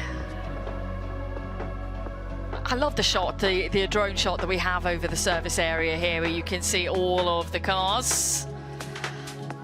Let's take a look at what the standings were after that all-important shootout. This is combined standings from yesterday and today's shootout, with Tom Williams out in front with an overall time of 5 minutes, 3.6 seconds. David Wright second with a 5:13.6. Then Gary Lecadeau third fastest overall with those combined times. Sam Mason slotting into fourth position. Then Marcel Ludwig in fifth. Peter Van Putten in sixth. Steve Ward seventh. Ben Smith with a great performance earlier in the Porsche 911 RS in 8th, Philip Squires in 9th, and Kim Mather in 10th position. Overall, with the accumulated runs over the past 2 days. But it has been Tom Williams who has been on impressive form on the Forest Rally Shootout. Full commitment from Tom, absolutely no let-up. He gave every single inch, used every part of the road, but he was efficient through the rally stage. That was the key factor. After a number of sighting runs, he knew where he could take just a few seconds, even just a few tenths, to create the fastest time on both the runs in the shootout across Thursday and Friday. It's been a solid performance from Tom so far, but another 2 shootouts to go here this weekend. And that's it from us at the end of the day. Myself, Bex Williams, Ab McCartan and Tony Jardine have enjoyed broadcasting throughout the day. We hope you've enjoyed your day here at Goodwood on Friday. Far more to come over the next 2 days. We'll be back in action with all the cars tomorrow. Goodbye for now.